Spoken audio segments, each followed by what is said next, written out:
Lost to you. A. L. Jackson. Contents copyright also by A. L. Jackson. Chapter 1, Chapter 2, Chapter 3, Chapter 4, Chapter 5, Chapter 6, Chapter 7, Chapter 8, Chapter 9, Chapter 10, Chapter 11, Chapter 12 also by A. L. Jackson. Afterward connect with A. L. Jackson online.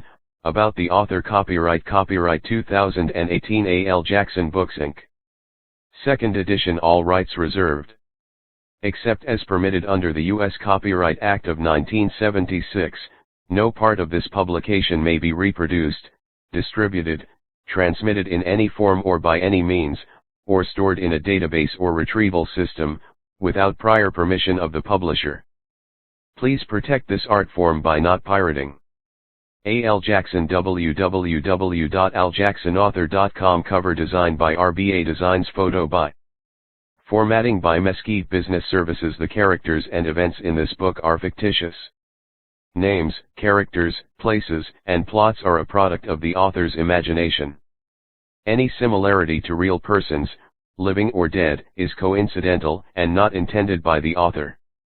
Print ISBN 978-1-946420-16-9. Ebook ISBN 978-1-983404-50-4. Confessions of the Heart, new series coming soon. More of you, all of me, pieces of us, fight for me series, show me the way, follow me back, lead me home, bleeding stars series, a stone in the sea, drowning to breathe where lightning strikes, wait, stay, stand, the regret series, lost to you, take this regret if forever comes the closer to you series. Come to me quietly, come to me softly, come to me recklessly, standalone novels pulled when we collide, Hollywood Chronicles, a collaboration with USA Today best-selling author, Rebecca Shea, One Wild Night, One Wild Ride, coming soon. For more details on A. L. Jackson's books, head over to her website www.aljacksonauthor.com. One Christian She Sat across from me, this beautiful girl who had to be both the cutest and sexiest thing I'd ever seen. A rich tenor rang in her words, this modest kind of confidence that sucked me in, while her cheeks seemed to continually light with a gentle flush when she said anything that embarrassed her in the slightest way. A sublime contradiction, self-assured and shy. How ironic it was her. But really, I shouldn't have been all that surprised. I always knew what I wanted the moment it saw it. Shifting against the hardwood of the chair, I leaned forward and struggled to pay attention to the words she spoke as I stared, mesmerized by that perfect mouth. One elbow was propped on the table, her head tilted to the side as she supported it with her fingertips. Sun-streaked waves of dark blonde hair fell down around one side of her heart-shaped face as she thumbed through the thick textbook resting on the table between us. Concentration edged her brow, her pouty lips pulling into a thin line whenever she became engrossed in something she read. Do you think you're up for this? She asked, sounding overwhelmed. Definitely. No question. I was up for all kinds of things. Last night, I'd shared 2 short emails with her, and we'd arranged to meet at this little cafe during the time we both had a break in our classes. Of course, at that time, I had no idea who my American government study partner would turn out to be. The little description she had given, I'd scribbled on the note that was now crumpled in my front pocket. Elizabeth Ayers, long, blonde hair. At the bottom, I jotted down her cell phone number. Yeah, I'd be holding on to that. A groan of apparent dread slipped through her lips, and the sound almost caused me to release one of my own. Are you sure? Because have you looked through the syllabus? She glanced up, then back at the small stapled pack of papers laid out between us. There's going to be a ton of memorization. I'm pretty sure this is going to be a pretty difficult class, she said seriously, completely focused on the information she was devouring as her eyes roved over the page. You have no idea how happy I was to find that sign-up sheet for a study partner. I don't know about you, but I can't afford to get a bad grade in this class. She scribbled something in her notebook, licked her lips, rambled mostly to herself. And I just stared. 15 minutes ago, before I'd walked through the door of the cafe and seen her, I'd been all wrapped up in this grade, too. I'd been just as worried about who my partner would be. I'd figured it'd be my luck to get paired with some loser who would take advantage of my time and my hard work. I'd have dealt with it, too, sucked it up and worked my ass off because I had no other choice. There was no way in hell I'd give my dad another reason to ride me because I had a grade slipping below his approval. But no, I'd walked through the door and it was her. Since then, I'd had a really hard time focusing on anything but the fluid lilt of her voice and the amber warmth of her soft brown eyes. Shock had frozen me in the doorway when I walked through the door of the cafe and was met with the face of the same girl I hadn't been able to shake from my mind since the first day of our American government class last week. When the class had been dismissed, I gathered my things and stood to leave. Looking up to make my way down the aisle of steps, I'd glimpsed just the side of her face when she'd cast a furtive glance behind her as she'd been heading out the door. My breath had caught. Since then that face had slipped in and out of my mind, creeping into my thoughts, making recurrent appearances in my dreams. My reaction to her had been just as strong when I walked through the door today. Girls didn't do this me. And she'd managed it twice. Sitting across from her now, I knew I had to have her. Even if it was only once. Pausing, she looked up at me, her eyes narrowed in what appeared both humor and mild agitation. "Christian, did you hear anything I said?" she asked, her gaze wandering my face for an answer. "Please tell me you're not going to make me do all this work myself." I attempted to shake off the visceral reaction that had my body itching to take what I instinctively knew would be mine. "Of course, I heard you. Class is going to be a ton of work. I'm good with that." I grinned at her. "And no, I'm not going to make you do all the work." I nudged her foot under the table with mine, flashing the same smile I'd learned years ago was the surest way to get what I wanted. And what I wanted right then was her. "What kind of guy do you think I am?" Heat rose to her cheeks. I could almost feel her warmth radiating across my face in confused waves, this sweet shyness that seemed to be lacking from every other girl I'd run across since I came to the city. Lacking in every girl I'd come into contact with in the last 4 years, really. I could feel the attraction that mingled with it, though it was flanked by a strong current of self-preservation. "I haven't figured that out yet," she said as she straightened and pitched her head to the side. She slowly tapped the backside of her pen on her notepad, studying me for intent. Her steady gaze locked on me, as if she contemplated who or what I was, while mine was unruly, my eyes wandering on their own accord. They traveled the curved line of her jaw, down her neck, to the expanse of perfect skin exposed above the V of her t-shirt. Could anyone blame me that I wanted to bury my face there? I wondered how long it'd be before she let me. When I brought my attention back up, her expression had shifted and she sat back, a knowing smirk settling on her face, though it seemed to be hiding something deeper in the warmth of her honey eyes. It looked a whole lot like disappointment. An unfamiliar feeling curled in my stomach. Guilt. I looked away, down at my hands clenched together on the table in front of me. Everything about her swam with innocence, but her eyes were too sharp to speak of naivete. She knew exactly what I was thinking as my gaze caressed the soft slope of her neck. Most girls would be crawling all over me by now, but Elizabeth looked like maybe she'd just decided she didn't want anything to do with me. Swallowing, I tried to reel myself in. I was fucking this all up, and I had no idea why I cared. But I did. I mean, I didn't want a relationship or anything, but I wanted something. The expression on Elizabeth's face told me she'd already decided what that was. Yeah. Definitely fucking this up. She went back to flipping through the pages, meticulous as she mapped out our study plan for the semester. She asked me several questions about my strengths, my schedule, when and where I preferred to have our study sessions. Even though she was so obviously worried about her grade, there was no doubt in my mind she was going to ace this class. "Where are you from, Elizabeth?" The words were abrupt, and I shifted in my seat, leaning farther across the small table with my elbows digging into the wood, edging her direction.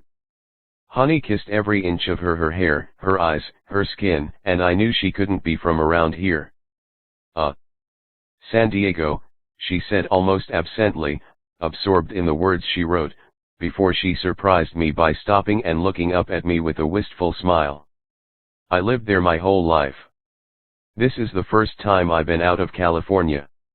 I still can't believe I'm in New York City. It's crazy. With a small, contented shake of her head, she bit at her lip and picked up where she'd left off, the fluid sweep of her hand across the paper as she planned. This is the first time you've been out of California. Incredulity dropped from my mouth. How was that even possible? I'd traveled the world with my parents, forced to go on trip after boring trip. When I was young, I would get excited as I sat in a first-class seat on the plane, antsy to get into the air, to see new things for my father to be there. But soon I realized it was always the same. Me stuck alone in a huge hotel room, playing my old Nintendo Game Boy with a nanny I didn't even know, while my parents went off to do whatever they did. Vague memories of my mother's promises lingered in my mind, but they were always an excuse, a lame apology that next time she would take me sightseeing or to a theme park or some other cool place I wanted to go. By the time I was 15, whenever they went out of town, I refused to go with them. I guess that's not normal for most people, she said, but my mom raised me and my sisters by herself, so there wasn't a lot of money left for vacations. She lifted her head and I could see her face. A gentle casualness framed her mouth, something that spoke of respect and grace. My mother would have rather died than admit she lacked the money for something. But here was this girl who couldn't be more than 18, laying it all out, setting her private world on display. And without an agenda. A tiny laugh slipped through Elizabeth's lips. But we always had our beach. For a second, sadness clouded her features, an almost indiscernible twitch of her muscles. You miss it, I blurted through a whisper. It wasn't a question. I felt it as it suddenly saturated the air around us. Shrugging, she began to doodle on the margin of her notepad. That obvious, huh? She grimaced a smile. It just kinda hit me a couple of days ago. I've never been away from home, and here I am, all the way across the country with no friends or family. I mean, don't get me wrong, I worked my entire life to get here, and I'm beyond thankful for it. She wet her lips, swallowed, and averted her gaze as she hunched her shoulders. I just really miss my mom. Something that resembled pain struck me deep in the chest. I was so far out of my element, a million miles from what I knew. What I knew were girls who wanted the exact thing I wanted. Ones who climbed in my bed without a second thought. Our intentions were never dishonest, and that was where it always ended. I never pretended I would give them any more. And they never pretended they wanted anything more from me, either. But right then, the only thing I knew was I really wanted to hug this girl. I didn't even know her, though it didn't take a lot for me to realize I wanted to. Hey, I said as I leaned in low to capture her gaze, sliding my palm across the table to rest next to her notebook. My fingers twitched, and I resisted the urge to take her hand that lay an inch away. You're not alone. I raised a brow, lightening my tone in hope of lightening her mood. Just think of all the time you're going to have to spend studying with me. Her head was still bowed when she laughed and looked up at me from under the hedge of hair that had fallen like a veil to the side of her face, though the sadness that had temporarily hazed her expression was gone. She smiled, and it was as if I could see everything inside of her. In that moment, I had this strange sense that I knew her better than I'd ever known anyone, even though I really didn't know her at all. Elizabeth was strong and driven, incredibly intelligent, but what was most apparent was she was genuinely kind. She emitted a slight snort and raised her own brow. I don't know if that's a good thing or not, Christian. It was all tease and truth, playful words loaded with innuendo that confirmed she'd already made assumptions about me. How about you? She asked. You're from here? Nah, I'm from Virginia. Virginia. She seemed to ponder it as if it were some foreign, exotic place. So what brought you to New York? I laughed low, but it lacked any humor. I've known I would be going to Columbia since I was a little boy. There was never any choice. Anything less, and all my father's careful grooming, priming me for the future he'd picked out for me, would have all been in vain. Frowning, she reached out to wrap her slender fingers around her coffee mug and sipped at it as she waited for me to continue. I answered her as simply as I could. My dad went here. Ah. She nodded as if she understood what I meant, as if she recognized she'd hit a nerve. She looked like she was tempted to ask me more. I quickly changed the subject. My parents were the last thing I wanted to talk about. So what about you? Why New York? She got that wistful smile again, her eyes soft and her words softer. It's kind of embarrassing, but have you ever had a place that just became a fairy tale to you? I blinked, not really understanding, but wishing I could. I offered a little shrug. No. Not really. Definitely not. She reddened again, dipping her chin in the way she did every time she seemed to get self-conscious. New York has always been like that for me, from the time I was a little girl. I always thought it had to be the most amazing place in the world.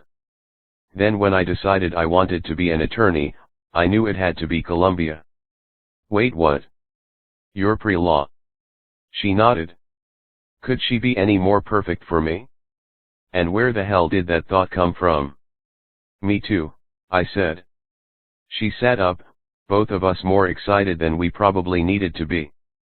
Really? Yeah, you know, my dad's headed a firm for years. Real estate.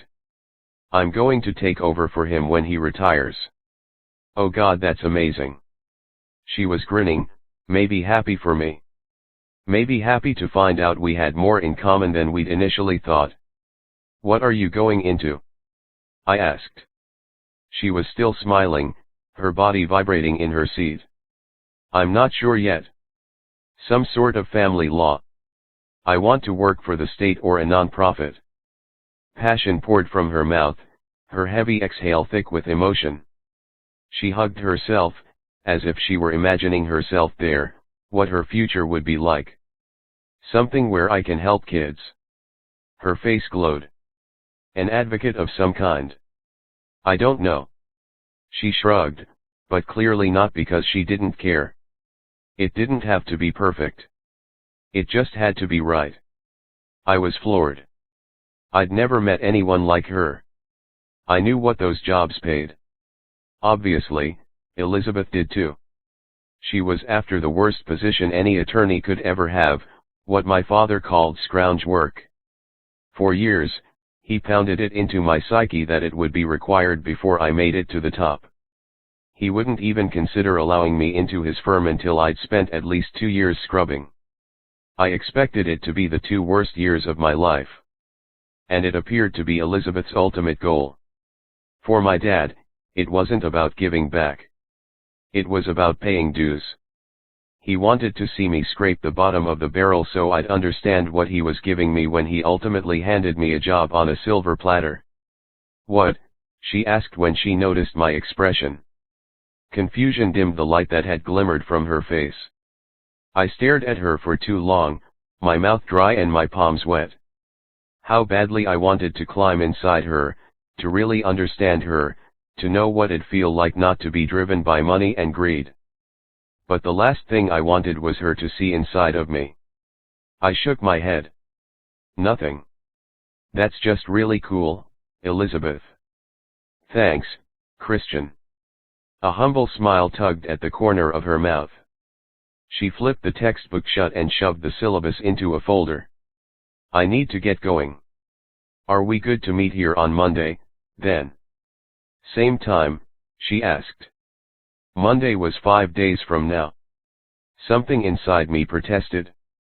I didn't want to wait that long to see her again. What are you doing Friday night? Me? Studying. She emitted a low laugh and shook her head as if anticipating what I would say next. How about you go out to dinner with me instead? I asked her anyway. I smiled that smile again. That's not going to happen. Red colored her cheeks, but she seemed to be fighting a smile. She gathered a few loose papers and tapped the bottom edge of the pile on the table to straighten them.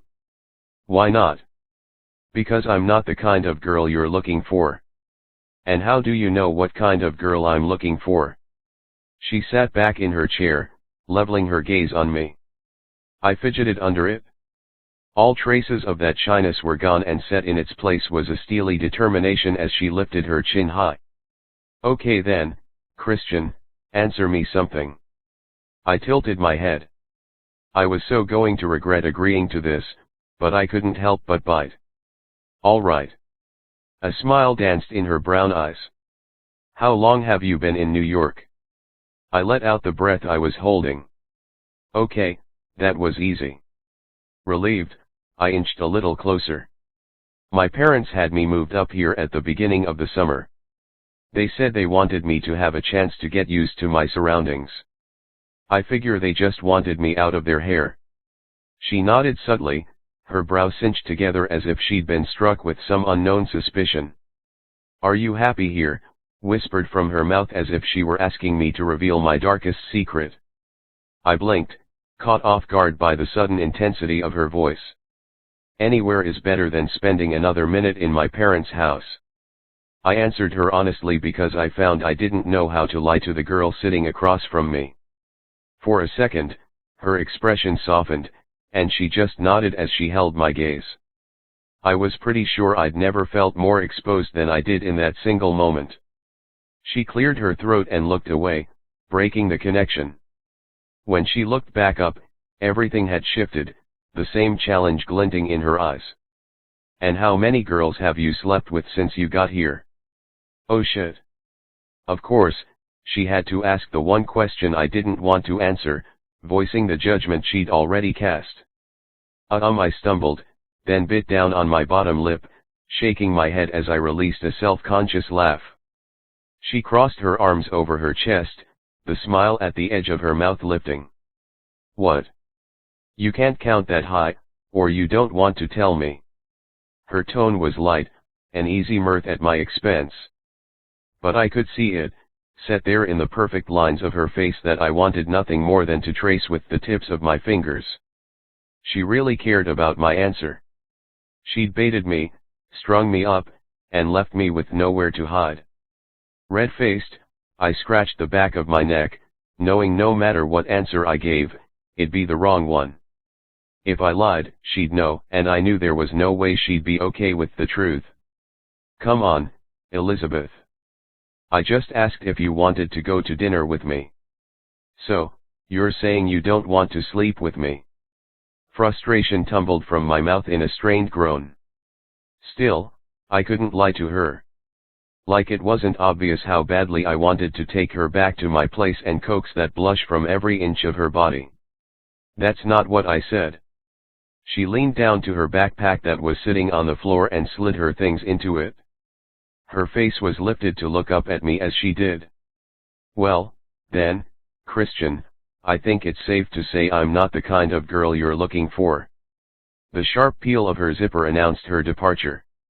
I really couldn't remember ever being turned down before. I'm sure I had, but it made little impact on me, something forgotten as I'd immediately moved on to the next and better thing. This slammed me. I could do nothing but stare at Elizabeth as she stood and slung her backpack over her shoulders. It wasn't a sensation I was familiar with, the bite of rejection, but now it had me pinned to my chair. Why the hell did this bother me so much? She reached up and pulled out her hair trapped by her backpack, gripping the bulk of it in a fist that she ran down the length. It spread out in a soft wave over one shoulder as she released it. I swallowed. God, looking at this girl and not being able to touch her was complete torture. I'll see you around, she said, taking a step toward the door. She twisted to look at me, walking backward as she spoke. If you don't find anything better to do Friday, I'll be studying. You have my number. She grinned, and all I could do was laugh. I was definitely not expecting that. She spun back around, and for the first time, I was able to appreciate her perfect ass in those tight jeans. No, I definitely didn't have anything better to do on Friday night. Shit. I was in so much trouble. It's a date, I hurried to call after her. She swung the door open, shaking her head with a small laugh. No, Christian, it's not. To Elizabeth, oh, he was so off limits. So unbelievably off limits. The door to the cafe shut behind me with an echo of his throaty laughter tickling my ears. I hit the sidewalk, hurrying to put some space between us. I had 5 more minutes I could have stayed before I needed to leave for my next class, but I was getting out of there before he talked me into something I would definitely regret. People swarmed around me as I cut a path against the flow of the approaching crowd.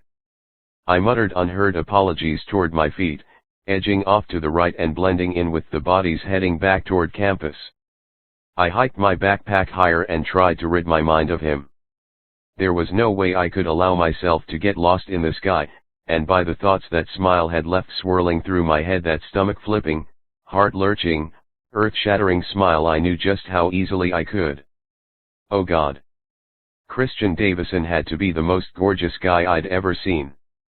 The second I noticed him walking through the door, I'd been caught in the darkness concealing his face, the halo of light streaming in behind him partially casting his face in shadows. It was as if my body knew what hid behind him was worth waiting to discover. And damn, if it wasn't right. The door had slipped shut when he inched forward, swallowing the shadows and revealing an unruly shock of the blackest hair I'd ever seen. Pair that with those blue eyes, and I was lost. They were so intense. So unsettling. His jaw was all sharp angles and hopelessly losing the battle with a coat of coarse stubble that was just as dark as the hair on his head. But his mouth was flirty and soft, full something to smooth out the severity of everything else. It was the first time in my life I'd had the urge to reach out and touch a complete stranger, to run my fingertips over his jaw, maybe across his lips, wondering how his skin would feel under mine, wondering how I would feel doing it. For a moment, he'd searched the room, before recognition had dawned on his face when his eyes landed on me, his stride purposed as he'd walked my direction. Each step he'd taken had radiated confidence, those lips curving with an arrogance as he approached. It only took a couple of seconds for me to understand why his presence had seemed to fill up the entire room. Why he'd seemed to stop time when he walked through the door. The guy was completely full of himself. It's not like I was all that experienced, but I wasn't stupid, either. I knew exactly what Christian wanted. It had gleamed in his eyes and rippled through his muscles. I wasn't opposed to guys to having a boyfriend or someone who cared about me. What I was opposed to was giving myself to someone like him. The man would own me with one passing touch, and I was certain that's exactly what it would be. Passing. The last thing I needed my first year in college was to get my heart broken by a boy who was undoubtedly after one thing. I didn't work this hard to get here to get my heart trampled. After all the sacrifices I had made, I wasn't about to do something so foolish. Giving up on most activities my friends had reveled in, the parties, the shopping, the fun, in favor of studying and striving to win every scholarship I could earn. The extra hours my mother had worked to scrape together a few extra dollars, every grant I'd applied for, and every student loan I had to one day pay back. I'd worked too hard to waste my time here. A complication like Christian Davison was something I definitely didn't need. But man, was he pretty. The really irresponsible side of me thought it'd be worth the risk. Something reckless and completely unlike me to add to the list of cherished college memories. A fling with a boy who would so obviously make me forget myself. One glimpse of his sure hands and strong body left no question that he would make me experience things I'd never experienced before. A shiver traveled down my spine and pooled somewhere in my stomach. Shaking myself out of it, I forced that dangerous train of thought aside. I knew myself better than that. It wouldn't be a cherished memory, but something that would eat at me for years. I didn't do flings. I fell in love, and falling in love with someone like Christian was a mistake I couldn't afford. But if I could somehow put the unknown longing he created in me aside, I realized I liked him. I liked the way he seemed to get lost in thought, disappearing somewhere deeper beneath the facade I doubted few people ever penetrated. I could almost feel it, an undercurrent of vulnerability there beneath his perfect exterior. Maybe that's what he needed, someone to look past that gorgeous face and his arrogant smile. Maybe he needed a friend in the city as much as I did. We'd see. The rest of the week passed in a blur. Every time I stepped out my apartment door, I still found myself in awe, amazed by the city. As much time as I'd spent hoping for it, working for it, there was a part of me that never believed I'd make it. Even though living here was a lifelong dream, it had taken some getting used to. The mass of people at every turn. The buildings that towered on every side. There were times when I felt closed in, like the sky could crash down on me and I'd have nowhere to run. But for the most part, I loved it and reveled in the city that I had only known in pictures and movies. When my last class of the week let out on Friday, I wound my way through the crowds toward my apartment. I'm sure I appeared a tourist, my head raised as I soaked up the details of every building and landmark. My building was a drab block of gray brick, glued between two taller buildings on each side. I jogged up the stairs to the second floor. Turning the key in the lock, the door opened to my small studio apartment. Well, small didn't really describe it. A twin bed was pushed lengthwise up against the far wall to the right, and a miniature kitchen lined the opposite wall to my left. Straight back was the only separate room, a bathroom so small I could fit it in my back pocket. But I loved it. It was mine, my own space, a reward for what I'd worked so hard to achieve. Crossing the 5 steps to the other end of the room, I sighed in satisfaction and dropped my backpack to the bed, shrugged out of my jeans, and pulled on some black yoga pants. If I had to spend my Friday night studying, I wanted to be comfortable. Flopping onto my unmade bed, I dug out the books I needed from my bag. Afternoon light filtered in through the window, wrapping the room in a cozy glow. I snuggled up and hunkered down. In order to stay in New York, I had to keep all my scholarships, so I couldn't risk letting any of my grades slip. I dove into my first class, reading through the materials that were due the next class period. Late afternoon bled into evening, time passing quickly. The room had begun to darken, and I reached over to twist the switch to the small lamp that rested on the floor next to the bed. The light bulb flickered on. A dim light seeped up the back wall and illuminated my book. I figured I couldn't put it off any longer, so I changed to my most dreaded subject, math. If there was one subject that would ruin me, math was it. I flipped to the correct chapter. My mouth moved slowly as I struggled to absorb the instructions and somehow make sense of the numbers. I looked to the ceiling and groaned. Completely hopeless. My phone rang from the front pocket of my backpack. It was a welcome distraction. Mom called me almost every evening, and I was anxious to hear her voice, for her to tell me she missed me as much as I missed her. Unzipping the pocket, I rummaged around to pull the phone free and glanced at the screen. But no, it wasn't her. I frowned as I stared at the number lit up on the screen. It was a number I really hadn't anticipated seeing tonight. Actually, I was kind of shocked. It didn't mean his face hadn't fluttered in and out of my consciousness over the past week or that I had forgotten that smile. It just meant when I made the offer, I never really believed he'd take me up on it. A flicker of excitement sparked in my stomach. I chalked it up to being lonely. Accepting the call, I placed it against my ear. Hello. I realized I was smiling. No doubt, he could blatantly hear it coloring my voice. Ridiculous. Hey, Elizabeth, it's Christian. His voice was easy, filled with the same confidence he'd approached me with at the beginning of the week. This time it didn't throw me. I expected it. Welcomed it, even. Hi, Christian. What are you up to? I just got out of my last class for the day. Wanted to find out where you're studying. I glanced around my tiny apartment that I could only imagine was smaller than Christian's closet. I tried to picture him here. Ridiculous. I'm actually studying at my place. I bit at my lip, and I couldn't help but tease, what, no hot date for the evening?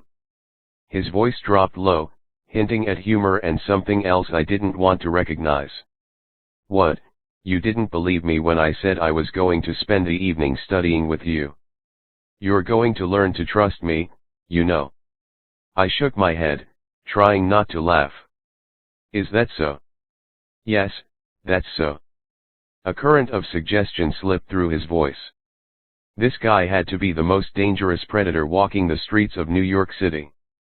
So why did I seem to like him so much? I rattled off my address, then told him, all right then. I'll be waiting. Ending the call, I hopped off my small bed and ran around to pick up the dirty clothes I'd left in random piles around the room. It wasn't like the studio was dirty, it was just cluttered. My arms were full of clothes when there was a tap at my door. I tossed them into the hamper next to my bed before rushing over to unlatch it. And just like he promised to be, Christian, in all his perfect glory, stood at my door. Oh God. Men should not be that pretty. And of course, he had to unleash that smile on me. Hey, Elizabeth. Again, with the stomach flip. He shouldered his way into my apartment before I had time to step out of his way. He huffed out a weighted breath as he turned a slow circle to take in my apartment, a casual smile on his face when he turned back to me. You don't know how happy I am it's Friday. How about you? He asked. Yeah, I'm ready for a little downtime, I admitted, closing the door behind us, stopping to admire him standing in the middle of my room. He didn't look so out of place, after all. I think I'm finally getting a handle on my schedule and routine. I sidestepped around him and crossed the room, moved some papers around to make a place for him to sit down on my bed/couch. I was pretty overwhelmed last week, but I'm getting used to it. Finding my way around the city isn't as hard as I thought it would be. I grinned and gestured to the spot I'd cleared. Make yourself at home. I don't exactly have a lot of space. He looked around again. Yeah. I kind of noticed that. Without any hesitation, Christian plopped down on my bed like he belonged there. Shrugging his backpack from his shoulders, he scooted back to rest against the wall, his long body sprawled across the width of the bed with his feet hanging over the edge. Dull light glinted off the playful blue eyes looking back at me after they made a pass over my bed. But I think we could make it work. I rolled my eyes. Don't you wish? Christian just laughed. And don't go knocking my apartment, I said as I curled back onto my spot on the bed.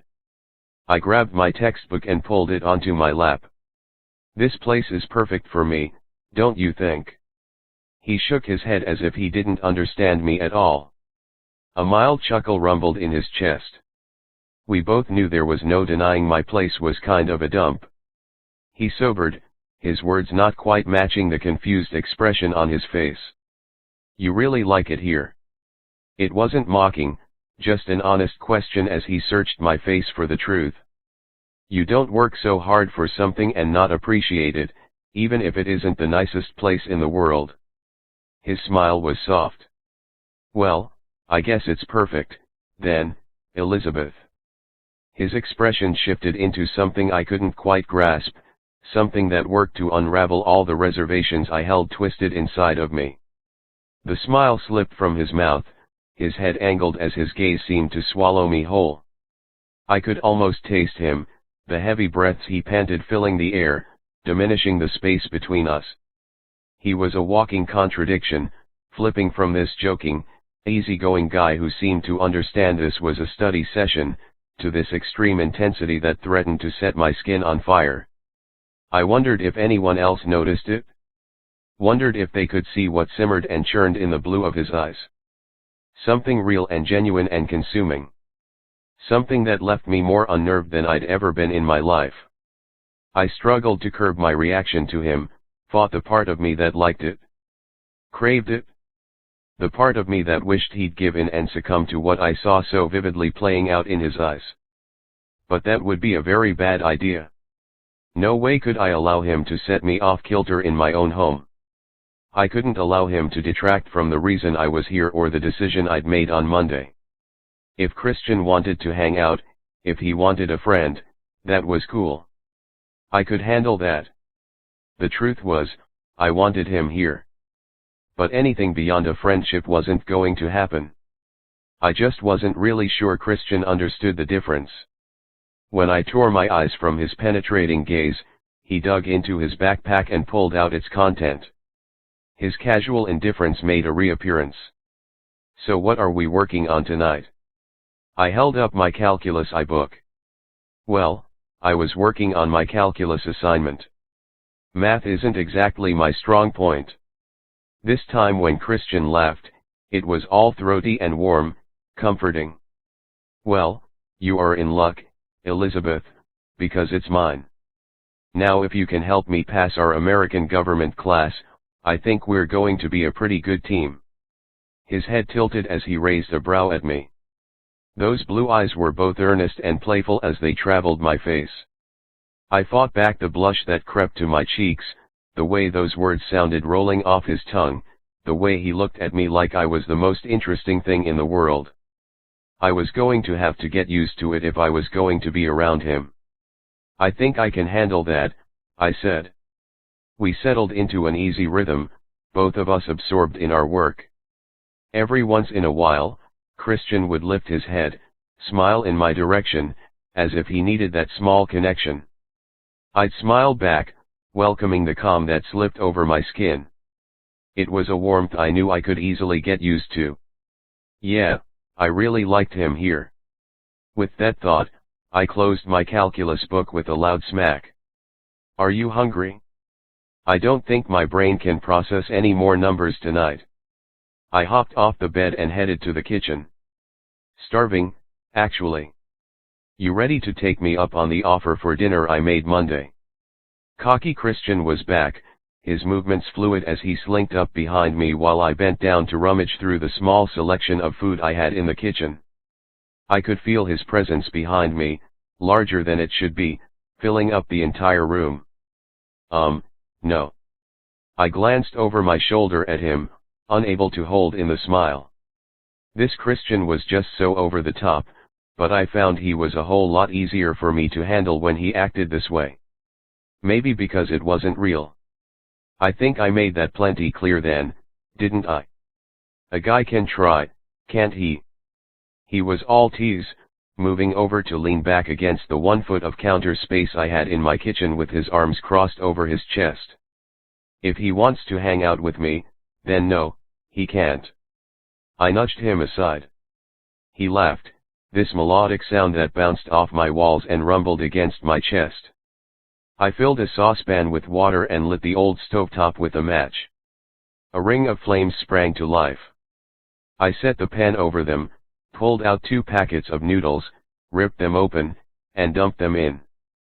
The directions said to let the water boil first, but when it came to food, I was never that patient. Christian looked horror-stricken as he watched the lump of hard noodles soften and separate as the water began to boil. "What are you making?" "It's ramen. You know, what every poor college student in the country eats." Clueless, he shook his head. Yeah, we were from 2 very different worlds." "Are you serious? You've never had ramen before?" Disbelief colored my tone. Shaking his head again, he grabbed a fork from the counter. He jabbed at the noodles that roiled in the boiling water as if they were alive, as if he were ready to protect himself if they lashed out to bite him. "That's disgusting." "Not disgusting. Delicious. Obviously, you have no idea what you've been missing. Just wait, you're in for a treat tonight." His expression assured me I'd lost my mind. "Whatever you say." A couple minutes later, I ripped open the foil seasoning packets and mixed them in, and then poured the soup into 2 bowls. Shuffling around in the drawer, I dug out 2 spoons and 2 forks and dropped them into the bowls. I handed him one. "You're going to love it." I turned around, stopping just short of the bed. I slid my back down the wall as I balanced the steaming bowl in my hands. Settling onto the ground, I stretched my legs out in front of me. There was no resisting the smile that broke out on my face when I looked up at Christian. Clearly, standing there, he didn't quite know what to do. I liked that he could be kind of awkward. That overbearing confidence stripped away. "Sit," I said. He finally gave and moved toward me, settling on the ground beside me and mimicking my position. His eyes were intent as he watched me twirl some noodles onto my fork, as if he were eager to learn something new. I tried not to pay attention to how close his face was to mine. How his body felt worn and safe where he sat so close to me. I blew the lump of pasta before I brought it to my mouth. From the side, he studied me as is chewed the noodles as if he were learning some secret meaning of life. Warily, he copied me and tentatively brought a heaping bite to his mouth. "Oh, God, that's hot and so good." He went in for a second bite, making these little appreciative noises that expanded my chest. "See." This time I nudged his foot with mine. "You're going to learn to trust me."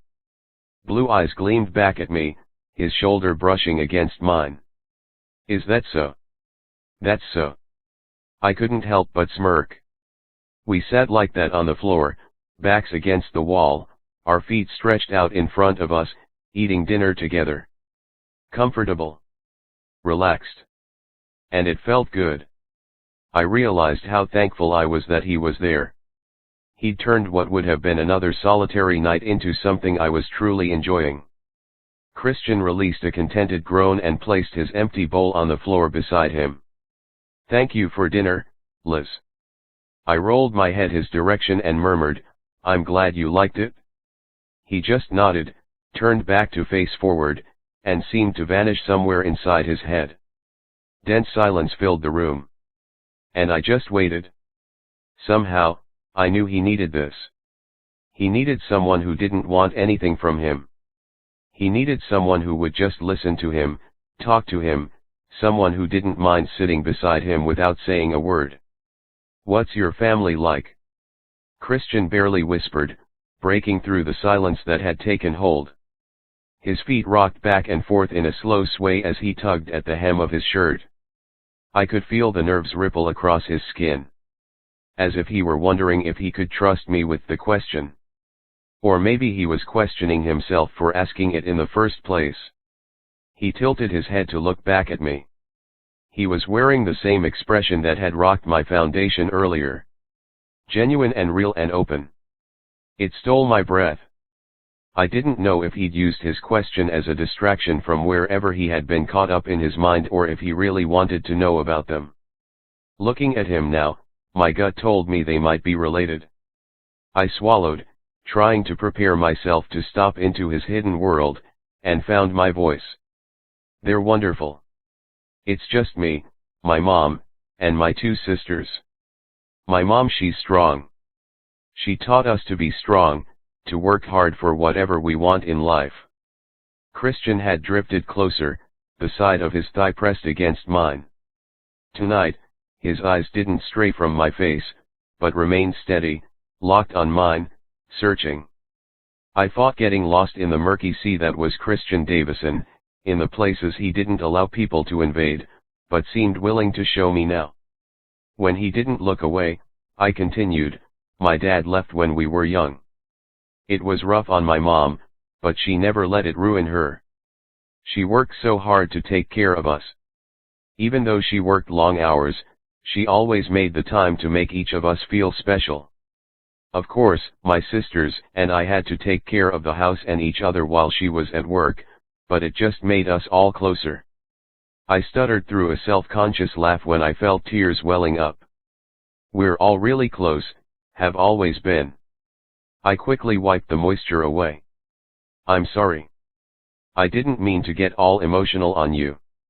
This is the longest I've gone without seeing any of them." I forced a smile, wondering how this moment had gone from light to heavy in 10 seconds flat. Christian seemed to have that way about him. "Don't apologize. I wanted to know," he said with a gentle curve of his mouth, and I realized he'd inched away, an almost indiscernible separation, but one I knew had been purposed. I shook myself off and turned back to look at him in the dimness of the room. "So what's your family like?" He lifted one shoulder, dropped it just as quick. "You know the story, workaholic dad, self-absorbed mom, not much to tell." "I'm sorry." I resisted the urge to reach out and smooth the pained lines creasing his forehead. "Don't be." Christian sighed and ran his palms down the length of his thighs, breaking the tension in the air. "I should get going." "This was really cool, Elizabeth." "Thank you." I didn't know if I should admit it, if he would take it wrong or if he would misunderstand, but I decided to tell him anyway. "I'm really glad you were here." Even if he did take it wrong, think I wanted something I couldn't give him, I wanted him to know it was the truth. I love being in New York, but tonight was the first night since I got here that I didn't feel so alone. My smile was soft. Christian had filled that place in me that needed someone. A friend. Someone to listen. I hoped I could fill that place in him, too. 3 Christian from her doorway, Elizabeth watched me walking down her hallway. I kept glancing behind me, making sure she was still there.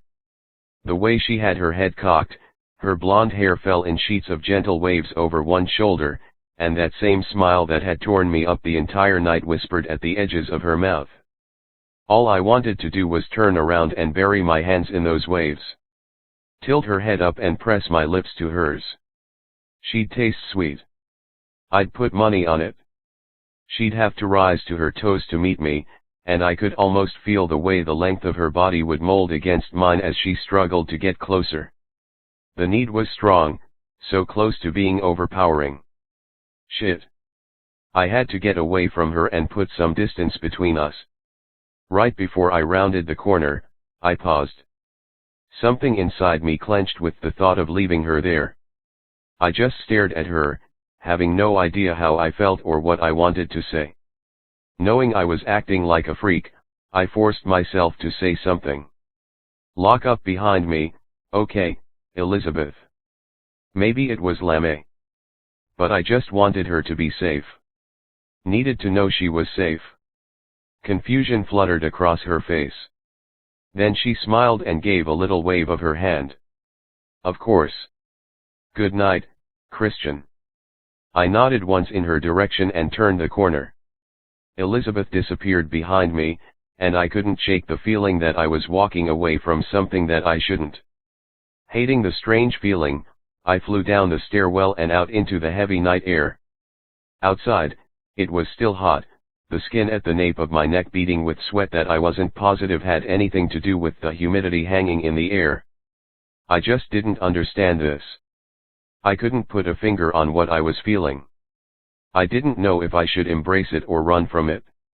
On Monday at the cafe, I couldn't help but think Elizabeth was the most beautiful girl I'd ever seen. I'd flirted. Messed with her. Coaxed the shyness from her because it was just so freaking cute. I knew I wanted something more than I normally did from a girl. That I wanted to know her and see that smile light her face. But tonight was entirely different. Tonight, she had made me feel different. I mean, yeah, I wanted her. Badly. I'd had a really hard time keeping the images at bay, ones of wrapping my hands around her thighs and tugging her away from the wall. I could almost hear her book hitting the floor when I shoved it aside and pressed her body into the bed with mine. It's what came naturally, what I would normally do, the instinct I had to reach out and take what I wanted. The thing was, she'd made it abundantly clear we weren't crossing that line. That didn't mean I missed the way she reacted to me. The way she'd flush and shift beneath the attraction that made her uncomfortable. Part of her wanted me, too. But there was something that hung in that room that held me back. Something in the softness of her eyes and the in-sweetness of her voice. Elizabeth had to be the most transparent good girl I'd ever met. I wouldn't take advantage of that. It made me sick to think of tainting her. Knowing me, I'd take what I wanted, get bored, and push her aside. I wouldn't mean to, but I'd hurt her, and I couldn't stand the thought of doing something so vile. She asked me to be her friend, and I wasn't going to fuck that up by giving into the overwhelming urge I had to touch her. I could deal with it. Elizabeth could see through all my bullshit, anyway. A sarcastic huff escaped my mouth. I think I was sorely underestimating Elizabeth. The girl could probably see straight into my soul. Chances were, she wouldn't let me touch her if I tried.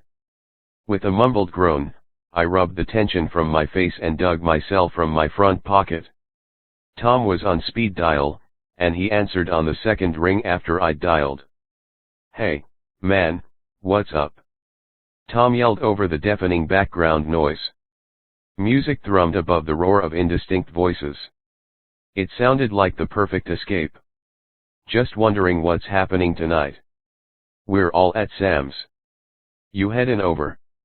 "Count me in. I'll be there in 20. At my building, I took the stairs 2 at a time and let myself into my apartment.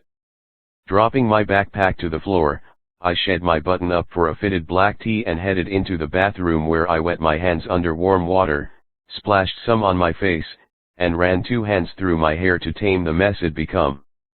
I straightened and caught a glimpse of myself in the mirror. A grin clung to my face, something I doubted I could dispel if I tried. I realized I felt good. Really good. Tonight had been fun. Refreshing. Grabbing my keys, I headed out the door and jogged the 2 blocks to Sam's place. I could hear the music pulsing as soon as I landed on his floor. With a single knock against the door, I let myself in. Bodies were cramped nearly wall to wall. It definitely wasn't the smallest apartment I'd been in since I'd gotten to New York, especially considering I'd just left Elizabeth's. I still couldn't make sense of the way she'd looked at the place as if it were a palace. But here, it felt suffocating. People were packed into the tight space.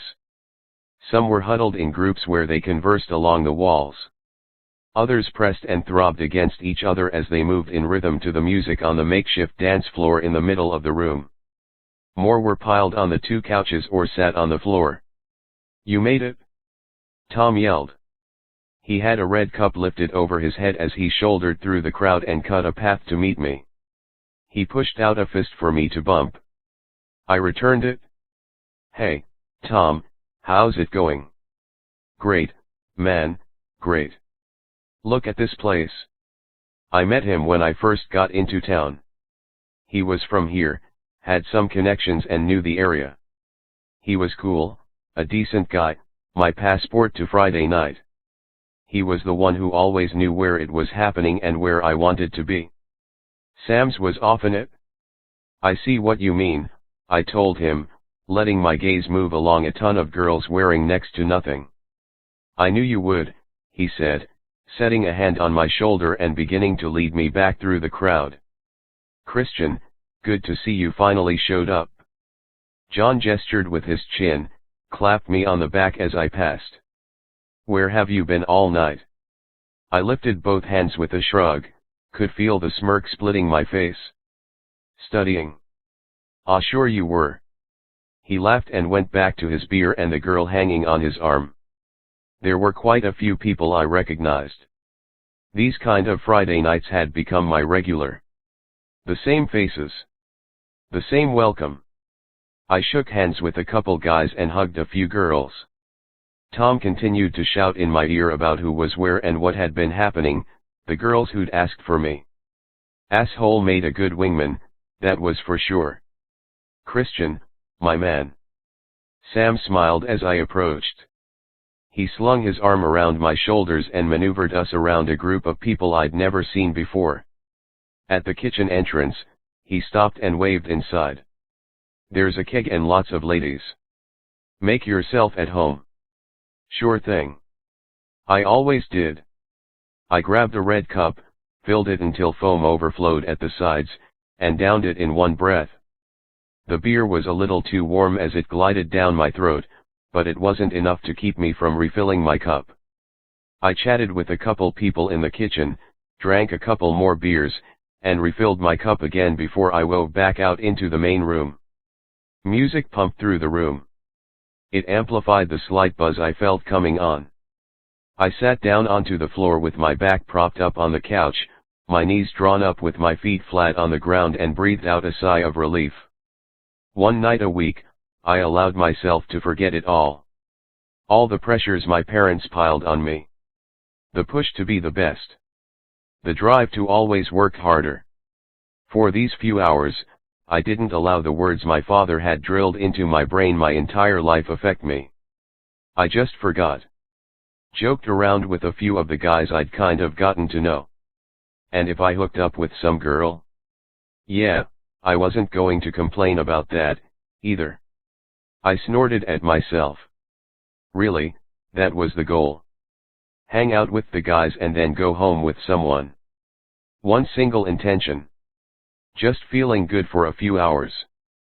Sam and Tom stood on the other side of the coffee table, provoking each other, little jabs and shoves, the two so blitzed out neither could stand up straight. I knew what was coming. The two couldn't seem to keep from making fools of themselves. I was always glad I remained on this side of the show, there to make fun of them for the stupid things they did. I wondered how many brain cells I lost every weekend just being in their presence. The sad thing was, I actually enjoyed it. Especially when I'd gotten a few beers in my system, and I was feeling as loose as I was right then. A slight numbness weighted my arms and legs, and a dull thrum hummed in my ears. I think shots are in order, Sam announced.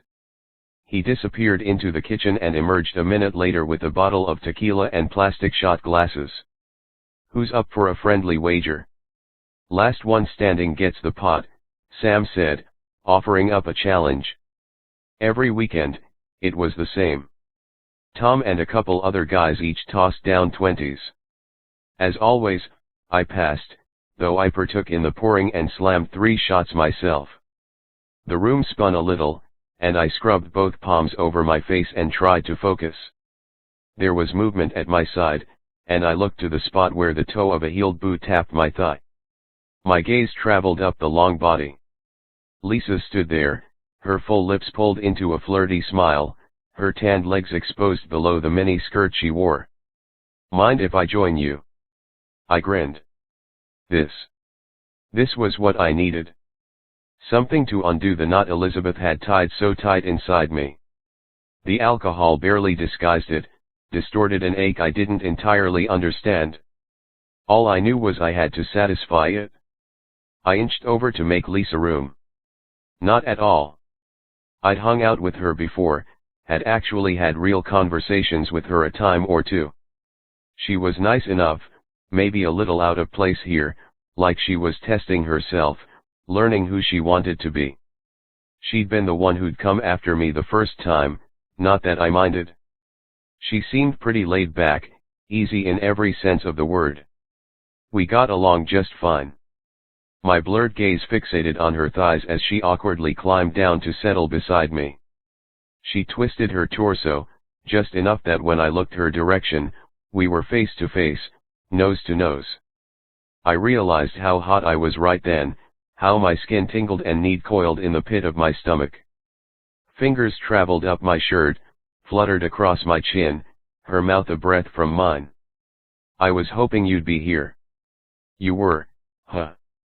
Cocking my head, I looked into the brown eyes staring back at me.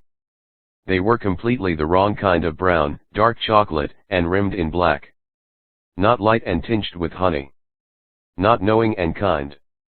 I blinked the thought away. I was hoping you would be here, too, I mumbled at the side of her face, my nose brushing the length of her jaw. Of course, she hadn't really crossed my mind since the last time I left her apartment more than 4 weeks ago. She ran her fingers through my hair, kissed across my face, and murmured at my ear, I missed I didn't give her time to finish. I just covered her mouth with mine to cut off whatever words she was going to say that would ruin the understanding we had. I kissed her for what felt like forever, my senses filled with the sting of heavy perfume and a thickness that had my pulse beating erratically. I fought whatever I was feeling. It was this ridiculous sensation that urged me to push her away. Ignoring it, I kissed her deeper, swept my tongue against hers, and dipped my hands into her brown hair. With a short gasp, she broke the kiss. "Wanna go back to my place?" she asked with her body pressed up against mine. Loud music pulsed against our skin, driving the need higher inside of me, something foreign and unpleasant. "Yeah, let's get out of here." That's all I wanted, to get out of there, to remove myself from what was gnawing under the surface of my skin. I climbed to my feet and stretched my hand out to help her stand. With her hand in mine, I dragged her through the mess. Tom stood near the door, talking too loud and too close to some poor girl's face. He glanced up as I approached, a knowing smirk overtaking his mouth. "See you next weekend, man." I didn't reply, just raised my hand over my head to announce my goodbye and got Lisa out of there as fast as humanly possible. The second we were in the hall, her mouth was on my chin and moving over my jaw. Her hand smoothed its way over my chest, up my neck, and into my hair. My hands dug back into her hair, and I was kissing her and stumbling back as we made our way down the hall. Seconds later, she had me in the elevator. The low bleep of the button indicated we'd made it to the 7th floor. I backed down her hall, my hands on her hips as I edged us toward her apartment. My back hit her door with a thud. "Christian," she mumbled. I was pinned against the wood. It burned into my skin, hard and cold. I realized right then that I was sensing too much, the numbness I craved every weekend absent, my hands and mind frantic as I tore at Lisa to get her closer. But it was Elizabeth's face in my head. Her soft skin under my hands. My fingers digging into her hips. I jerked my face back from Lisa, raised it to the ceiling, and sucked in a breath as I forced the image aside. Lisa's mouth went to my exposed neck as she blindly fumbled through her purse. Metal clinked as she withdrew her keys. She reached around me to wiggle one into the lock and let us into her dark apartment. I already knew the way to her room. I had been there several times. I palmed Lisa's slender hips and flattened my body against hers. And Elizabeth was still there, her hips curvier, her round ass fitting perfectly in my hands. I groaned, and Lisa giggled. "Fuck." My hand snaked under her shirt, my palms gliding up her sides as I pushed it over her head. "Oh God." My mouth came down aggressively against Lisa's as I palmed her breast in my hand, anything to fill up and shut out whatever was resisting this from happening tonight. Lisa ripped my shirt over my head, went for the buttons on my jeans while I kicked off my shoes. Her skirt was on the floor, and I was pushing her to her bed. I climbed between her legs. The only thing I saw was Elizabeth. Could do nothing but imagine what she'd look like lying there, instead. How soft she would feel. How this would feel different. I could never have Elizabeth, but still, I knew I couldn't do this. I couldn't fuck some girl while I pictured Elizabeth's face. It was wrong, disrespectful to Lisa, but what I really cared about was the overwhelming feeling that it was even more disrespectful to Elizabeth. Unwelcomed hands were at my waistband, pushing down my underwear. I struggled back, got to my knees, and pinned her arms at her sides. For a moment, confusion filled Lisa's eyes, before a slow, sexy grin took her over, misunderstanding seated in the manipulated compliance. I dropped my head, and a heavy, regretful breath forced from my lungs. "I can't do this, Lisa." The confusion was back, a mix of hurt and anger and embarrassment. What did I do? I don't understand. I released her arms, and she reached for me, her fingertips just grazing across my bare chest as her eyes and mouth implored, "Please." I understood it then. Saw it. All the times I'd done this, and then walked out the door, left some girl alone after I'd used her up, many times when I didn't even know her name. Was I really blind enough to believe that they were just like me, that one night was all they ever wanted, and that they never gave me a second thought once I was gone? Because when I looked down at the blow I'd just inflicted on Lisa, I knew that was not the case. She'd thought of me, wanted me. I'm sorry, Lisa. Scooting off her bed, I fumbled to get back into my jeans.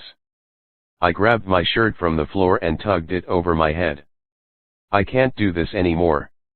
She looked away, to the wall, and covered her breasts with the drape of her arm. You're an asshole. The statement came so quiet, yet its truth consumed the room. I know. I guess it was something I'd always known. It was just the first time I'd admitted it. I left her there, took the stairs because I needed to burn off some of this unspent energy. Elizabeth had gotten under my skin. Exposed who I really was just by reflecting her light onto me. She didn't have to voice it. It was spoken in the way she resisted me the first day, in the assumptions she made that weren't really assumptions at all because they were nothing but the truth. It was clear in the way her eyes clouded with a token of distrust, a barrier she had to place between us to protect herself from me. Because Elizabeth knew she could just as easily be like Lisa, left alone upstairs, instead of my friend who I couldn't wait to see again. I ran back to my apartment and let myself into the darkness. I went straight into the bathroom and blasted the shower ad, turning it as hot as it would go. I shucked my clothes. Steam filled the room, and I stepped into the water and welcomed its relief. Hot sheets blanketed my back, and I raised my head, let the waves flow down my face, let it wash the night from my body. Stepping from the shower, I toweled myself off, slipped into a pair of boxers, and fell back against my bed. I lay, staring at the ceiling, not knowing what the hell I was supposed to do. I was completely mixed up, but in some strange way, I felt okay with it. Shaking my head at myself, I grabbed my phone. It was just before 1 in the morning. Earlier than I normally would come crawling back to my apartment, but late enough that Elizabeth would probably think I was complete freak if I gave in and called her just to check that she'd had a good night. Instead, I tapped out a message and pushed send. I was shocked when my phone buzzed a few seconds later. I couldn't help but smile when I read the words. Elizabeth, sleep well, Christian. A tiny sigh escaped my lips as I clutched my phone to my chest. Darkness crawled along my ceiling, all except for a thin strip of light that slanted off to one side as it snuck through the top edge of the blind. It turned out I was right about Christian. There was no doubt the first impressions were true, too, the ones about the girls and how quickly he flew through them. I knew if I wasn't careful, I could so easily end up one of them. But beyond that, he was kind. And he needed a friend. I reread the text I received a few minutes earlier. Christian, wanted to tell you how much tonight meant to me. Ty Elizabeth. It was late, though the city was still alive, horns and sirens echoing outside my door, magnifying how intensely quiet it was within the walls of my apartment. And I felt warm. Good. Thankful. Thankful Christian had become a part of my life. For Christian the next Friday, Elizabeth and I were back at the cafe where we first met. Even though we'd just met here yesterday, we decided to meet again tonight so we could cram in a few extra hours of studying for our first American government quiz next week. Elizabeth downed the last of her coffee. So, I think I've finally got it, she said, though her tone hinted that she was only trying to convince herself, her head nodding as if she were mentally calculating another problem. Of course, I'd spent most of the time trying to help her with her calculus homework, trying to ingrain these concepts that continued to try to slip right over the top of her head. Finally, it seemed to have snapped into place, this light flicking on and warming the honey of her eyes. I just sat there, staring as she came to understanding, wondering why I felt like some inflated hero when she looked at me like that. Now she chatted ceaselessly, as if I'd managed to toss the weight from her shoulders. I really didn't think I would. I mean, I studied it again and again and it just wouldn't sink in. She climbed to her feet and grabbed her backpack from the floor. She flopped it on the table and began stuffing her things inside. There was nothing ditzy in her words, just this thankfulness that oozed from her mouth.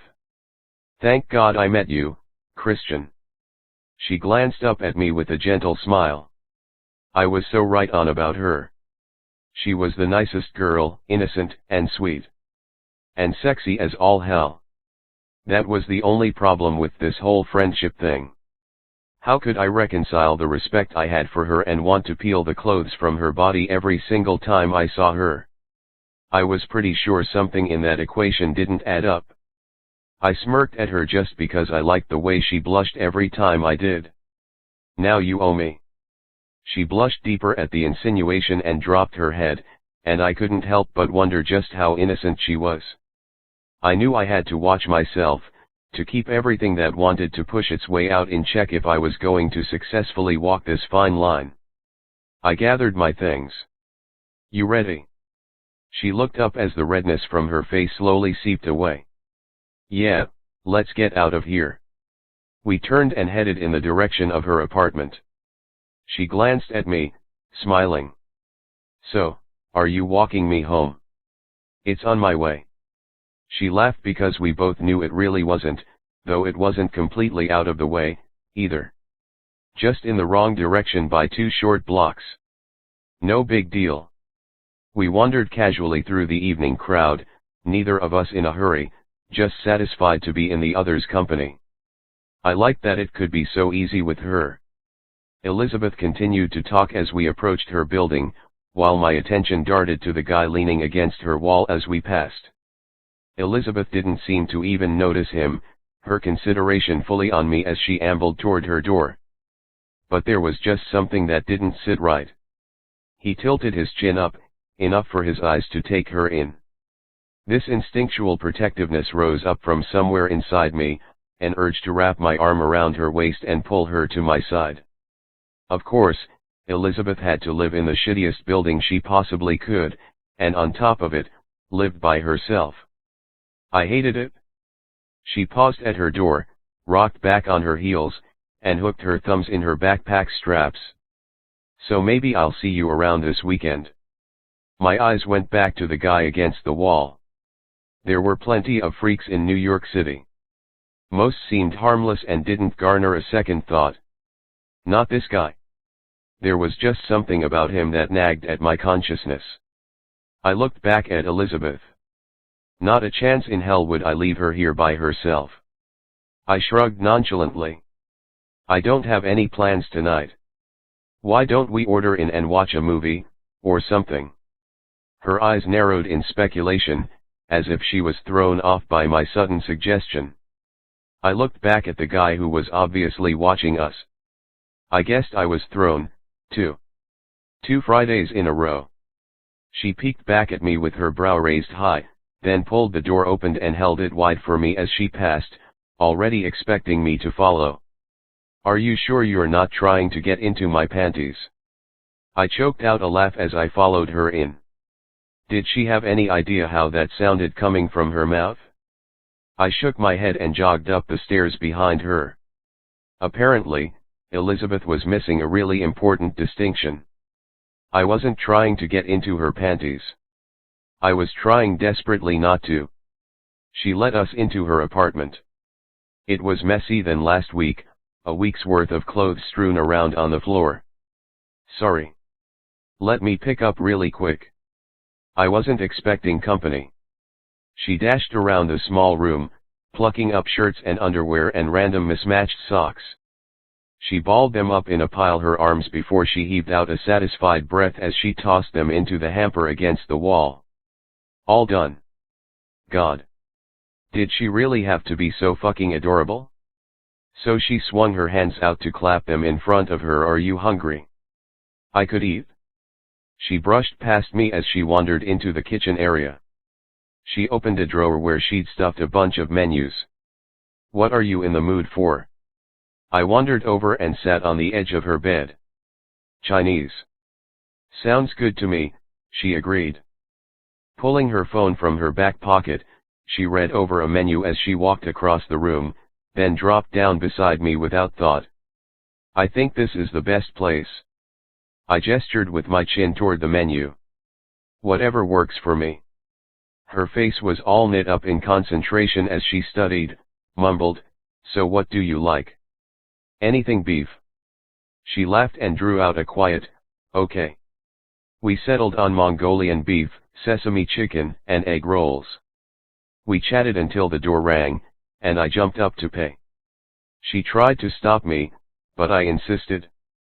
Am I not allowed to buy dinner for my friend? Finally, she conceded and grabbed a couple plates from the kitchen. We kicked off our shoes and sat cross-legged on her bed, using the middle as a table.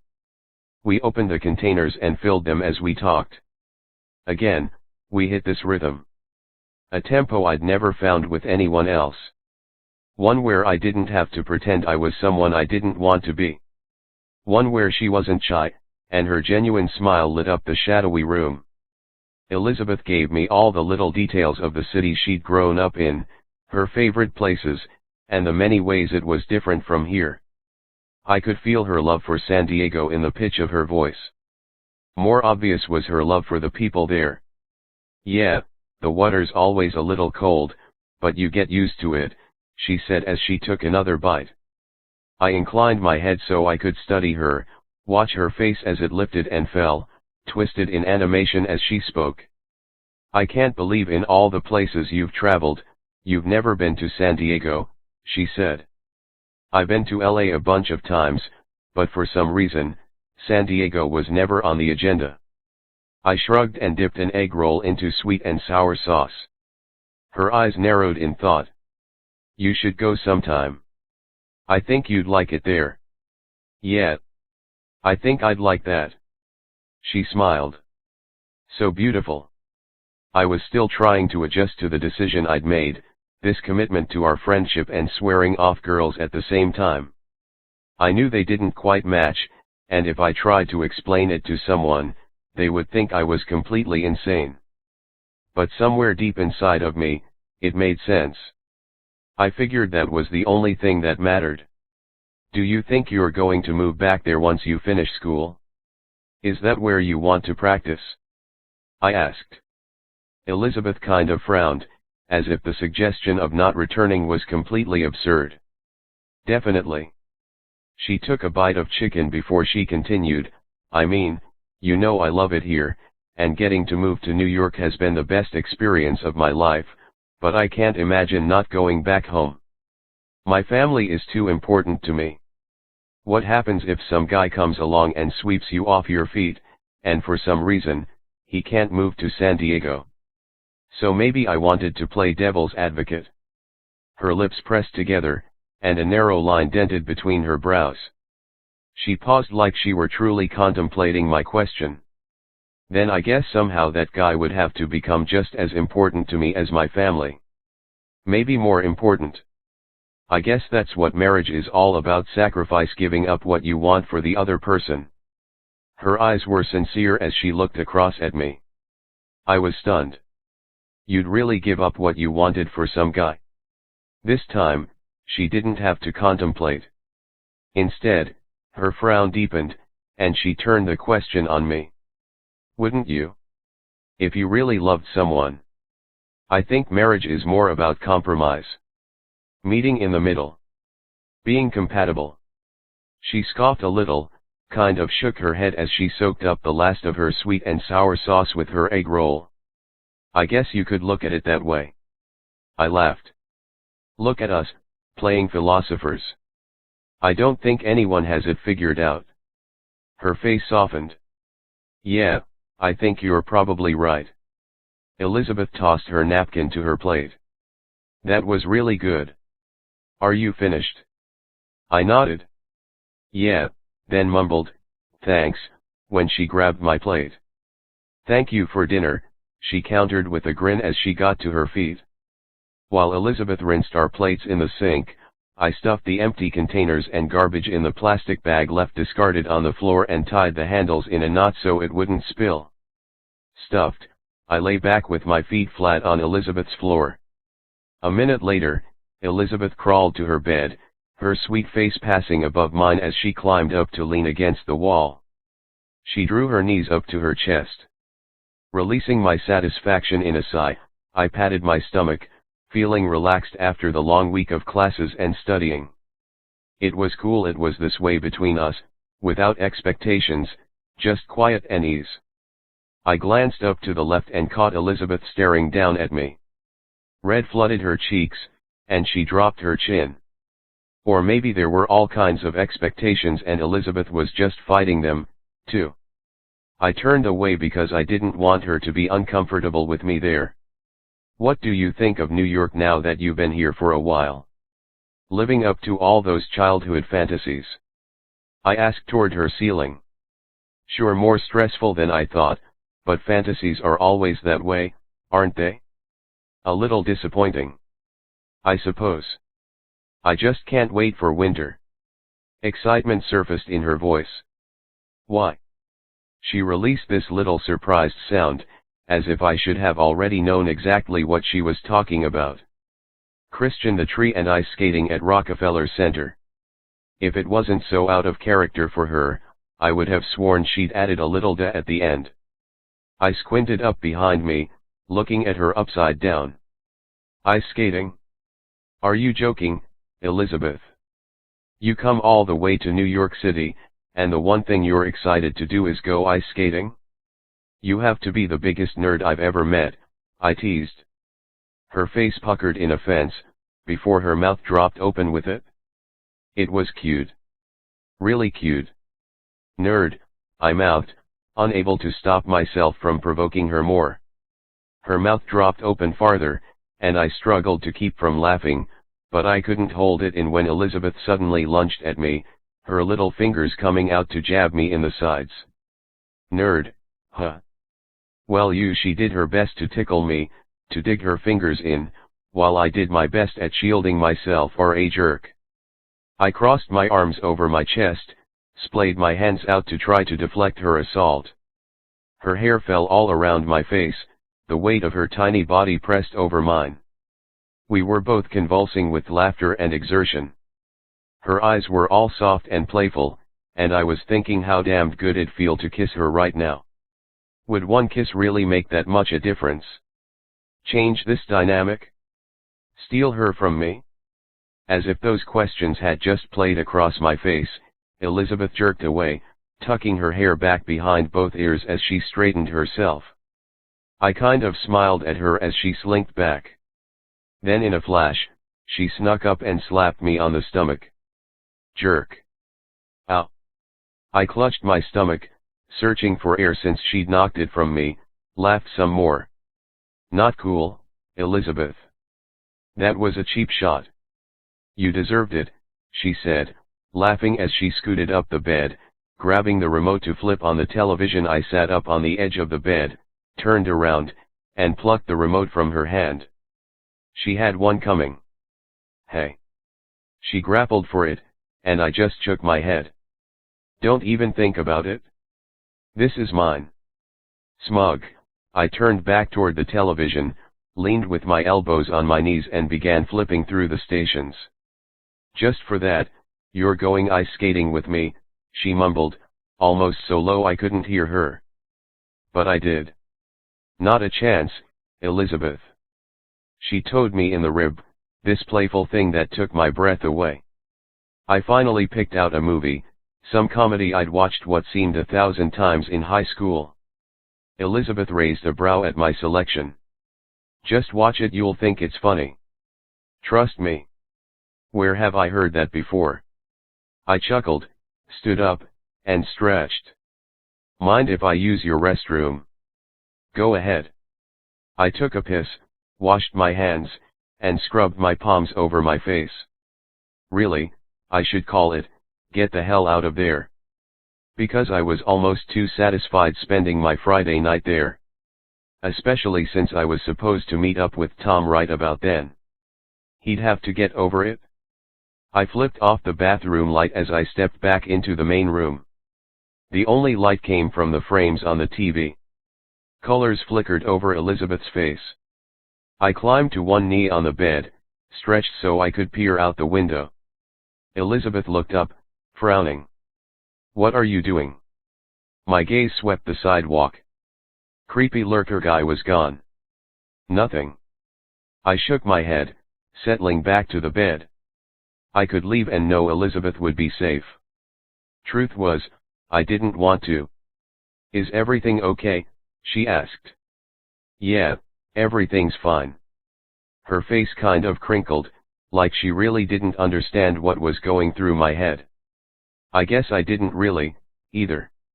We turned back to the television, and I sat through the movie I could quote verbatim and just listen to Elizabeth laugh. At first, she tried to contain it, to cover up her reaction, before she let loose. She laughed so hard she rolled to her side, so hard she was wiping her eyes. Her little bare feet were situated close to my side. I reached out, my fingertips brushing over her ankle. I looked up at her. "I'm really glad I met you, Elizabeth." Her eyes smiled. "I'm really glad I met you, too." Faint light filtered into the room. I blinked, orienting myself to my surroundings. A surprised breath escaped my mouth when I realized my nose was pressed to Elizabeth's belly, her stomach rising and falling in her sleep. I didn't know when I'd fallen asleep, but at some point, she must have gotten up to flip off the television. Now she slept on her side, our bodies curled in an extended S, her head at the top of the bed and my feet hanging off the end. I lifted myself to my elbow, pitched my head to the side to pop my stiff neck. My eyes traveled the length of Elizabeth's body. Her shirt had edged up in her sleep, her jeans stretched over her perfect ass. Black lace and satin pink bows peeked out at me just over the top. Damn. I really did want in those panties. Sighing, I forced myself to climb from her bed and maneuvered her around to cover her with a blanket. Elizabeth moaned from the depths of sleep and flopped to the other side. I reached out and brushed her hair back, ran the back of my hand down her face. Friends. I nodded as the word clattered through my brain. Then I peeked once more out her window to the vacant sidewalk below. Maybe I'd overreacted. But could it ever be counted an overreaction when the safety of someone you cared about was at stake? I glanced back down at her as she slept.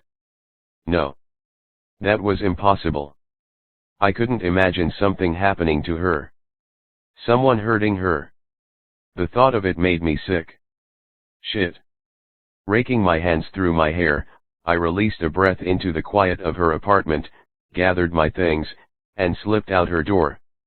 On the other side, I paused, my hand on the knob. Finally, I jiggled it to make sure it was locked and forced myself down the hall. 5 Elizabeth Christian reached across the table and nabbed a fry from my plate. He'd already devoured his entire meal in what seemed less than 2 minutes. I tried to smack his hand as he crammed the entire thing into his mouth. Hey, didn't your mom teach you any manners? He snorted. Oh, she taught me all kinds of manners. And it's not like you're going to eat them. I shook my head, unable to grasp how one person could eat so much food. Seriously, Christian, that can't be healthy. I'm a growing boy. I laughed. I really hope not. The guy was already too much, this force of energy that still stole my breath when he entered the room. Over the last 4 weeks, we'd been hanging out a lot. The friendship we both needed was blossoming, growing, emerging into something indefinable. I valued it more than I ever believed I could, though remained reserved, fortified behind the barriers I knew instinctively to put into place. It was an intuitive command to guard my heart and guard it well.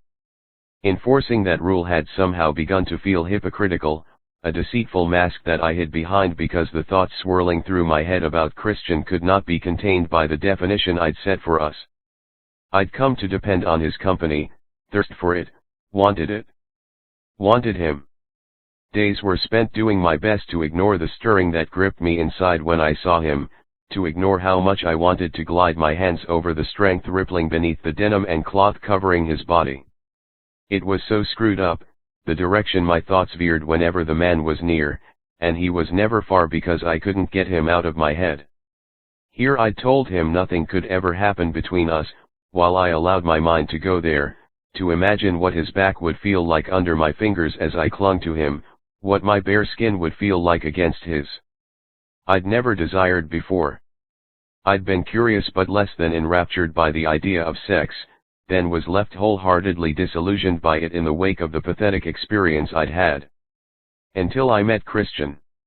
Now it throbbed in my consciousness and schemed along my skin. I wanted to feel him. But I sensed it deep. He would break my heart. Just sitting here, I understood somehow that he already was. Slowly, surely, these little fault lines in my defenses were splintering. Fissuring. From across the table, I studied Christian, wondering how one person could shift something so dramatically inside of me, scare me, and give me this joy I didn't know what to do with at the same time. How did he make me feel the most insecure I'd ever felt in my entire life, yet manage to make me feel the safest in his presence? So, how's your math class going? Christian wiped a napkin over his mouth, sat back in his chair with a satisfied sigh as he pushed his plate away.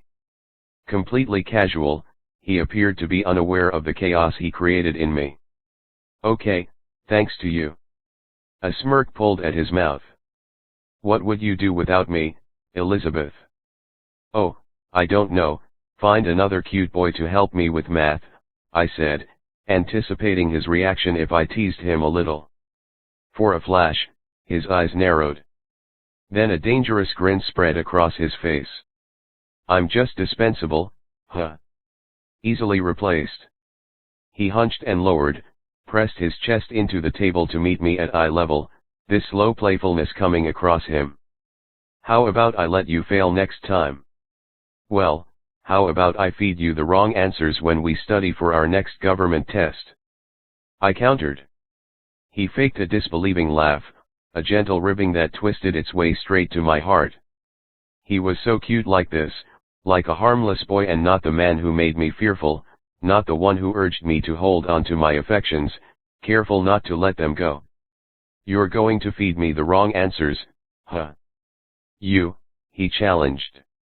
The entire meal, I'd felt his legs stretched under the table, reaching, giving in to casual brushes, then receding as if they hadn't happened. Now, Christian abruptly extended his leg, wove it between my legs, direct and bold. My breath caught. It was the closest we'd ever come to an embrace. I averted my gaze but couldn't for long because I could feel him staring at me. His voice dropped. You, sweet Elizabeth, the most innocent girl I know, are going to feed me the wrong answers. I bet you've never even told a lie. Heat flooded my face. He was taunting me, prodding. Is that what he really thought of me? Innocent. But honestly, I guessed I was. Well, maybe not innocent. Just inexperienced. I had no idea how to play Christian's games, no idea of what the girls he surrounded himself with were like, although I could only imagine. It had to be my greatest disadvantage. Vulnerability oozed from my consciousness, and I shifted in discomfort. Christian could devour me whole. His expression shifted as he edged even closer, his voice a whisper, just how innocent are you, Elizabeth? It was clear what he was asking, though I couldn't tell what he hoped the answer to be. Those blue eyes flamed as he waited, his leg burning against the inside of my calf, the air in the restaurant thick. I slowly shook my head. Not that innocent, Christian, I whispered. A long blink shielded his eyes, and something like disappointment flitted along the lines of his face before he swallowed and opened his eyes, searching. How many guys have you been with? Embarrassment flashed over my skin, spread over my chest and onto my face. I averted my gaze. Why was he doing this to me? We talk so much, most often casually, though at times those conversations turned serious, delving into deeper subjects as we learned more and more about the other. It had always felt like a comfort to have someone to confide in. But we'd never talked about this. Hey, he murmured, his tone shifting, the softness in his voice coaxing me to look back up at him. "You know all about me." Christian lifted one hand, the grimaced smile on his face almost pained, and counted off with his fingers. 6, 22, or maybe 74. They were like little contemptuous checkmarks lifted in the air. "I can't count that high, remember," he said. "I'm bound to lose track." He was clearly trying to make light of it, but the words held a distinct undertone of hurt. "Don't you think it's fair if I know a little bit about you?" I blew out a slow breath, remembering how I'd put him on the spot before. Friends would know this about each other, anyway, but he and I both knew this wasn't about us being friends. "Just one," I finally said, dipping my head down and to the side to hide the redness I knew would be there, though I couldn't help but slant my eyes to watch his reaction. He was my boyfriend for 3 years. I hated the heaviness that crept over me when I thought of Ryan, hated more that Christian had more of an effect on me than Ryan ever had. Of course, because I was 15 and naive when we started dating, I thought he was the one. A bitterness I'd kept concealed for too long broke loose.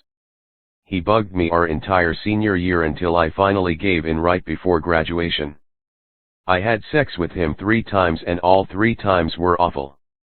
Then he broke up with me. That's it? I shrugged nonchalantly, playing it off as if I hadn't just divulged the entirety of my pitiful experience with guys and that I hadn't been a fool to fall for this obvious exploitation. I was pinned to the chair by Christian's sudden severity. My chest squeezed as his head tilted just to the side, the depths of that place I was scared to tread exposed. "Do you still love him?" I fumbled through the emotions Christian had crashing around inside of me for an answer, unable to discern how I felt. I licked my lips to steady myself. When I spoke, my voice trembled. "No, I mean, it still hurts because of what he did." I was devastated for about a week, but it wasn't hard to realize we didn't have a future together. I just wish he would have broken up with me before he had sex with me. I can't stop thinking about how stupid I was falling for it. "And the asshole didn't even know how to take care of you," Christian murmured, the assertion rough and abrupt. His eyes were a destructive force as he stared at me. There was no questioning what Christian was thinking right then. A lump grew in my throat, the air between us too thick to swallow. "You have no idea how badly I want to track down that guy and make him pay for what he did to you for treating you that way." His words knocked me back from the physical response flooding my body. I frowned at him. "How is that any different than what you do?" He blinked a couple times and heffed the air from his lungs. Our faces were so close, I felt it rush across my face. "Maybe there's no difference. I don't know." He angled a hand through his hair and down the back of his neck. "But I've never told anyone I loved them or that I wanted to be with them so they'd have sex with me. I can't tell you how angry it makes me that he did that to you." A tremor rolled through him, something palpable, more than jealousy. I knew it then. He truly did care about me. This friendship was as real as I felt it was. Maybe there was more to it. Maybe there was something to this simmering attraction that I didn't know how much longer we could ignore. But right then, him caring about me? It was what mattered. Christian abruptly withdrew his leg and edged back in his chair. Because we both understood it? The connection we shared was too important to ruin it by giving into the physical. I faked a smile. "It's fine really. I'm over it. It was for the best. Believe me." Time passed so quickly. Before I could make sense of it, November had come. Along with it, the approaching winter had ushered in a new feel in the air. Christian had become a mainstay in my life, my closest friend, the one who I felt securest with. He was a comfort that wrapped around my body and spread all the way to my bones whenever he was near. Out of the corner of my eye, I watched him from where I sat lengthwise on his couch. With my back propped up against the arm and my knees bent, I rested my bare feet on the soft suede of the cushions and balanced my calculus book on my thighs. Christian's apartment was so much more comfortable than mine, and we'd taken to studying here. A decent-sized kitchen sat off to the left of the entrance, and the dining nook and living room took up the rest of the open space. Down a small hall to the back was his bedroom and bath. Where my apartment had one small window over my bed, Christian's apartment was open, 2 windows in his living room and 1 in his bedroom, something that felt like a total luxury. During the day, it was brighter in here, a natural warmth flooding the room as rays of light slanted in from between the buildings on the opposite side of the street. And at night. I loved it here at night. Light seeped in, boasting the city and everything it had to offer. Horns blared and voices rose from the sidewalk below. Christian's couch had become my spot, and I relished in it now, snuggled against the plush fabric as I tried to maintain focused on my homework. He sat on the floor, his legs stretched out beneath the coffee table and his back against the sofa. That head of black hair teased me from where it rested just at the juncture of where I had my knees bent. Tonight, it was all over the place, sticking up in every direction. His hands continually came up to rush through it as if he were frustrated, probably because he was. If I wanted to, I could reach out and touch, run my fingers through the softness. I could only imagine how his head would tilt back in undeniable pleasure, could almost hear a low rumble emitted from deep within his chest, how the sound would vibrate up my arm and cover me whole. My hand twitched. Sometimes that desire was so great I almost gave in to it, but we both always pushed it aside because the friendship we shared was so much greater than any fleeting attraction could ever be. "I'm never going to get this," he mumbled. "Yes, you will. You always do." We studied together almost every night, but it wasn't uncommon for us to get distracted, many times talking into the deep hours of the night about everything and anything. While we were so much the same, there was also so much between us that was different, the way we looked at life and our goals for the future. Streaks of selfishness were so blatantly obvious in some of Christian's words, the things he would say that would take me aback, reminding me of how distinctly different we were. But here in this place, with Christian on the floor and me on his couch, those things couldn't touch us. I settled into that safety, this place that was ours, where Christian was comfortable enough to put all those pretenses aside. Christian groaned again, and his head dropped back onto my leg. He cut his blue eyes my direction. "Seriously, this sucks ass." "What sucks?" I trained my attention on my book in front of me and kept writing, pretending I didn't love the way he felt against me. That I didn't savor in the slight pressure that slipped through my jeans and caressed my skin, that I didn't love the sound of his voice even when it projected the most ridiculous words. I already knew what was coming. "This class sucks, is what?" A mischievous grin lighted at the edge of his lips. "Seriously, when do they think we're ever going to use any of this garbage? It's a complete waste of time." I laughed and nudged him with my leg. His body rocked a little, then settled farther against mine.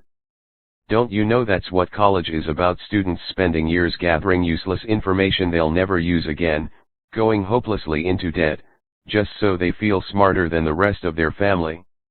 I mean, that's why I work so hard to get here, anyway."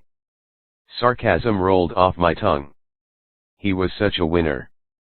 For being one of the smartest guys I knew, he sure found a way to complain about every subject, every night. I suddenly rolled my eyes. Clearly, he liked the sound of his voice as much as I did. One side of his mouth tipped up with the cutest smile. It perfectly matched the tilt of his head. "Fine, it's not useless." He reached up and pinched my thigh. "But right now, I can't think of a single time in my life when I'm going to use it." A vain attempt was made at ignoring the heat spreading up my leg. "Quit complaining. You're going to kick ass at Trivial Pursuit." This time he really laughed. It vibrated through the cushions and crawled across my skin. I tried to hold in the smile, tried to memorize the way it made me feel. From the top of the coffee table, the sharp ring of Christian's phone sliced into the room. Of course, Christian's phone rang constantly. I was never so blunt to ask who was calling. I found I'd rather not know if it was some girl on the line. The truth was, I didn't want to know anywhere he went or what he did once he walked me back to my apartment each night. He had no obligation to me, but that didn't mean I could stomach knowing who he was running off to jump in bed with the second I was out of his sight. Glancing at the screen, he lifted his face to the ceiling and exhaled heavily. "Great," he mumbled. He reluctantly accepted the call. "Hello." These were the only times when I paid attention, when I turned my ear to the conversation happening beside me. I couldn't help but listen when the calls he received caused Christian's shoulders to sag and sucked his light from the room. I was disgusted by it. His parents' pressures were so ingrained in him, they held him hostage in a place I was sure Christian didn't even know he was a prisoner. Every time they called, it was the same. They never took the time to ask how he was, but rather questioned what he had done, what he had achieved, and pushed him some more. I'd slowly begun to hate them, resenting them for forcing their son towards something that was so obviously holding him back. Christian insisted this was what he wanted for his life, and I knew part of him truly did want to be an attorney. But I could clearly see striving toward his father's goals for him was more of a burden for Christian than a blessing. "Hi, Dad." Through the phone, I could hear his father start right into him. The words might have been muffled, but they were a clear hostile coercion. "Yeah, I got it." "No, Dad. I already did." Christian dropped his head, his fingers tugging at the ends of his hair. "I'm doing the best job I can," he said, strained. "What else do you expect me to do?" Knots formed in my belly as I listened to the one-sided conversation. As I caught bits of the unfounded criticism and the unjustified berating. "Fine," Christian mumbled. "You are." Surprise increased the volume on those two words, followed by a frustrated sigh. "Just let me know when and where." His father ended the call before Christian was given a chance to say goodbye. It made my heart hurt. I reached out and touched him, my fingers light on his shoulder. This was not giving in. This was being there for my friend. "Hey." He didn't respond, just drew his knees up from under the table and wrapped his arms around him. Christian was always larger than life, but right then, he reminded me of a little boy. "Please don't let them do this to you, Christian. You're amazing, and if they can't see it, then they're completely blind." The shake of his head was short and buried in his arms. "Fuck," he groaned on a gravelly breath, rubbing his eyes with the heels of his hands. He cut his gaze over to me with his cheek pressed against his forearm. "I'm going to prove him wrong, Elizabeth. I'm going to be the best damned attorney, and he'll never be able to say another word to me about it." Worry cinched my lips into a thin line. This was the Christian who scared me the most, the one who couldn't see what his parents were doing to him. The one who, instead of fighting against it and living for what he wanted, ran headfirst into it. Part of me had to understand the desire to please the ones who cared about us, but I didn't believe Christian's parents had his best interest at heart. "It doesn't have to be that way, Christian.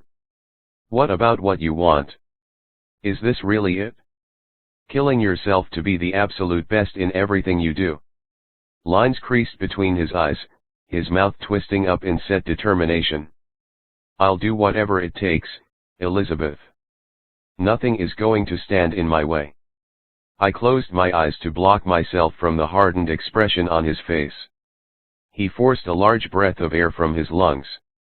"I don't feel like dealing with this shit tonight. You want to get out of here." I looked up to find Christian maneuvering around to stand. It was almost 10, an hour or so earlier than when I usually left his place. Christian would always walk me home, then go and do whatever he did after he left me at my door. Frowning, I attempted to decipher his intent, because it sounded like an invitation. "Where do you want to go?" "There's a party at my friend Sam's. I have to stop by. His birthday was yesterday, and we're celebrating it tonight."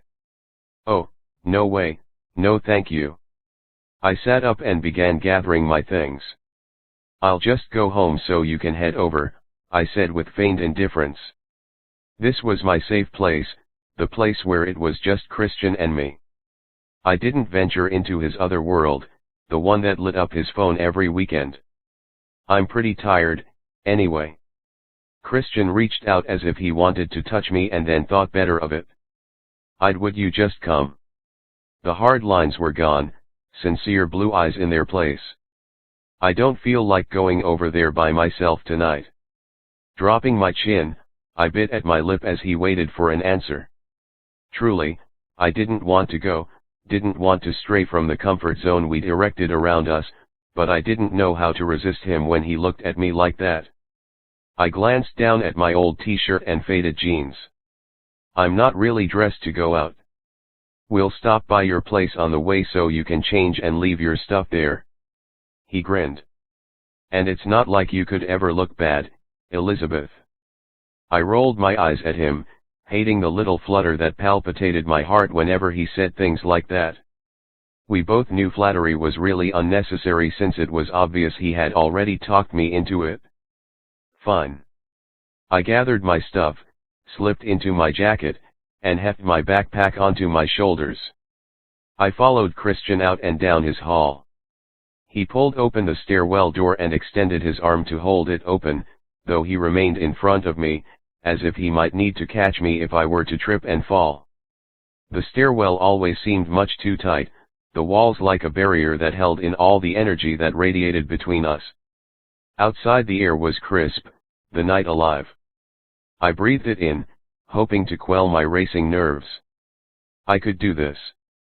Christian was my friend, and it wasn't fair for me to avoid every other aspect of his life that didn't involve me. I'd made it clear before that I wanted to know him, really know him, and how could I if the only time I spent with him was behind his apartment door? His hands were shoved in his pockets, his stride strong but slow to sync with mine as he walked alongside me. So he breathed out, puffing out his cheeks as he did. Turns out my parents are coming here for Thanksgiving after all. Really? Is that what your dad called about? I lifted a brow. Originally, his parents were supposed to be out of the country for the holiday. You sound thrilled about it? Sarcasm arched my brow. An incredulous sound slipped from his mouth. A perfect night in hell. Thanksgiving dinner at some stuffy restaurant with my dad harassing me the entire time. Can't wait. We walked a couple steps in silence before Christian fixed his gaze on me. Why don't you come with me? Laughter bubbled up at the absurdity, but I held it in when I realized he remained silent, waiting. Oh. He was serious. I frowned. This sounded like a really bad idea. I couldn't stand his parents, and I hadn't even met them yet. Don't you think that's a little bit weird? I mean, won't they get the wrong idea or something? Maybe. A small shrug of his shoulders discounted it. But I don't really care. Let them think whatever the hell they want. I just don't want to go by myself, and I don't want you sitting at home by yourself on Thanksgiving, either. At least if you're there, my dad will lay off me a little. He wouldn't want to look like the asshole he is in front of someone he doesn't know. So what you're saying is you want me to protect you from your parents? I teased. Exactly. He knocked into me, jostling my body slightly to the side, the weight gone from his face as he laughed. No, Elizabeth, you're my best friend. Who else would I want to spend Thanksgiving with? His words struck me, and I warmed from head to toe. That was really all I needed. I slowed to the point of barely walking, and I turned completely to face Christian at my side. You're my best friend, too, Christian. You know that, right? He didn't say anything. He didn't need to. The expression on his face said it all. He was all sweet and adoring, that soft look that always warned how easily we could slip. Fall. I drew in a deep breath and turned ahead. So? You're coming, he prodded as I stepped in front of him to open my building door. Of course, I'll come. He followed me inside and up the stairs. Guess I managed to talk you into 2 things you didn't want to do tonight. He was so close behind me, his breath rustled through my hair. Yeah. I guess you did. Must be my lucky night. I glanced over my shoulder at the smirk I already knew would be waiting there. The lightness in his tone warned me he'd made the flip to that cocky boy I'd met the first time in the cafe. I figured I'd be dealing with him all night since we were heading over to his friends, although I wasn't entirely sure what to expect. I played along, smirked back. Yeah, I'm sure it will be.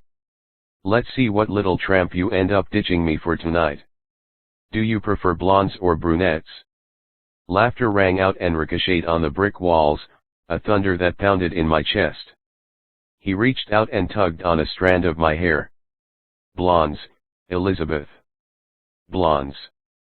And did you just say tramp? Yep, sure did. Oh, you're going to make all kinds of new friends tonight. 15 minutes later, we were walking side by side towards Sam's apartment, a guy I'd never met, but was legendary in the stories Christian told. Knowing them only managed to make me more nervous than before. I'd changed into my best jeans, a cute, wide-neck sweatshirt, and boots, hoping not to embarrass Christian since he was dragging me along. I was never one for parties. Maybe because to me it symbolized what I'd given up to make it here. If I were being honest, it just wasn't my scene. The few I'd been to had been uncomfortable. The predatory feel in the air. Guys assessing whether a girl was as easy as she looked, and girls competing to win that attention. No thanks. I glanced back down at what I'd changed into, pretty sure I was going to be completely out of place. With longing, I glanced behind me. Maybe I could come up with an excuse, turn around, and go home so I could crawl in my little bed and hide.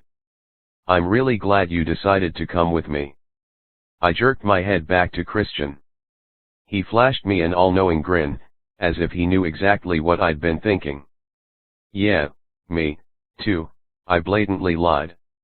Christian chuckled, lifted his face to the night sky with a satisfied breath pushed out into the air. He appeared so relaxed, so casual as he ambled along. I followed as if there was nowhere else for me to go. We turned right at the intersection, and Christian grabbed my hand. I sucked in a sharp breath and tried to hide the way the simple gesture made me feel. His hand was warm, perfect, felt too right. He tugged me to his side. This is it. My eyes traveled the height of the building. It was much nicer than mine, but not nearly as nice as Christian's. 10 stories of lit windows lined the building. Energy radiated from its walls. Nerves hit me again as Christian swung the door open, and they eased just as quickly when he squeezed my hand. What was he doing to me tonight? He had my emotions all over the place. I'd come to feel so comfortable in his presence, the want inside had subdued to a peaceful glow. It had come into something that felt like a stronger connection, something I could control. Tonight. I wasn't sure. Something had shifted, tilted the axis where I thought I'd found a perfect balance. He led me down a narrow hall and pressed the button to the elevator. An encouraging smile lifted his mouth when he looked down at me. Don't be nervous. Everyone's really nice. A slight chuckle echoed in the confines of the old elevator when we stepped inside, and still he held my hand, a gentle encouragement, maybe a thank you for coming. I mean, they're idiots, but nice. I nodded subtly. Great. The elevator door slid open on the 5th floor.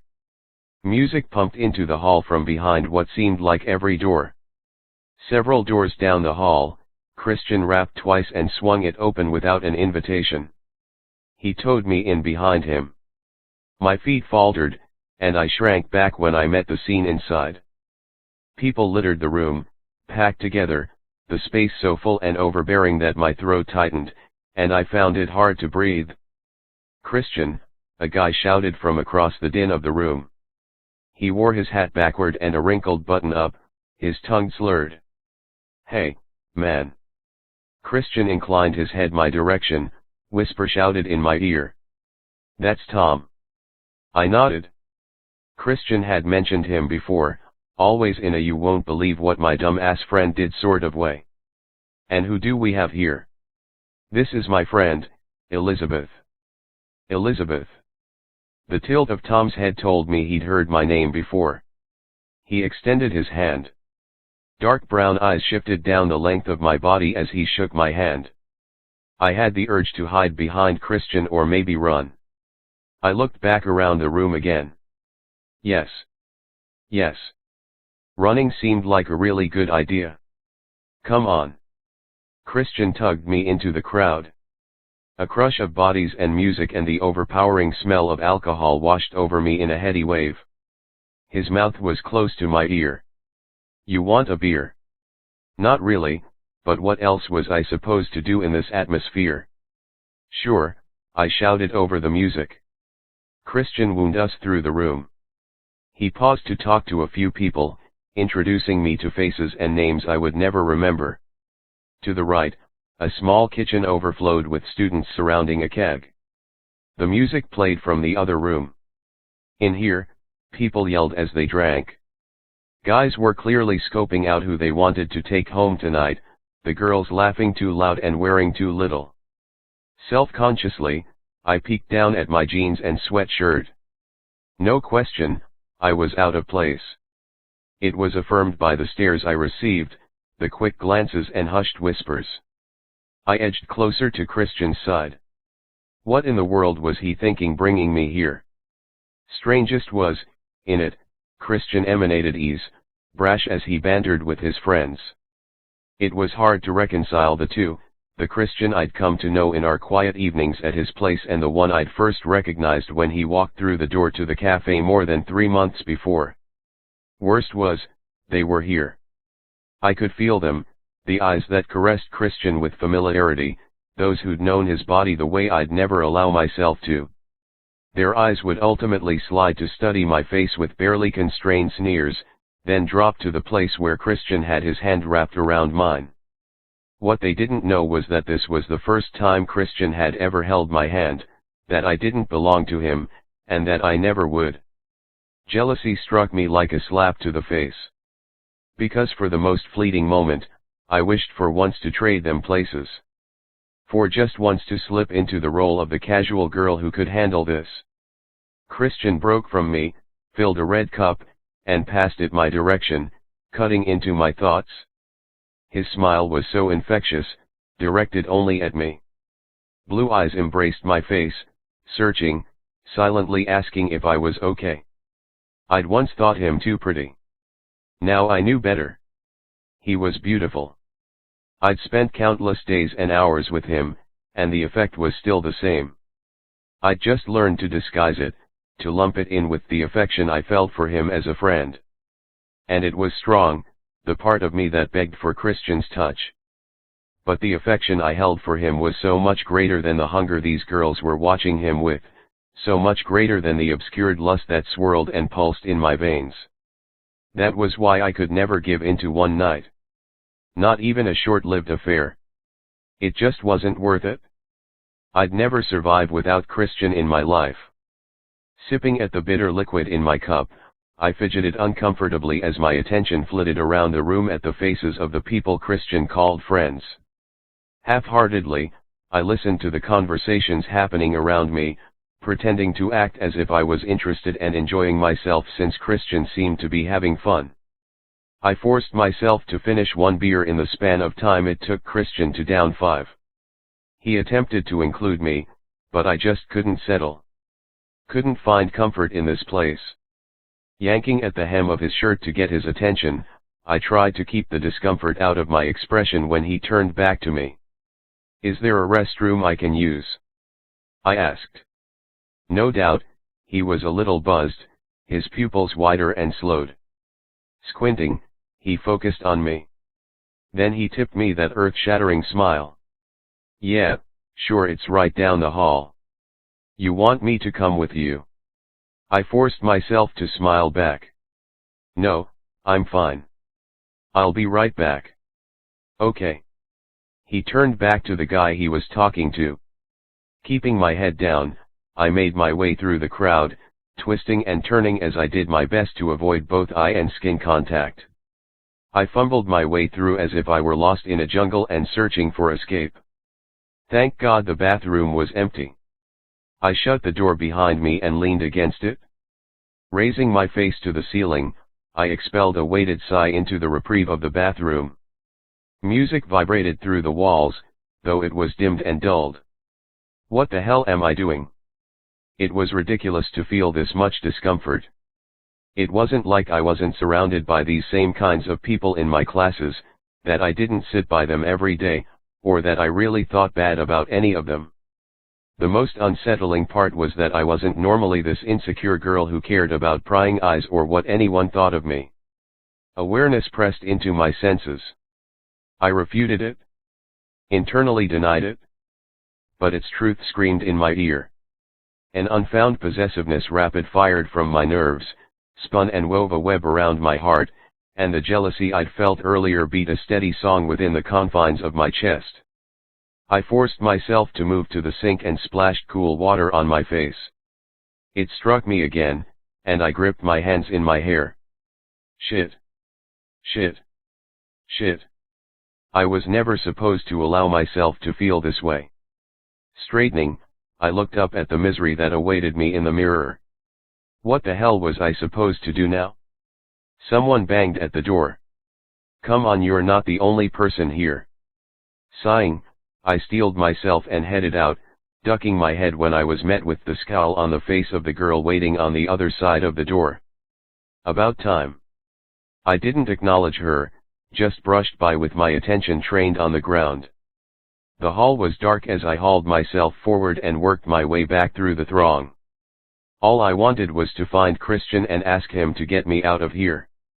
A foreign hand pulled at my arm as I passed, and I spun around to one of the guys Christian had introduced me to when we first got here. Max. Yes, that was it. Max. Where you goin' so fast? Panic stretched tight across my chest, and I yanked my arm away, hating his obvious perusal and my reaction to it. I'm looking for Christian. Of course, you are. Just like everyone else. The guy laughed in his stupor. Well, if you can't find him, you know where to find me. Ugh. Why was Christian so into this? Pushing forward, I came to a stumbling standstill on the outskirts of the living room. Because I knew why. I always had. Christian had moved into the living room. Even from here, he crowded my space. His presence slipped over my skin, penetrating, invading everything. He held me in a way no one ever had, in a way I knew was impossible for anyone else to. He leaned with one shoulder on the wall while some girl with long brown hair nearly climbed his body, inching up to whisper something in his ear. His head tilted back, and I caught a flash of his gorgeous face before he leaned back into her. This was why he was here. An ache unlike anything I'd ever felt pierced me. All the way to the core. I wasn't angry with Christian. He'd never tried to hide this from me. Had never lied and had never promised me anything. And the little he'd asked me for, I'd immediately shot down. It didn't mean seeing him here, like this, didn't hurt like I'd been thrown into the deepest, most excruciating pit in hell. I couldn't be here. Couldn't witness this. Not when it hurt so much. Turning, I fled, shoving through the throbbing crowd. Mumbles and annoyed stares met me on all sides. I couldn't find it in myself to care. Not with the knot of agony that had found its way inside of me. Forcing them out of the way, I tore out the door, wanting so desperately to look back but knowing I couldn't handle what I would see. I had to get out there. Erase this night and the images it had created. The feelings it had summoned. I didn't bother to wait for the elevator. Instead, I grappled with the metal latch and flung the stairwell door open wide. My footsteps pounded on the cement stairs and echoed in my ears. Labored breaths panted from my mouth. With burdened feet, I stumbled outside. Cool air clashed with my flaming skin, and I bent over and tried to catch my breath. Gasping. Stupid, stupid girl. I'd been a fool for allowing this to happen. I pulled out my phone, typed out the easiest excuse I could find, and pressed send. Then I ran from the one thing in my life I wanted most. 6. Christian. I tried to ignore the way I felt when Elizabeth left my side to find the restroom, but it was impossible. I downed the rest of my beer, hoping it'd cover the sudden void inside that told me I was missing something. Dude, you wouldn't believe how fucking funny it was. You should have been there. Kenny leaned in close to my ear so I could hear him tell the story about a girl he'd seen crash into 3 different cars in a parking lot when he'd ventured into New Jersey the weekend before. She had to be the dumbest bitch I've ever seen in my life. I struggled to pay attention, to smile and laugh along. But my only focus was this strange sensation. How my hand burned from the first true contact I'd ever had with Elizabeth. I'd taken her hand to give her reassurance because she was all jerky with nervous energy, as if we were getting ready to enter the place where her worst nightmares were bred. It was just to give her a little comfort. A simple gesture to remind her I was there. Then it turned out, I was the one who couldn't let go. I was only holding her hand, for fuck's sake, and now it was all I could think about. I felt cinched from the inside out, or maybe the outside in, I couldn't really tell. It was all-encompassing. I was beginning to think the resolution I'd made months before was a mistake, because I was hard just from holding a girl's hand. I really needed to get laid. Truth was, Elizabeth was slowly driving me insane. Physically. Emotionally. Completely. The urge to reach out and touch her again was killing me. To run my fingers across her face and over her lips. To push it further. To push her further. To end this madness that had me spun up, teetering at the cusp, so close to spinning me out of control. Everything had been great for the last couple of months. Perfect, really.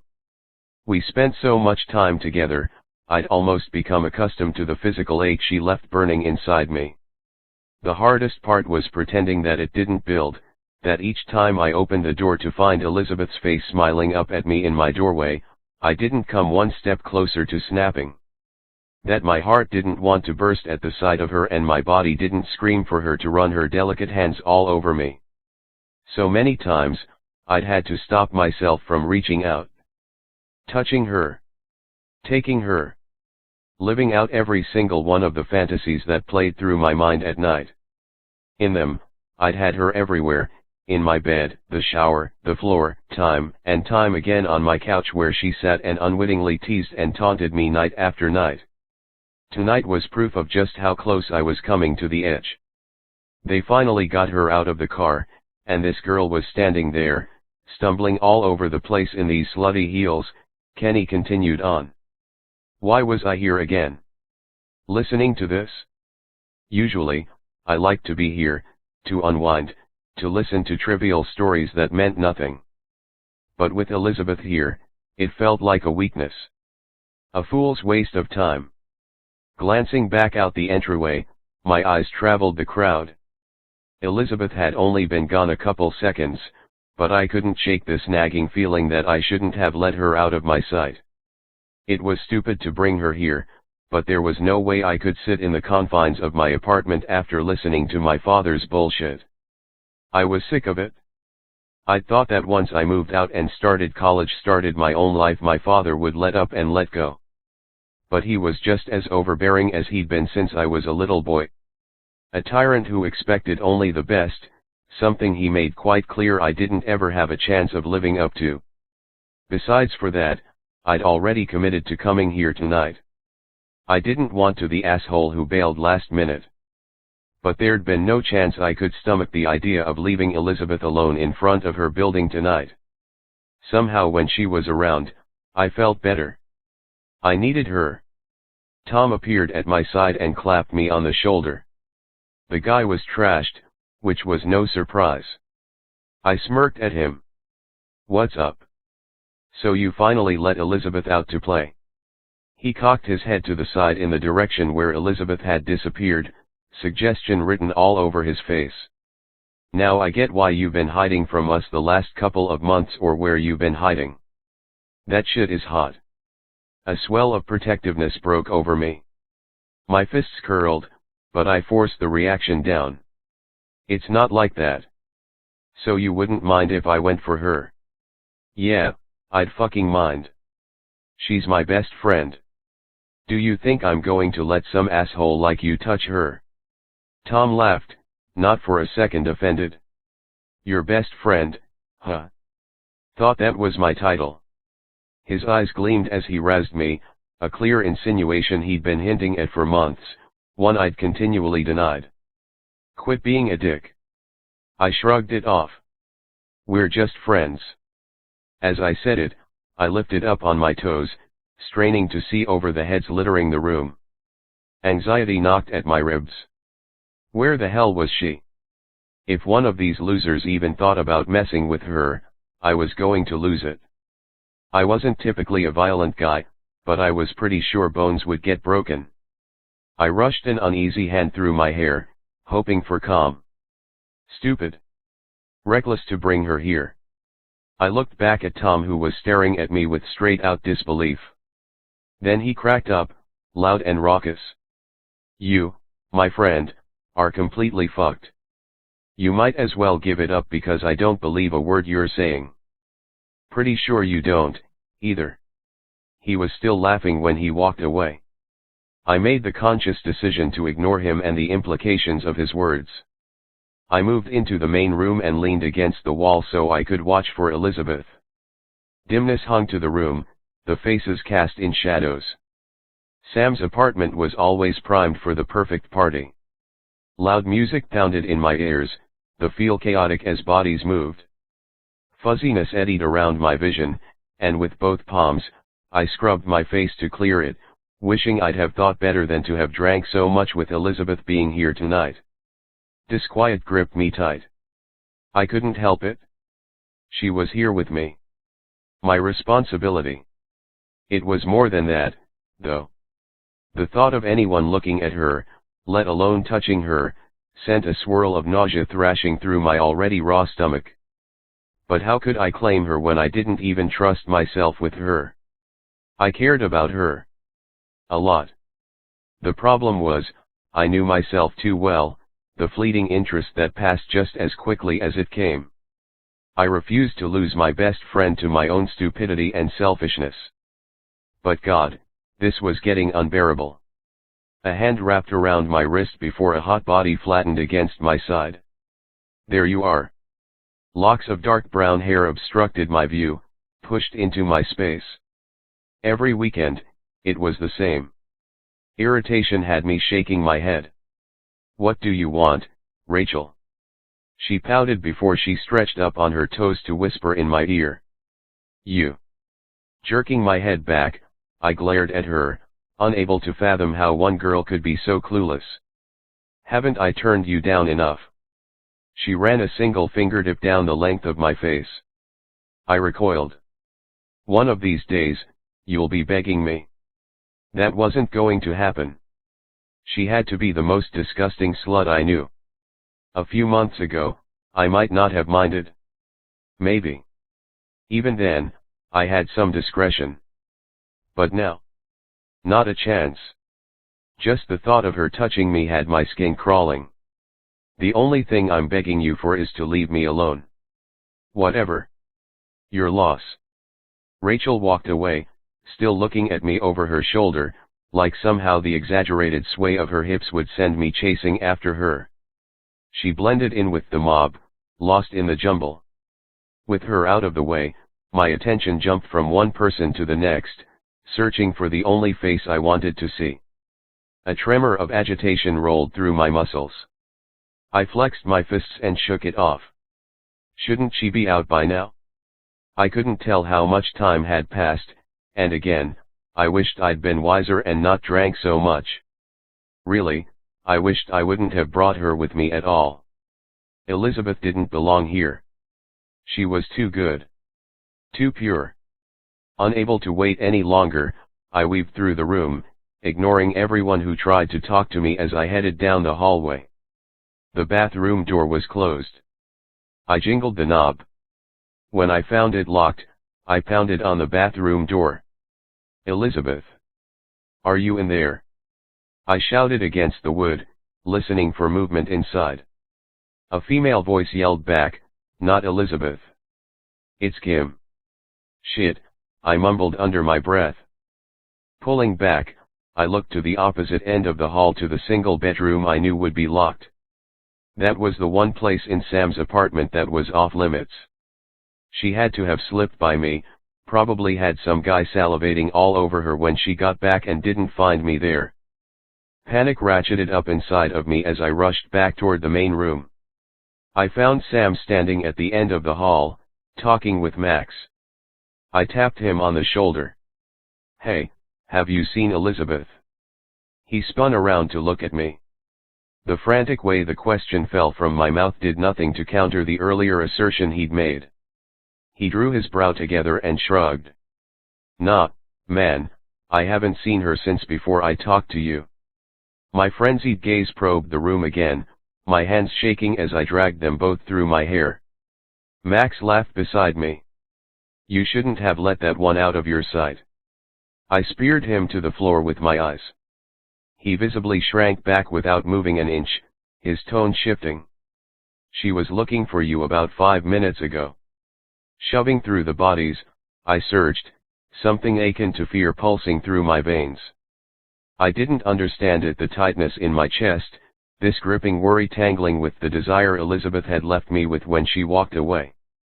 The room felt too confined, and I forced my way through the crowd, pushing and shoving and basically being a total dick. But every second spurred something higher in me. Faces glared at me in irritation. I didn't even stop to apologize. Elizabeth was nowhere in the living room. The kitchen was jammed with people, all except the one I was so desperate to find. Frustration bubbled up. I wanted to scream. Fuck. I dug into my pocket to find my phone to call her. The little red light flashed. I opened it to a message from Elizabeth. Relief slammed me. Thank God. That was until I read what she'd texted. "Elizabeth, sorry. Tired. We'll see you later." The worry I felt transformed and lifted. A throb of anger formed a lump in my throat. What the hell? She just left. Without saying a word. Why would she do this to me? Did she have any idea how fucking worried I was about her? I dialed, but it went straight to voicemail. Her phone deadened. That only managed to piss me off more. Pushing through the crowd and out the door, I stumbled into the empty hallway. I glanced at the illuminated lights on the elevator. The car was higher in the building. Unwilling to wait, I took stairs, propelled by anger and confusion, all wrapped up in a cloak of anxiety that something might happen to Elizabeth as she walked home by herself. What was she thinking? In all the months Elizabeth and I had hung out, she'd never once pulled anything like this. Reliable. Thoughtful. That was Elizabeth. But what? She was fucking tired, so she walked home by herself in the middle of the night. Without telling me first? Cold air jolted my senses as I stepped outside. Crowds still coursed the sidewalk. Couples roamed, and groups headed to wherever they were going that night. My head whipped to the left in the direction of her apartment. She was already gone. I started out a flat-out run. Dodging people and barely pausing before I raced across the intersections.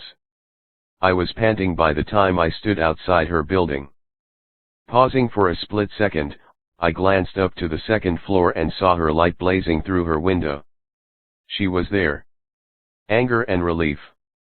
They cut a path through my insides. Flinging open the building door, I barreled up the stairs. Frustration and something that felt a whole lot like hurt ebbed out the worry. 5 seconds later, I was pounding on her door. I shuffled my feet impatiently, knocked again when she didn't answer after a couple of seconds. Finally, movement stirred on the other side of the door, and I could feel her peering out at me from the peephole. Metal slid as she released the lock, and Elizabeth cracked open the door. Confusion and sadness saturated the visible half of her face. I bit back the urge to yell at her and forced down the anger when I saw the affliction twisting up the corner of her mouth. I blinked, trying to make sense of what had happened in the span of 10 minutes. Elizabeth. It was a plea. What did I do? Because I knew she wouldn't have left without saying goodbye simply because she was tired. What are you doing here? She asked, averting her timid gaze to the ground. What do you mean, what am I doing here? I was worried about you. I nudged open the door. Elizabeth staggered back a couple of feet. Everything about her was beaten down. Blonde waves fell around her saddened face. My fingers twitched, wishing to push it back, to force her to look at me. What happened? She shook her head as she slowly lifted her eyes to find mine. Sadness pooled in the depths. I don't know anymore, Christian. That feeling washed over me again, something that resembled pain, something foreign that made it hard to breathe. I stepped forward and dipped my head to capture her attention. I couldn't stand for her to look away from me. Did I do something wrong? Cold, quiet laughter rumbled from her throat. No, Christian. She raised both shoulders before she dropped them in defeat. I felt out of place there, okay. I'm sorry I just took off, but I don't fit into that world, and I guess I didn't really feel comfortable seeing you in it, either. I pushed a strained breath from my lungs. The sound hung in the air between us. I'm sorry, Elizabeth. I shouldn't have taken you there. Her discomfort had been obvious, the way she continually fidgeted, her shy eyes downcast as she stood beside me. Maybe it'd been selfish of me because I'd only been concerned about how good it felt having her standing by my side, that having her there had given me a valid excuse to relish in her soft skin against mine. Maybe I liked the way all the girls looked on her with envy. Maybe for a few minutes, I liked pretending we were more than what we really were. Pretending was safe. I just wanted to hang out with you. Elizabeth shrugged like it didn't matter and turned back to whatever she was cooking on the stove. She'd taken off her boots and jeans and had changed into these tight little gray leggings that showed off every perfect curve of her body. Barefoot, she stirred the pot, stirring something inside of me. I probably should have tried to stop them, but my thoughts went straight back to earlier. To how good her simple touch had felt. The burn. I suppressed a groan. God, why did she have this effect on me? She was my best friend, and all I wanted to do right then was bury myself inside her. For hours. Again and again. I pushed down the unwelcomed lust. Now was not the time for it. Instead, I waited for the response I could feel Elizabeth working up to. Slowly, she rocked while I watched her from behind. One hand gripped the pot handle while she gentled the spoon through the soup with the other, her head tilted to one side. My gaze traveled the flawless span of her body. Swallowing, she straightened, her hair swishing across her back. She released an audible sound of distress, and she seemed to have to force her voice through it. Didn't you want to stay there? Honesty flowed from my mouth in a soft whisper. No, not if you're not there. It was true. There wasn't anyone I'd rather be with. But Elizabeth trailed off, a heavy implication seated in the word. My steps were slow as I crept up behind her.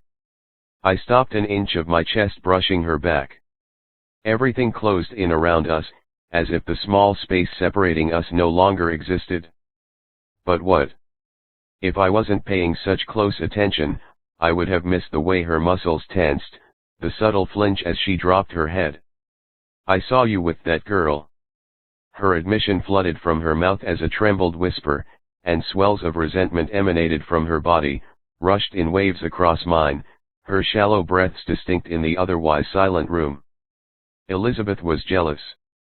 A selfish satisfaction permeated my being, and something overpowering rose up in the pit of my stomach. It was wrong, but unstoppable.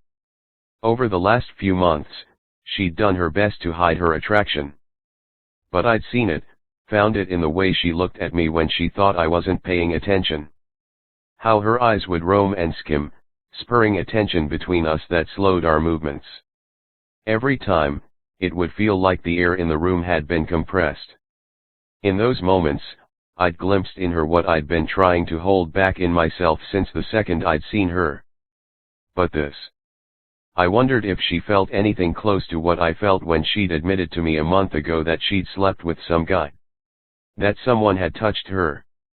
Possessive envy had roiled through my veins, and I couldn't tell what I wanted more: to kill this guy for what he'd done to her, or show her how good I could make her feel. Elizabeth, I leaned in close to one side of her shoulder, my mouth near her ear. Did you really think I would ditch you for Rachel? How could she possibly think that?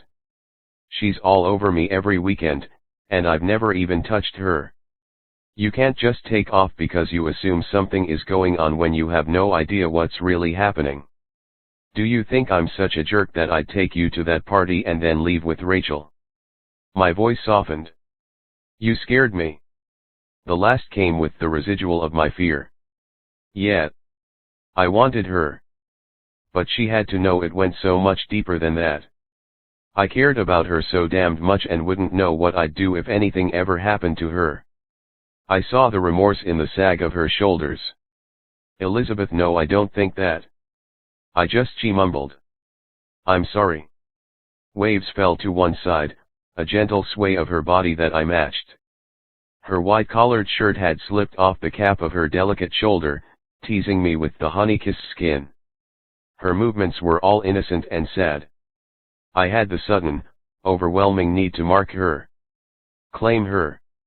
I descended on her before I could stop myself, my mouth gentle as I kissed her below the slope where her neck and shoulder met, my hands firm on her hips. She tasted like heaven. My entire body hardened as I pressed myself along the length of her back. For a moment, Elizabeth melted, a supple yielding as her head lolled to the side in a second submission before she froze and spun to untangle herself from my hold. Lines forged a path of betrayal across her face, and tears gathered in her eyes. What are you doing? I stumbled back, my body still reeling from its first taste of Elizabeth. And all I could think was I wanted more. Our chests heaving, we just stared, lost in desire and indecision. Elizabeth, I breathed across the space. Her eyes flashed with the sound of her name. I couldn't stop this, whatever insanity she had brought over me. I inched back toward her, raised my hand, and caressed my fingers down her cheek. Her eyes fell closed and her lips parted.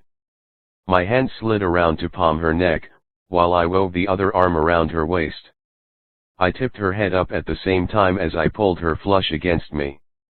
The fire I'd kept inside for so many months licked at my insides, seeking a way out. Elizabeth gasped and her eyes flew open. The honeyed amber liquefied, her expression so soft and unsure. Shaky hands came up to rest on my chest. She wanted me as badly as I wanted her. I knew it, could feel it as a tremor rolled down her spine and spread out beneath my palms. I didn't know how to handle this, had no idea what I felt other than how fucking amazing she felt wrapped up in my arms. I searched for hesitation, but all I found was her willing me to do it.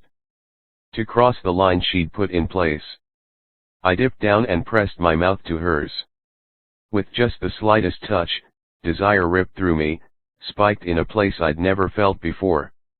The hands on my chest fisted in my shirt, and Elizabeth lifted up on her toes. Needing to get closer. My head spun as I intensified the kiss. My mouth became desperate as I moved against the sweetness of her lips, coaxing, begging. A tiny moan vibrated up her throat, and Elizabeth surrendered. Her mouth opened, and our tongues met in an eruption that had been building for too many months. I could almost taste her inexperience. She explored my mouth so tentatively, as if she were seeking something without knowing what she was looking for, telling me something when she didn't have the words. Indistinct murmurings melted as they met my lips. I swallowed them down, kissed her deeper. Fingers threaded through my hair, and she gently tugged to bring me closer. A thrill shot through my body. "Elizabeth," I murmured at her mouth, pulling away for the smallest second to anchor my fingers in her hair, to look at this girl I still couldn't understand, one who scared me yet made me so insanely happy all at the same time. My fingers spread out, and I held her head in both hands. She lifted her face to me. Nothing had ever felt like this need that coiled and pooled and pulsed. I needed her. Needed her in a way I'd never needed anything in my life. I captured her mouth again, and I dropped one hand and smoothed it over her shoulder and down her side. Chills shot through Elizabeth, and she shook as I snaked my hand just under the hem of her sweatshirt. My thumb teased across the bare flesh at her hip, testing how far she wanted this go. Elizabeth only nipped at my lip and tugged it between her teeth. I almost lost it. The ache I'd been dealing with for months multiplied and transformed. "Oh shit, Elizabeth." Her bare skin scorched me as I glided my palm up her back. I was met with no barriers, her skin smooth as I explored the soft expanse along the length of her back. "Christian," she whispered, clutching me just as tightly as I clutched her.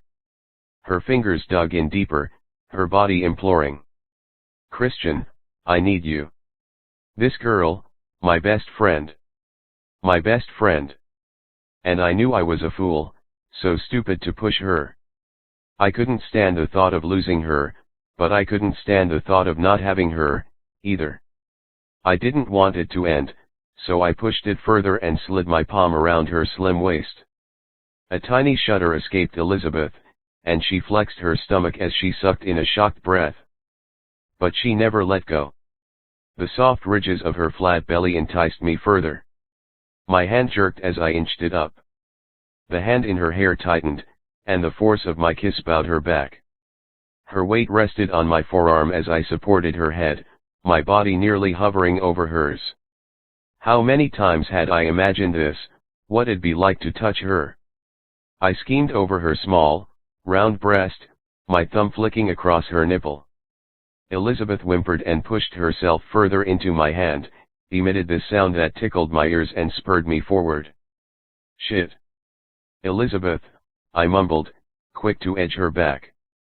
Desperate, I pushed her up against the small counter and ground myself into her. Maybe I'd have thought to Elizabeth it'd be the most obscene gesture. Instead, it evoked the most seductive sound to roll from her tongue. I pulled away for a breath, and Elizabeth searched for air as she lifted her face toward the ceiling. She held onto my shoulders, her chest heaving and her heart thundering. "Christian. I don't, please." It was all throaty and warm, discordant, her thoughts as jumbled as mine. I buried my face in her neck, kissed her down to her collarbone, then up to the hollow behind her ear.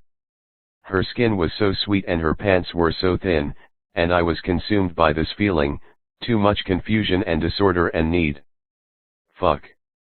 I wanted her, and I felt like I was going crazy because there was no possible way I could get enough of Elizabeth. A haze surrounded us, desire and lust. Would she let me? My mouth was at her ear as I bit at her skin, whispered, "Please, Elizabeth, I want to fuck you so bad. Do you have any idea how badly I want you? Let me inside this sweet body." My hands traveled to her hips, and my fingertips burrowed into her flesh as I shamelessly pressed myself into her again so she'd make no mistake of what she did to me. She had to know she was the only one who'd ever done this to me, this void she'd created that somehow only she could fill. Beneath me, Elizabeth froze. Every muscle in her body stiffened before her hand slid from my shoulders to my chest. She shoved me off her. Hard. I was caught off guard, and I floundered back. Her expression doused me in cold. Extinguished the fire. Lines of hurt and disgust twisted her face. Silent tears streamed down her cheeks, and she blinked for the longest moment, before stunned eyes turned up to stare at me. Shit. Had that really just come out of my mouth? My heart pounded too fast, and I tried to catch my breath, to calm my screaming body. I tugged a frustrated hand through my hair. A storm of emotions tore through my consciousness. Do you know nothing about me, Christian? I could see her struggling to hold it in, but more tears fell. Do you really think that's what I want? To be fucked? Just like I knew I would, I hurt her, without even knowing it. Is that what this was? She wheezed, wrapping her arms around her stomach. She took a pained step back. You came here to fuck me. Elizabeth, I lifted my hand, wishing to reach out and touch her, knowing I couldn't. That's not what I meant. Then what did you mean? It was an accusation. I searched for an explanation, how to describe what I felt. I couldn't find the words because I didn't know myself. A wounded cry worked its way free from Elizabeth, and she squeezed her eyes shut and turned her face down and to the side, hugging herself tighter. My chest constricted with the need to comfort her, to take her in my arms and just hug her, and tell her we'd work it out, but touching her was what had caused all of this to begin with. Elizabeth. I didn't know exactly what to say. Wasn't it obvious? I was dying to have her. Didn't she get that? I always had wanted her. But it had grown into something else. But when she looked back up, I understood it all. The world dropped from beneath me, and I stumbled back the last few steps until my back was plastered against her door. My best friend. Elizabeth's chin quivered, and one side of her mouth was drawn in as if she were chewing on the inside of her lip. But her eyes, it was there. What had I done? I met her gaze, searching for a mistake, for some way to take it all back to the place where it was just me and Elizabeth. Where we were friends and we laughed and we dealt with all the rest of the shit on the inside. But I'd crossed the line, and Elizabeth could no longer hold it back. Christian, she pled, chancing a tortured step forward. Tell me what that was. I shook my head and swallowed, wishing for an easy escape. I had no idea how to handle this. Because Elizabeth wanted a promise, and I couldn't give her that. I don't know. I'm sorry, Elizabeth, but I don't know. She slowly shook her head. I'm not sure I can do this anymore. Don't let this mess up our friendship. I can't lose that, Elizabeth. Disbelief drew her brows together, wove with the sadness in her eyes. You don't want to mess up our friendship. She shook her head. Just go, Christian. Elizabeth, please. It's really late. Deliberating, she twisted her fingers together. I think I need some time. Swallowing, I stepped away from the door so I could pull it open. I hesitated but could find nothing to say that would make this any better. All I could think was how much I hated myself for ruining the one truly good thing I had in my life. With my back to her, I paused, the murmur from my mouth rough. I really am sorry, Elizabeth. Then I walked out before I did something else I regretted, quietly clicking the door shut behind me. 7 Elizabeth. The sharp click of the door behind me nearly brought me to my knees. I clutched my stomach and struggled to hold in the pain. But it was too intense. Oh, God, I whimpered, holding my palm over my mouth. There was no stopping the sob from breaking free. It came as an offensive echo around the room. I wanted to stop it, go back and change it, but it was too late. The damage already done. I'd stumbled. Fallen. Considering how I felt, I should have known better than to let Christian through my door. At the party, I'd been hit with the magnitude of how deep my affections ran. Wrapped up in how bad that realization stung, it left me vulnerable. The knock on my door had jarred my hopes, flamed the fear, and stoked my need. I'd hesitated, quieted my breaths, self-preservation kicking in. I'd silently willed him to walk away while my heart begged him to stay. My rational side had little chance. The second knock beckoned me forward, and I'd peered through the peephole at the man who held me in the palm of his hand. Fingers shaking, I'd unlocked the door, insecurity slowing my movements as I cracked the door to stare out at Christian. Lines of anger had twisted his face, and I'd stopped short, confused and sad and relieved. It left me unable to comprehend the conflict he incited in me.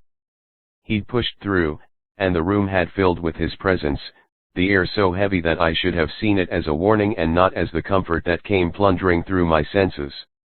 When his warm lips had caressed my neck, it'd almost been too much, and I'd been seconds from surrendering. A panicked voice inside me cried out to stop, to defend my heart, because I was already in far too deep, and I managed to rip myself from the grip I was falling victim to.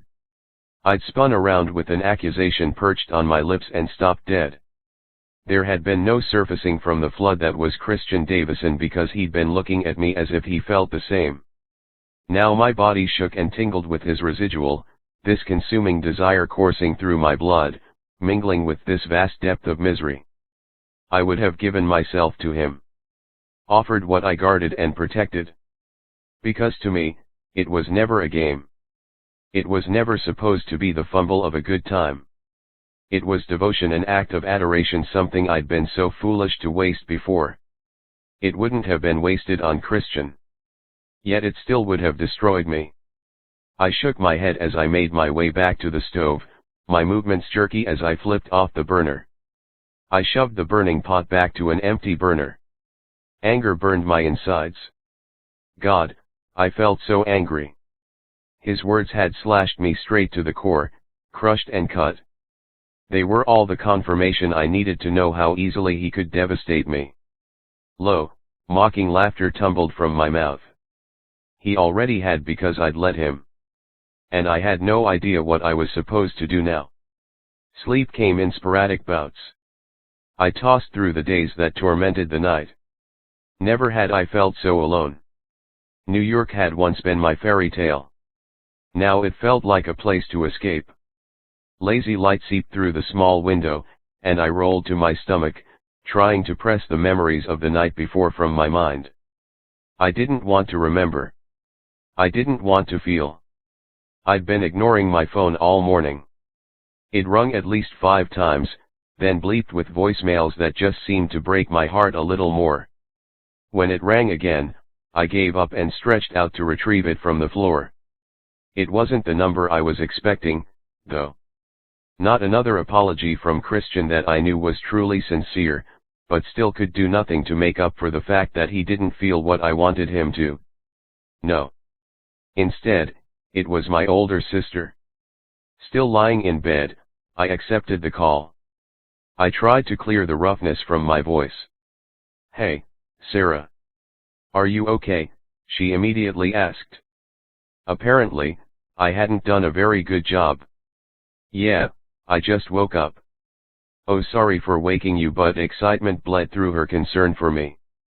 I pictured her bouncing as she stood next to the phone in the small kitchen of the home she'd purchased with her new husband just the year before.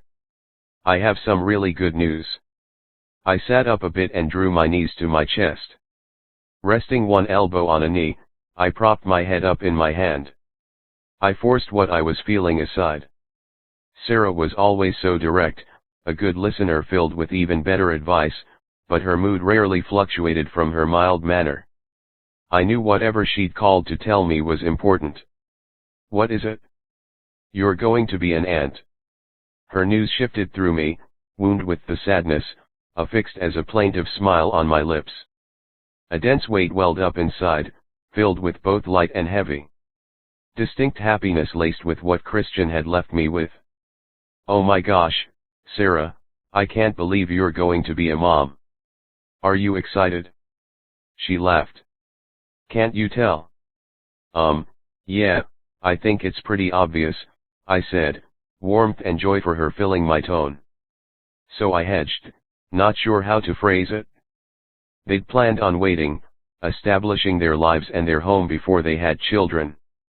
I think she expected my unvoiced question. It was totally an accident, but after the shock wore off, I don't think I've ever been happier. Her happy sigh was tangible in the distance. Again, I pictured her in her kitchen, but this time with a tender hand resting on her belly. "I'm so happy for you." I was doing my best at hiding my own turmoil. I didn't want to taint this moment. Compared to this news, my issues were so trivial.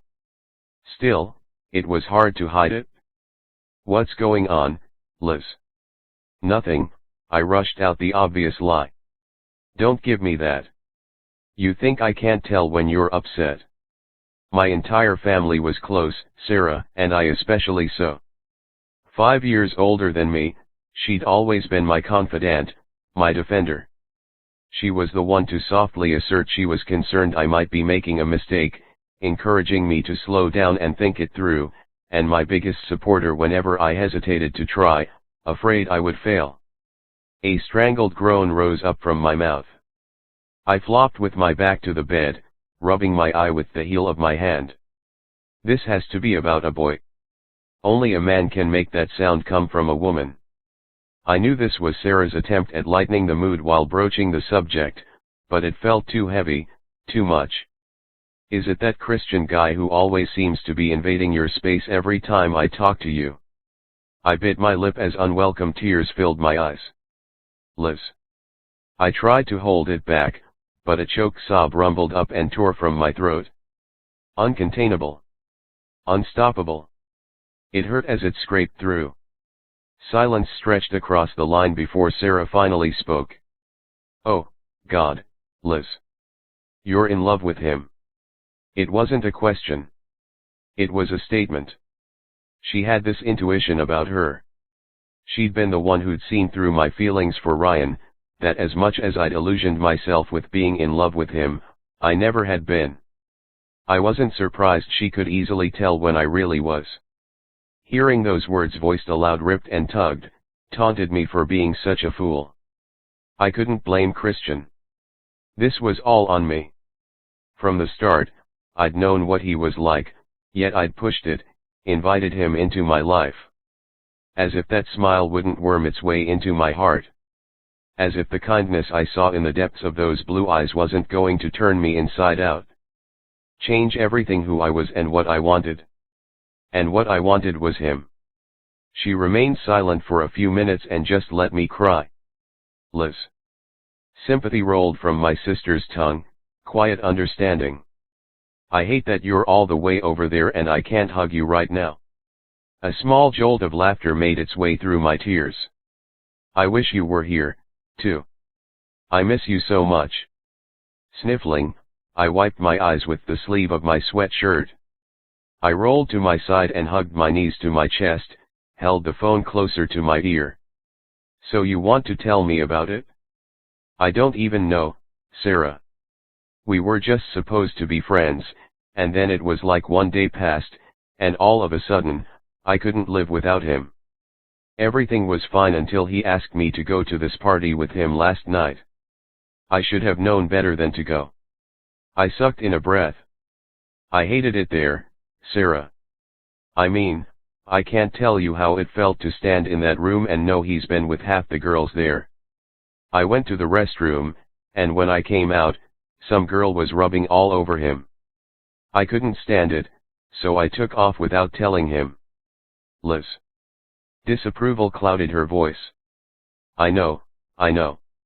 It wasn't cool, but I just couldn't, Sarah. Then he showed up here at my place. The next thing I knew we were kissing, and then everything escalated out of control so fast.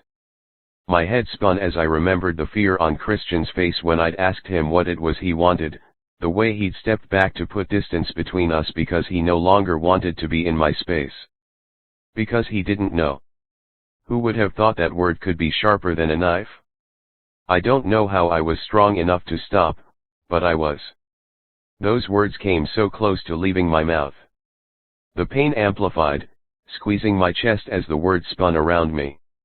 Love. Love. Love. I think he knew it, somehow saw it in me. And what does he feel? I don't think he knows beyond the fact that he wants to have sex with me. He made that much clear. Anger slipped into my voice. I couldn't tell if it was directed at Christian or myself.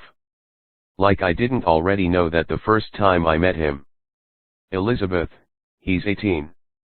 Of course, he wants to have sex with you. That doesn't mean he doesn't care about you. But that's the thing, Sarah, I tried to force it out of him, to make him tell me what he feels.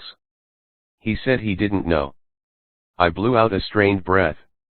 He said he was sorry then left. And that was it. He keeps calling and saying he's sorry about what happened last night, asking if we can just go back to the way we were before. He has to know that's not going to happen. It would be impossible. There's no way I could ever look at him without remembering the way his mouth felt on mine. The way my body had lit on fire. I'm sorry, Liz. But you are both so young. I grunted. This coming from my sister who'd been with the guy she ended up marrying since she was 17. I knew she was just being rational, that we were young. It was true. But she knew me better than that. Age had nothing to do with it, although I could only assume it did for Christian. Selfishness like that wasn't easily shed, maturity hard to come by when everything had always been placed at his feet. Do you think I wanted to fall in love with him? Sarah's voice was soft. No, and I wasn't minimizing what you feel, Liz. You just work so hard to make it to New York, and I hate to see you waste it being hung up on a guy like that. He's obviously kind of a jerk. I sighed and rolled to my back, staring at the ceiling. I'd calmed, the fog in my mind cleared. Talking with my sister, getting it out, had worked as some kind of soothing balm. I'm not even mad at him. I'm just mad at myself. It's my fault for trying to make him into something he's not. The hardest part was I saw the kind of man who could love me buried inside him, waiting to be discovered. For a fleeting moment last night, I'd seen it staring back at me. I sensed her shaking her head. You're kind of amazing, Liz. Her words were filled with sincerity and comfort. Most girls would be putting all the blame on the guy. I am kind of amazing, right? I forced the tease. Now, don't get carried away, she said through a laugh. I sighed. Thanks for listening, Sarah. I'm sorry I made this about me. I really am so very happy for you and Greg. I can't wait to be an aunt. Hey, I'm here for you whenever you need me. I know it has to be hard for you over there by yourself. And it's Thanksgiving next week. It sucks you're going to miss it. You're still coming home for Christmas, aren't you? I couldn't afford to make the trip back twice, and there was no way I'd miss Christmas. Yeah, I'm coming home. Okay, good. Hang in there, Liz. It'll all work out the way it's supposed to. I had to believe that. Thanks, Sarah. Love you. Love you, too. When I ended the call with my sister, I felt a little better. Settled. Resolved. It was easy to admit it now, what I'd been feeling the last couple of months. The way my stomach would twist when I looked at Christian, the way it hurt when he was away, and how much I couldn't wait until I saw him again. It was patent in the devastation I'd felt seeing him with another girl last night at the party. Palpable in the way I'd succumbed to his touch when he kissed me. I was in love with Christian. Completely. There was nothing I could do about it. No way to take it back. It was there. Strong. Interwoven and beating with my heart. I had to end this. The only thing I could do was guard the last part of myself I had, because it would be so easy for me to give it to him now. Last night, I'd come so close. I would have laid everything else aside while I let him consume me. Let him take it all. He'd use me. Destroy me. Not because he wanted to, but just because that's who he was. Flopping onto my stomach, I buried my face in my pillow as if it could block out the depression this realization caused. Last night had cost me my best friend. But I had to be wise enough to know he wasn't just my friend. He never had been. This had always been there, lying in wait, an ambush set to take us over. Being around him was no longer an option. My heart broke for myself because I'd fallen for someone like him. It broke for Christian because I knew there was a huge part of him who was truly kind. The part of him who really needed a friend. But I couldn't be her anymore. 8 Christian. I lay alone in my bed while morning threatened at my window. 4 days had passed since I talked to her. Each one seemed to add a new element to the sadness that had taken me over. I was miserable. There was no other way to describe it. Empty, vacant, that void I'd tried to fill with Elizabeth's body now a hollow pang. It was as if Elizabeth had punched me deep in the recesses of my chest, her hands as frantic as mine had been as she searched and struggled. Ultimately, when she found nothing that I could give her except disappointment, she'd ripped her life from me and left this gaping hole. And I was the one who'd challenged her to do it. I tugged my pillow over my face as if it could block out everything I didn't want to see. Fuck, I groaned. I tore it from my face and tossed it to the floor. There was nothing that could cover it up or blot it out. In the cloudy dimness of the room, I sat up and rubbed the pain pressing at my bare chest. I knew this would happen. I'd take the one pure thing in my life, crush it. The expression Elizabeth had borne Friday night flooded my mind. In a futile defense, I squeezed my eyes closed against the memory, against the truth of it, but there was nothing I could do to elude it. The image was like a parasite that had glommed on, dug in, feasting on the ignorance of its host. It was slowly killing me. It didn't take long for me to realize something inside me had shattered when I shattered her. Fear wasn't an emotion I knew well, but I'd never felt it stronger than in that moment when Elizabeth had backed me into a corner with that expression on her face. Floundering, my body had sought retreat as she'd silently begged, and I was hit with a fear that had nailed me to her door, fear that she had the capacity to look at me that way, fear that I wanted to touch her so badly, fear that she'd never let me again. Fear screaming at me to run. I'd given in to the last. I'd shut her out because I didn't have the strength to handle what was happening between us. I was 18. I didn't want this. Wasn't ready for it. But now. I raised my face and released a remorseful breath into the stuffy apartment air. I missed her. Nothing else seemed to matter but that single truth. She held so much control over me, and I never even realized it. I mean, yeah, she was my best friend, but losing her shouldn't have hurt this much. Saturday morning, I left a bunch of messages, trying to make amends, hoping to convince her we could somehow go back to the way we'd been. But each time, I was forced to listen to the sweetness of her voice through her recorded message. That afternoon, she'd finally called me back.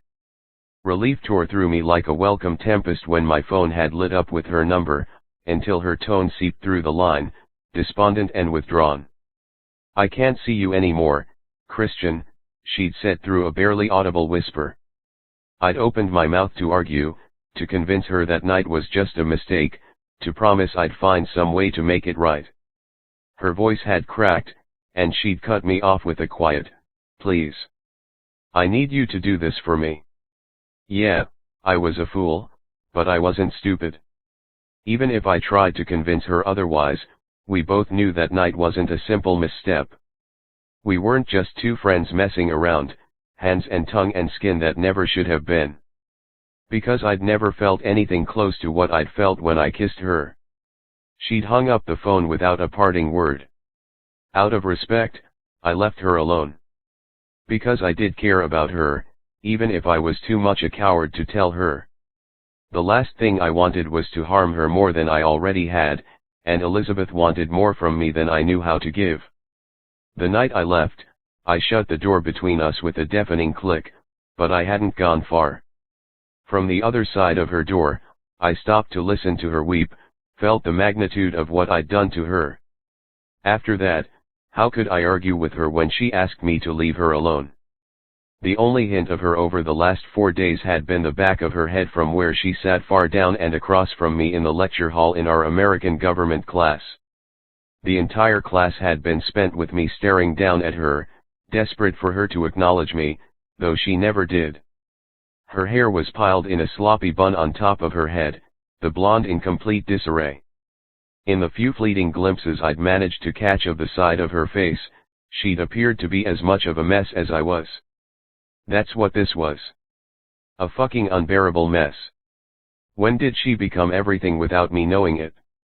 And was it real or some skewed perception induced by the loss of her presence? The alarm blared from my nightstand. I reached over and slammed my fist down to silence the shrill sound. Sleep had been scarce, an unfamiliar agitation rising up in my nerves, memories of Elizabeth bleeding together morning and night. Rolling from bed, I stood and stretched my arms overhead. Everything was sore, inside and out.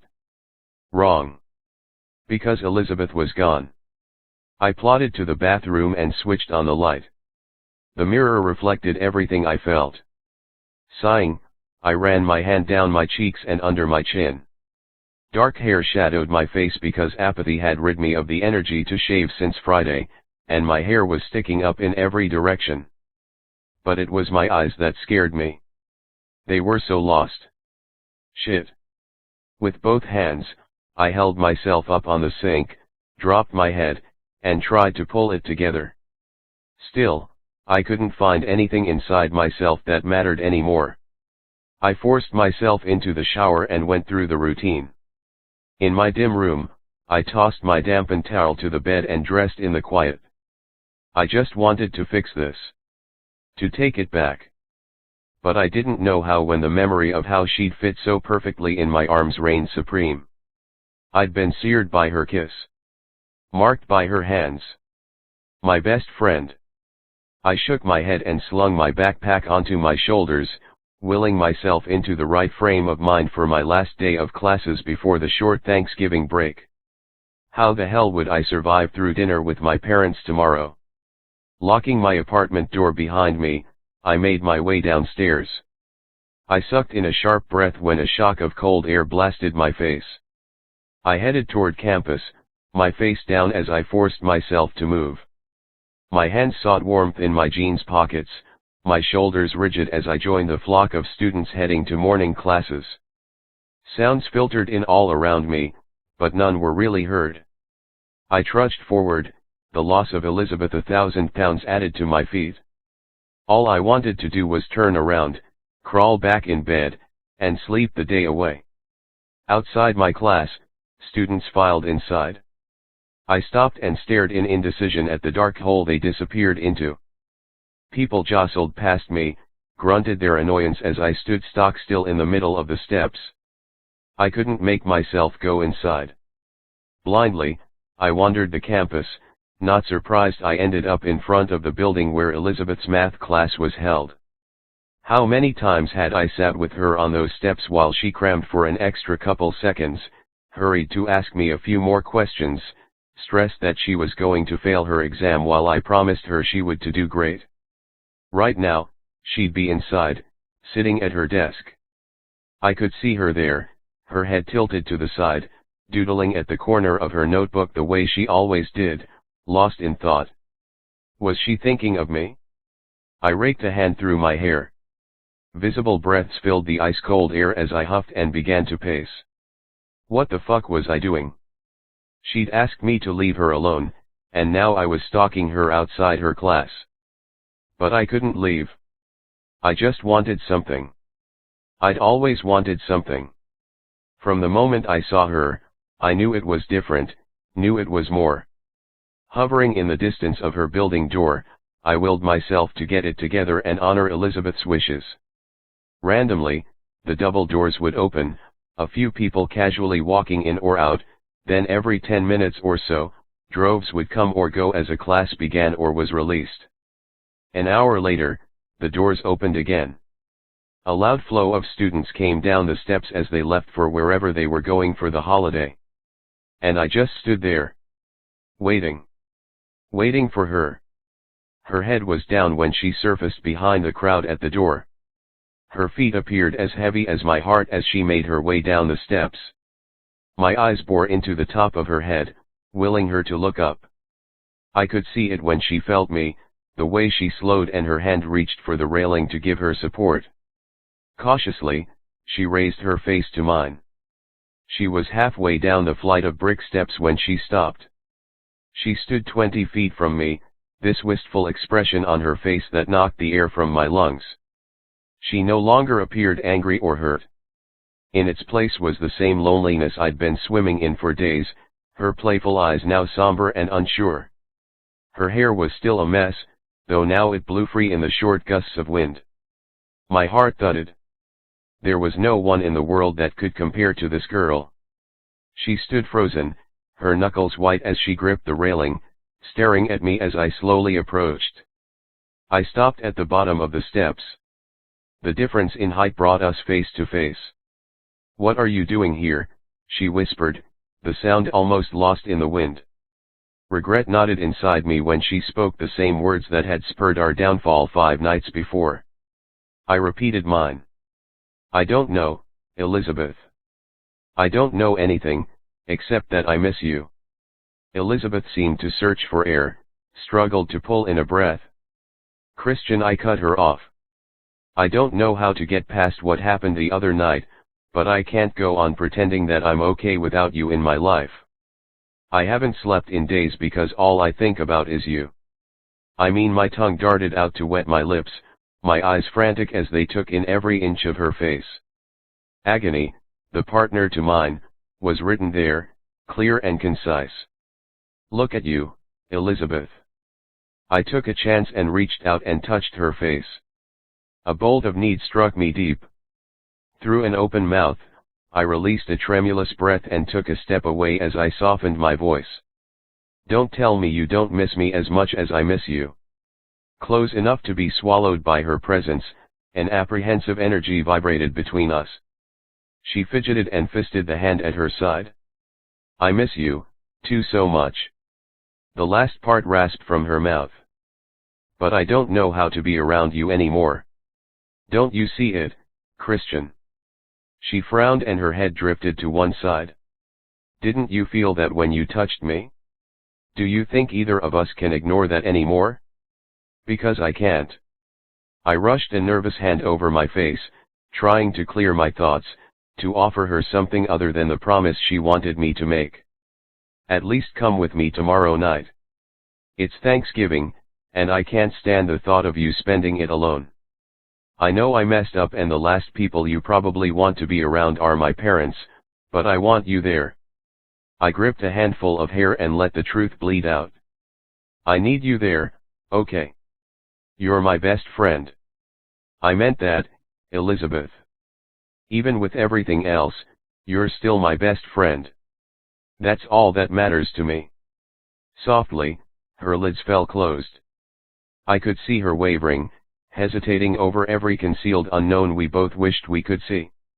She finally opened her eyes, the smallest movement of her head as she timidly nodded. "Okay.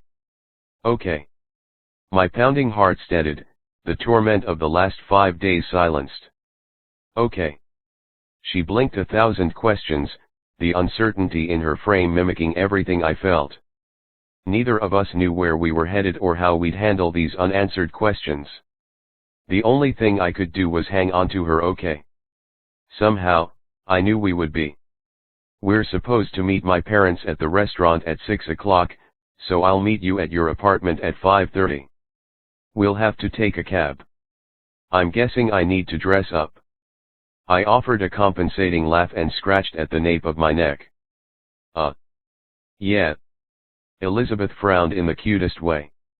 "Of course, you'd have to make me dress up." That tease was inflected in her tone, the casual ease I loved about Elizabeth. "Maybe we could make it back to that place." Cocking my chin up and to the side, a playful grin spread my lips. "Oh, you can blame that all on my parents. And I probably don't need to warn you about them. Just plan on a dinner filled with awkward silences interjected with the occasional bouts of my dad criticizing me for being a total failure. Don't worry. Chances are, they won't find you worth looking twice in your direction." I injected as much humor as I could dish into the words, though they still came with a bite. An early apology for what I was about to put her through. I felt obligated to warn her how absolutely terrible dinner would be. How callous my parents truly were. Honestly, I hated to subject her to them, but I wasn't lying when I told her I needed her there. That tenderness I could never deserve surfaced on her face again, a sympathy only offered in the kindness of my friend. I get it, Christian. Her arm swung out, her fingers grazing just the side of my hand. I'm going for you. Not for them. I tensed my shoulders and rocked up onto my toes, then back onto my heels. I promise I'll take you out for ice cream afterward to make up for it. One side of her mouth lifted, and a small laugh fluttered from her perfect mouth. It's a deal. I struggled with the urge to kiss her, tried to remember the lines that had been drawn that now were blurred and smeared, tried to trace back to that moment months before when I'd come to the resolution of who we were and what she meant to me. I stepped back, minutely shaking my head, realizing Elizabeth could never be contained by that definition. I'll see you tomorrow, I whispered. I'll be ready. Elizabeth brushed past me and ambled down the corridor with her head held low again. I watched her go. When she glanced at me over her shoulder, my chest tightened. The movement was pensive, searching. A small, thankful smile tugged at one side of my mouth, and my hand fluttered up in a hesitant wave. She smiled back. And I saw it again, the way she looked at me that night.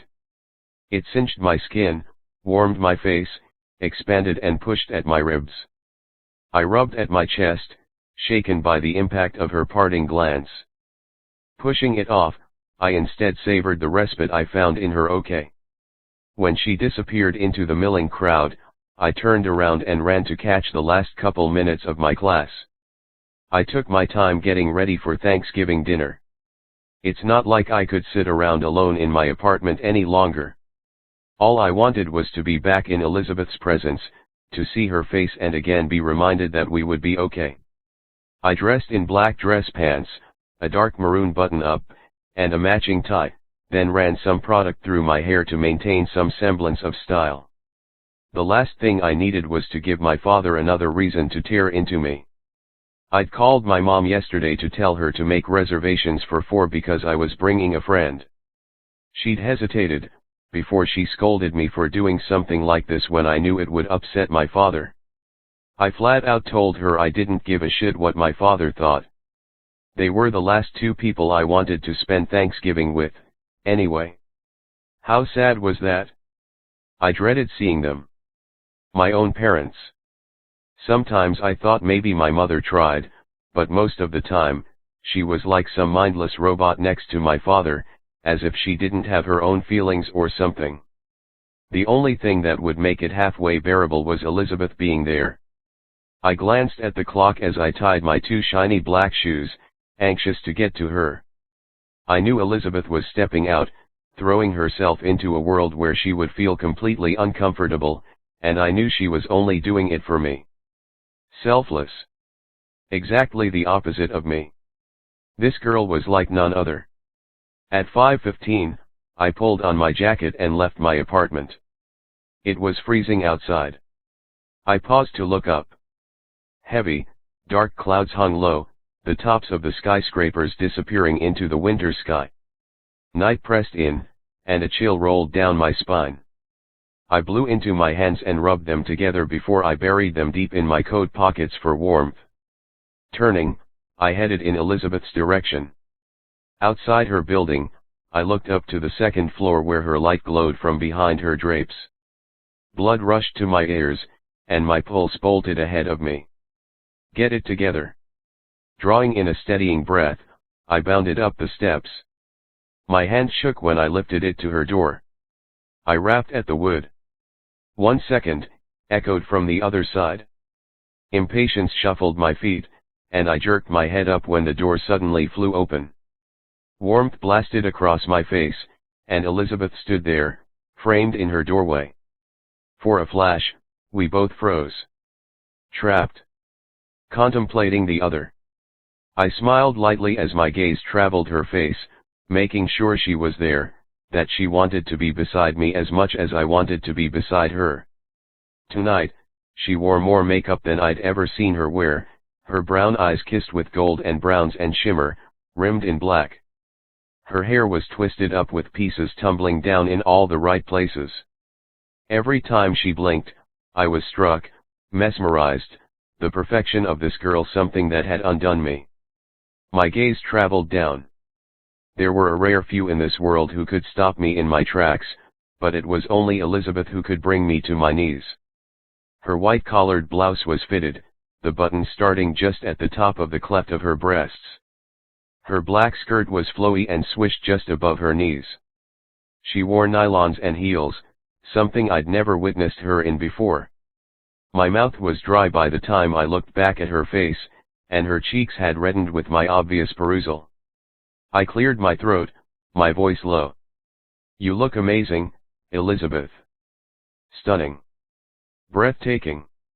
One of her hands fluttered up to her neck, and she self-consciously toyed with a piece of hair that had fallen from the twist. "Thank you." Finally, unease seemed to cause her to tear herself away. She turned her back to me, leaving the door open.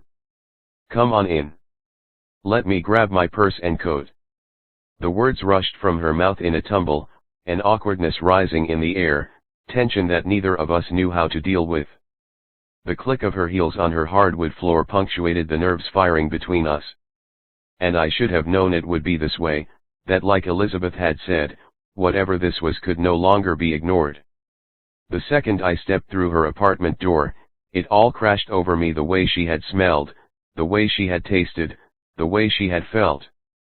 My body reacted, and I was picturing her up against the counter, could hear the sounds that had whispered from her mouth. I squeezed my eyes and attempted to will it away. Maybe Elizabeth was right. Maybe I couldn't be around her, because I could do nothing to control the desire from belting me now. When she looked back at me, I knew she felt it, too. Regret twitched her face as her eyes flitted to the same spot where my mind had just been, but then she turned away and pulled on a long, heavy gray coat. She grabbed a small purse she clutched in her hand. "Are you ready to go?" Forcing the reaction down, I smiled, and this time I made it a promise. I would do anything to ensure we were okay. "Yup. Let's get out of here." I swung the door open and stood aside so she could go ahead of me before I followed her out the door. I jiggled her knob to be sure it was locked. Our footsteps echoed as we carefully made our way down the stairwell. Elizabeth walked slower than normal, traversing the stairs in heels, her breath short and rasped and filling up the enclosed space. "Are you nervous?" I asked. Slowing, she glanced over her shoulder, that same expression on her face. "Yes." My feet couldn't move when she looked at me that way, and I gripped the railing and sucked in a breath when that feeling struck me again. Elizabeth continued on, and cold air gusted into the stairwell when Elizabeth opened the door. Ahead of me, she held open the door, fighting a shudder and dipping her head in an attempt to protect herself from the surge of winter blanketing the city that blasted into the stairwell. Fumbling to a stop, she pressed her hand over her mouth to stifle a gasp. "Oh my God," she whispered. She pushed the door wide and rushed out into the night. What was she doing? The door swung closed behind her, and I found my footing and ran down the last few steps to follow her out. I froze just outside the door. Elizabeth was there, in the middle of the sidewalk, her arms and face raised to the sky as she slowly spun in a circle. I stuffed my hands in my pockets to block out some of the chill and stood there watching as little flecks of snow flitted down and melted on the soft skin of Elizabeth's face. It was one of the most meager shows of snowfall I'd ever seen, but to Elizabeth, it appeared to be the most magical thing she'd ever witnessed. The smile on her face was enough to light up the whole town. Enough to light up my life. She spun around, looked back at me as if I hadn't been the culprit of our downfall 5 days earlier. Flashes of joy sparked in her eyes. "Christian, can you believe it? It's snowing." She shook her head in awe and lifted her face back to the lights reflected in the stormy night sky. Wrapped up in this momentous event, Elizabeth seemed to be more thankful than I had the capacity to make sense of because it was something I'd taken for granted my entire life. Beauty. It slammed into me so hard it nearly knocked me from my feet. At the same time, it felt completely natural. Inevitable. Simple. I loved her. My eyes dropped closed, savoring the truth soaking my body, my nerves thrilling in excitement while my heart beat with a steady content. I loved her. I opened my eyes to find her staring over at me, her arms held up just at her sides, as if she'd caught sight of me and had been trapped in that very spot. What's wrong? A breath escaped through my nose, manifested in the cold air, the space between us too great. Nothing's wrong, Elizabeth. Everything is perfect. Her nose curled up a little, and her head barely tipped to the side. I thought maybe she didn't quite believe me and was searching for something. A question piqued her gentle smile, before she turned her attention back to the fleeting white dotting the sky. I wondered if she could see it in me the same way I'd seen it in her. If she knew in that moment she'd unlock something in me, and I'd never be the same. She stole one last glance at the fluttering sky. We'd better grab a cab or we're going to be late. I shook myself off. Yeah. You ready for this? Light laughter tipped from Elizabeth's mouth, the sound echoing in the stiff winter air. No, not at all. I came in close to her side, smiled down at the girl I loved. Me neither. 9 Elizabeth. The hushed winter pressed down from above. Flurries danced as they fell. Expanding my lungs with a breath of freezing cold air, I struggled to quell the hammer knocking against my ribs, sought the peace found in the beauty of this night sky. Christian's fingers brushed down the inside of my arm before he wound them at the crook of my elbow. His fingertips pulsed twice at the sensitive spot, as if tapping out a message, before they settled and found a secure hold burrowed in my skin. A flit of uncontained nerves rose as goosebumps along my flesh, and I bit at my lip to cover my reaction. I didn't know if I could ever feel better than I did right then. A sense of awe sank down deep into my bones, softening the reservations I had about agreeing to attend this dinner with Christian. Never before had I seen snow. The spots where it had fallen and melted against my skin still stung and burned, but the memory covered me like an embrace. But it was Christian's touch that had my head spinning. I guessed when I'd agreed to this dinner, I thought we'd fight to get back to the place where we were just friends. I thought we'd shove our feelings down like we'd been doing for so long, and that those feelings would fester and grow until we found ourselves in a situation so much like the one we'd been in last Friday night. I peeked up at him just as he looked down to catch my wondering gaze. One side of his mouth lifted, his eyes soft as they traced my face, and he squeezed my arm a little tighter. Going back didn't seem to be a part of Christian's intentions. Something had changed from the moment Christian had shown up at my apartment door until he held onto me now, as if the beauty falling around us had the power to chase away all our unanswered questions. He leaned in close to my face, his head tilted to the side. I'm so glad you're coming. He'd broken me down so easily. Relief had come like the blaring horn of a freight train when I'd seen him standing outside my class, his beautiful face marred with the same affliction I'd drowned in for the last week. I'd tried to resist him, to tell him why I had to be true to the decision I'd made. But in the end, I'd missed him too much. The hole he left behind was too great. There was nothing I could do but concede. Being around him had become a risk I was willing to take. I'm glad I am, too. He pulled back a bit, and his smile widened before he turned to raise his free hand to hail an approaching cab. Our breaths rose up and mixed in the crisp night air. The fingers loosened at my arm and glided down to take my hand as the cab pulled to the curb. Christian opened the door and stood aside. Scoot in first. He pressed his palm lightly to the small of my back. Energy sparked with the light contact. My heart leapt to my throat. Being around Christian had thrown my nerves into overdrive. I scooted all the way across the back seat. Adjusting my skirt, I pulled the seat belt across my chest and snapped it in place. Christian plopped down beside me with a heavy exhale. I can't believe how cold it is out there. He puffed hot air from his lungs into the cup of his hands before he rubbed them together, then turned his face my direction. Dim light from the street lamps bled through the windows, illuminating the confined space. Chunks of black hair had come loose from the style he'd tried to tame it into, pieces sticking up in every direction they shouldn't be. His chin was held strong in an emotion I didn't understand, his mouth twisted in a timid smile. But his eyes. Was I wrong? What I saw there? The same thing I thought I'd glimpsed on the sidewalk when we left my apartment 5 minutes earlier? I got lost there, in the expression of his face that conveyed everything I wanted him to feel. Internally, I cautioned myself. Images from last weekend sped in blips across my vision. I thought of how I'd begged him with my body before I'd begged him with my mouth to feel the same way I did, and I was haunted by his expression when he'd walked out my door. I had to remember the devastation that had made it hard to get out of bed in the days he'd been gone.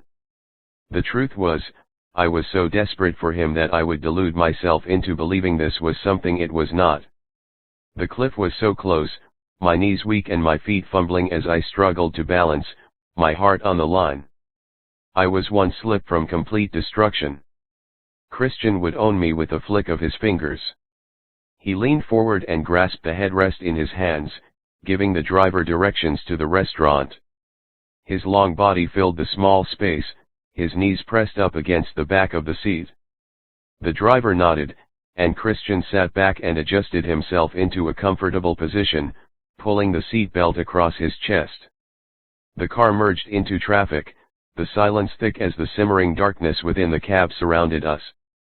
I stole a glance to my left. Well, it wasn't exactly stolen since Christian was already looking at me. He rested one side against the door, his elbow on the windowsill and his head propped in his hand as he unabashedly stared.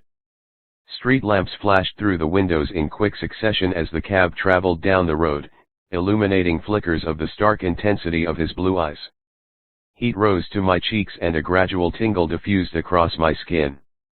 If I could have, I would have turned away, but I was trapped, locked in whatever was happening deep in the recesses of Christian's mind. It was smothering, surged out in waves, a tide that seemed to break against us both. I squirmed in my seat, and Christian wet his lips, the lump in his throat bobbing as he swallowed. "Are you missing your mom today?" His question jarred me from the turmoil tumbling through my mind, reminding me that, no matter what, Christian was my best friend. He cared about me. Yet. Although really, half the day had been spent worrying that I'd made a mistake when I gave in to him yesterday. Of course, the other half had been watching the clock because I couldn't wait to see him again. I cleared the surprise from my throat. I talked to my mom earlier. My older sister, Sarah, and her husband are going over to my mom's, and of course my little sister is there. I didn't get to tell you. Sarah is having a baby. I get to be an aunt. With the thought, a big smile pulled up at one corner of my mouth. I felt bad that I hadn't taken enough time to think of my sister, how amazing her news was, that she was bringing a child into this world. I couldn't wait to see that baby's precious face. Christian's face murmured a smile. "Yeah? That's awesome, Elizabeth. I bet you wish you were there right now." My shoulders rose in an uncertain shrug. Did I? I knew I should. But right then, I felt like this was exactly where I was supposed to be. One side of his mouth quivered. "Does it make me selfish that what I'm giving thanks for today is you being here with me?" He shifted and fidgeted with a button on his coat. "I don't know where I'd be right now if it hadn't been you in that cafe at the beginning of the year." Christian. Unrecognizable questions wove into my tone, so much contained in just his name. My pulse spiked when Christian slid his hand slowly across the seat, the movement calculated. His chin tipped to the side and he flipped his hand so his palm was up. This time, he didn't just take my hand or guide me into what he wanted. He waited. It was an invitation, one subject to a decision from me. My eyes flicked from his hand to his face. I wavered, a gush of air suffusing into the cab as I deliberated. I wanted to ask him, what does this mean? I wanted reassurance. For him to ease the ache that had bound itself to the beat of my heart, for him to say he wanted me in the same way I wanted him, and that I wasn't making the biggest mistake of my young life. Instead, I wove my fingers through his. As if he found as much relief in the contact as I did, a sigh fluttered from Christian's mouth, and he squeezed my hand. "I'm so glad you're here," he said again, shaking me up more. The cab came to a stop, bringing an end to whatever Christian and I had just shared. Even if that was it, if we shared nothing more, I'd cherish it, because I would swear, for a few seconds, Christian knew he felt more, even if he didn't know how to admit it. Venting a sound of frustration, Christian wrenched a hand through his hair when the valet opened my door. He seemed as opposed to leaving the safety of the cab as I was. "Looks like we're here," he said, stating the obvious as he pulled his hand from mine.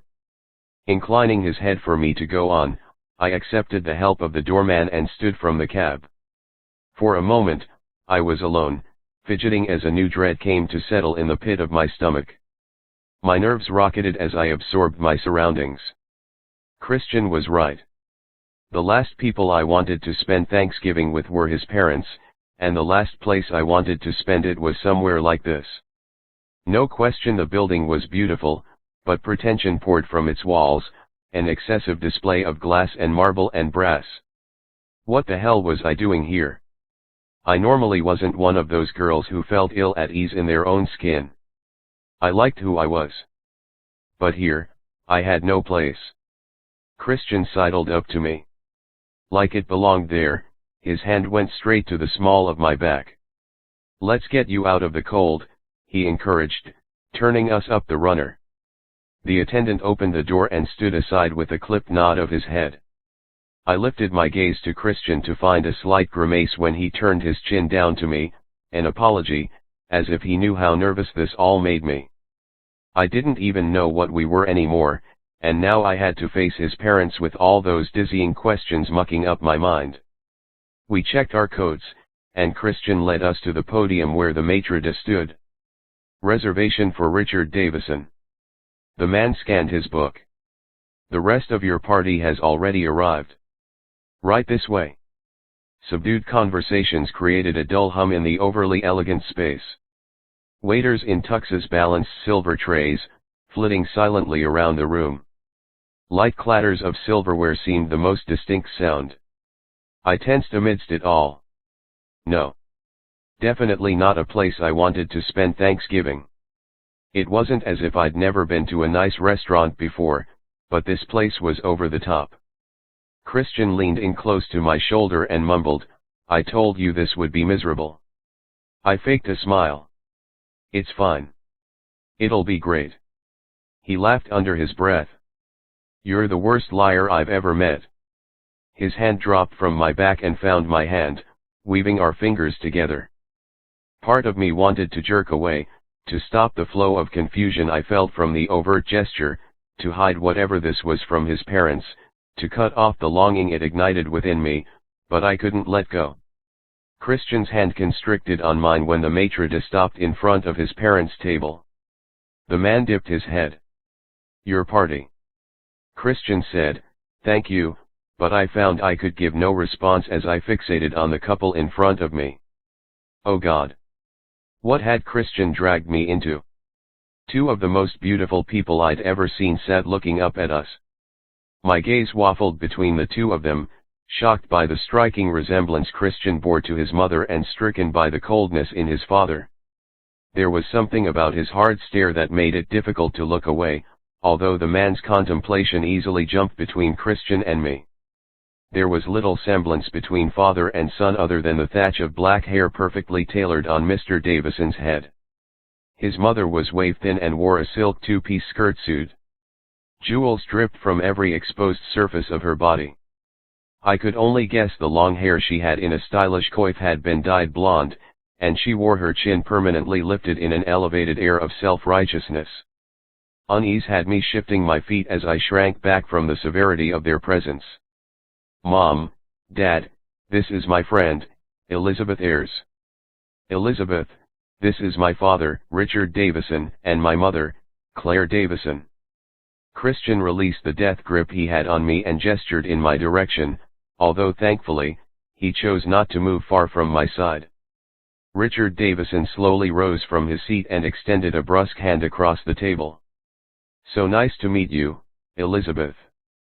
Wrapping his hand around mine, Christian's father shook my hand. It was firm, hard, unwelcoming. There was nothing nice about it.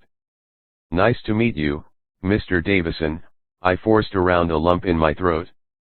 When I turned and accepted Christian's mother's hand, it was cool to the touch, clammy. Very nice to meet you, Elizabeth. It was all form and pomp, insincere.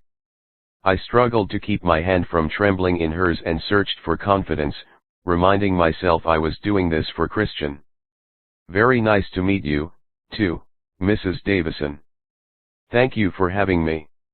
In return, she offered a tight nod of her head and folded herself back under the table. Christian pulled the chair out for me and helped me settle. Almost inconspicuously, he brushed his fingers under my elbow, a silent buoy to my spirit. I would suffer through this for him. Thank you, I murmured under my breath as I adjusted in my seat. We were handed our menus, and I crossed my feet at my ankles as I sat up straight in the chair. Rigid. Impressing people had never been something I was interested in, but something about these two told me I would fare better pretending to fit into a place where I so obviously did not. This was going to be a long night. I glanced above my menu to find Christian's father watching me with the concentration of a hawk about to swoop in on its prey. My attention dropped back to the words, but I could still feel his eyes penetrating through the thickness of parchment and leather. In silence, we studied the menus. When the waiter arrived, I ordered a water and the Thanksgiving special, hoping to make the least impact with my presence as possible. After our orders were taken, Christian's father sat back in his seat, still studying me. So, Elizabeth, how did you and Christian meet? I swallowed and swiped my napkin across my mouth. I stole a glance at Christian, and he just smiled at me in encouragement. I turned my attention back to his father. We both signed up to be paired with a study partner in our American government class, and Christian turned out to be mine. Richard Davison nodded, and I thought maybe it was an acceptable answer. I sucked in a little breath of relief. Maybe I could handle this. And where are you from? San Diego. A long way from home. It wasn't a question, just an observation I was sure was tied to another thought. Yes, I said. So why New York? I've always dreamed of moving here. Columbia University was my first choice. It's a hard school to get into. Another observation. Yes, I agreed. God, I wasn't prepared for this, to be set on display, subject to Richard Davison's scrutiny. I'd counted on Christian's promise that his parents would find me so inconsequential that they wouldn't look twice in my direction. Mr. Davison sat back while his salad plate was removed and a soup bowl was set in its place. And what do your parents do? My nerves flared, and I shifted uncomfortably in my seat. I'd always been proud of my family, but everything about his demeanor put me on the defensive. Just my mom. My dad left when I was young, and my mother has always worked in manufacturing. He lifted his brow. Design. I minimally shook my head. No. She works on the floor. Whatever interest Richard Davison had in me was silenced in my response, as if my answer had given him all the information he needed. I was sure I could hear the silent judgment rippling from him. That I was below them. Not good enough to be sitting beside their son. Tension fell over the table, and Christian brushed his fingers down my leg, another apology, one I couldn't even acknowledge. Instead I stared at his father, contending with the powerful urge I had to defend my mother, to tell him how hard she worked to feed us and keep a decent roof over our heads. I remained silent because it was clear in Richard Davison's eyes nothing I said would matter, anyway. My assumptions made about Christian's parents were right. They were as hollow as I suspected, bred too high, their heads filled with too much. Christian had never had a chance. Is this what he would become? Would he succumb to the mold of his father? To the distance in his mother? Be shaped into this machine that cared for nothing? The thought soured and caused nausea to roll in my stomach. God! I couldn't stand the thought of this happening to him, for the light in his eyes to dim and the playfulness in his smile to fade. Finally, the main course was served. Christian's mother sipped at her wine, and in between bites filled Christian in on the elite. Did you hear Stephen Bell and Emily Kin are engaged? She tittered a laugh. Who would have thought those two families would come together? That will be quite the fortune for their children. Oh, and the Grahams have sold their house and bought a historical downtown. I had to squash the urge to roll my eyes. Christian's mother hadn't seen him in months, and this was all she could offer him. Gossip. She never even asked him how he was, if he was happy or troubled or was struggling in any way. Longing inflamed my already homesick heart. The idea that I didn't want to be home for Thanksgiving all but evaporated. What I would give to be in the midst of the shuffle of my mother's kitchen now, the scents rising up from the oven as the turkey cooked to perfection. What I would give to feel the tender hand of my mother while she pushed my hair back from my face as I peeled potatoes, how she'd be so thankful that all of her daughters were there. The only difference was I wanted Christian there with me. I peeked over at him. He ate in outright discomfort, though with an obvious sense of normalcy. A pang struck me at my core. He'd never had that love without expectations, someone there to cherish him despite his faults, someone to praise him for his strengths. The love I'd been too scared to acknowledge before glowed and burned, whipped and stirred as it grew. From the outside, it was nearly impossible to see the damage his parents had created on the inside of that gorgeous exterior. As he sat there now, it was obvious, these bold marks of ruin that scored his spirit. Casting a furtive glance in his parents' direction, I cut another piece of turkey and brought it to my mouth. Could they really not see him the way I did? So, Christian, tell me how your classes are going, his father said between bites. Christian stiffened. Here we go. I wondered how his father had restrained himself this long. Clearing his throat before he spoke, Christian seemed to measure his words to evoke the least reaction from his father. They're going really, really well. My grades are good. Just have to make it through finals and I should have all A's. His father mused, sliding a forkful of mashed potatoes into his arrogant mouth. You know you need to focus these next couple of weeks. Don't for a minute get confident. It just takes one slip and you'll lose all the footing you have. I know that, Dad. We study constantly. It was clear in the way Christian's eyes darted in my direction that his assertion included me. We.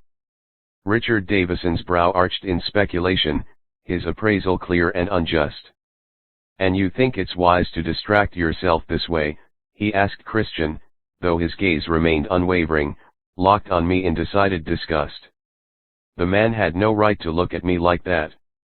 I struggled to maintain a straight face, reminded myself I was here because I'd been invited, remembered my mom had always taught me to be respectful, even when someone so obviously didn't deserve it. Dad, you have no idea how much Elizabeth has helped me this semester. She studies just as hard, if not harder, than I do. She's going to be an attorney, too. I could feel Christian almost pleading with his father to like me, the way his body drifted forward and his head tipped to the side in supplication. A condescending smile cracked Richard Davison's face. Oh, really? Don't you two make the perfect little couple?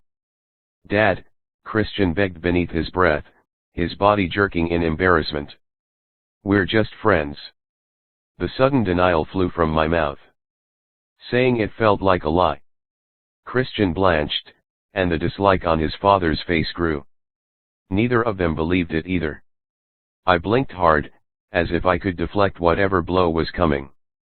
I could feel it, this quiet hostility that had built throughout the night, this agitation that had his father sitting on edge.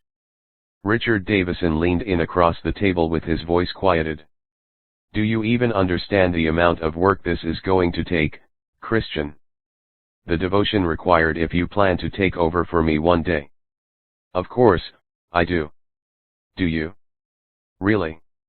Do you have any idea the foundation I've set to ensure my son has the best opportunities? The best chance at succeeding in life?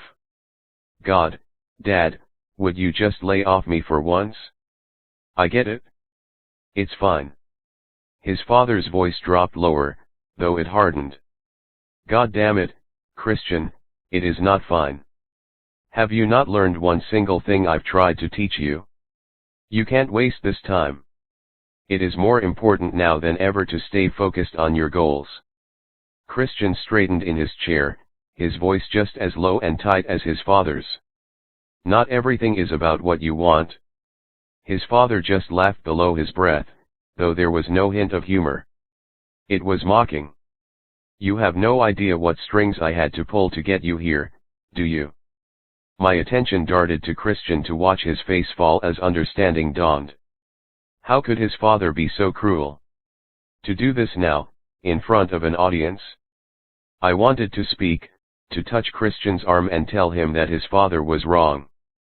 I'd never met anyone as intelligent as him or who worked as hard. But I could say nothing before his father spoke again. "You're so ignorant you don't even notice when a gold digger is trying to sink her claws into you." In shock, I froze, then humiliation unfurled over me in a hot sheet of disgrace. With what he was insinuating, he may as well have slapped me across the face. I jerked my chin to the side to block the blow, felt tears welling under the surface. I would not let this guy see me cry. Fumbling out of my chair and onto my feet, I steadied myself on the table as I wobbled on the heels I was so unaccustomed to wearing. Mortified, Christian looked up at me. He wrapped a gentle hand my wrist. "Elizabeth, please, don't go." How could he ask me to stay? I shook my head and twisted from his grasp. "I'm sorry, Christian, but I can't do this." Sorrow tore me straight through as I finally let that flicker of hope I'd clung to all night slip away. I didn't belong in his world, could never fit into it. I was strong enough to know I didn't want to. I'd never strive for money or position, had no intention of spending my life sitting like some mindless bimbo next to a man just because I wanted something from him. I couldn't stand the thought that Richard Davison had even planted the idea in Christian's mind. As much as I loved Christian, I refused to subject myself to this. I felt violated. Wronged. Remorseful blue eyes stared up at me. My heart hurt so much for him. This was his life, the way he'd been raised. "I'm so sorry, Christian," I said again. This time, my words were a goodbye. Heat burned my ears and tears stung my eyes as I turned to flee. Wearing my embarrassment like a coat, I twisted through the tables to make an escape. I forced myself forward, praying I'd get outside before the tears began to fall. I didn't take the time to get my jacket from the front. I fled out the door. The sharp bite of cold slammed me. I sucked in a ragged breath and pushed myself forward. My heels clattered as I clambered toward the street. Relief slipped between my lips as a small cry when I saw the two cabs waiting at the curb. "A cab, please," I nearly begged as I ran, struggling to keep myself upright as I approached the cab. A hand grabbed my upper arm before I could make it inside. I knew it was him. The hold was firm but gentle, filled with as much confusion as I felt. I needed to get away from him as much as I wanted to stay. I struggled to break free. He spun me around and cupped my cheeks, forcing me to look at him. "Fuck. Elizabeth, would you just stop for a second?" With the sound of his voice, the tears broke free. I tried to hide them, to tug away from the hold Christian had on me, heart and soul. His tongue darted out to wet his lips, his eyes searching as they took in every emotion firing across my face. I can't believe he pulled that shit in front of you. His hold tightened in emphasis. Tell me you know I would never think that about you. It doesn't matter who I brought, they would never be good enough, Elizabeth. I will never be good enough. Don't you see that? Tender fingers came up to brush the hair from my face, to wipe my tears. I hate him, Elizabeth, hate that he would make you feel this way. I wrestled to discern what I felt, who I was angry with and who I was running from. All I came up with was another question, another miserable why. Why did I have to love someone like him so much?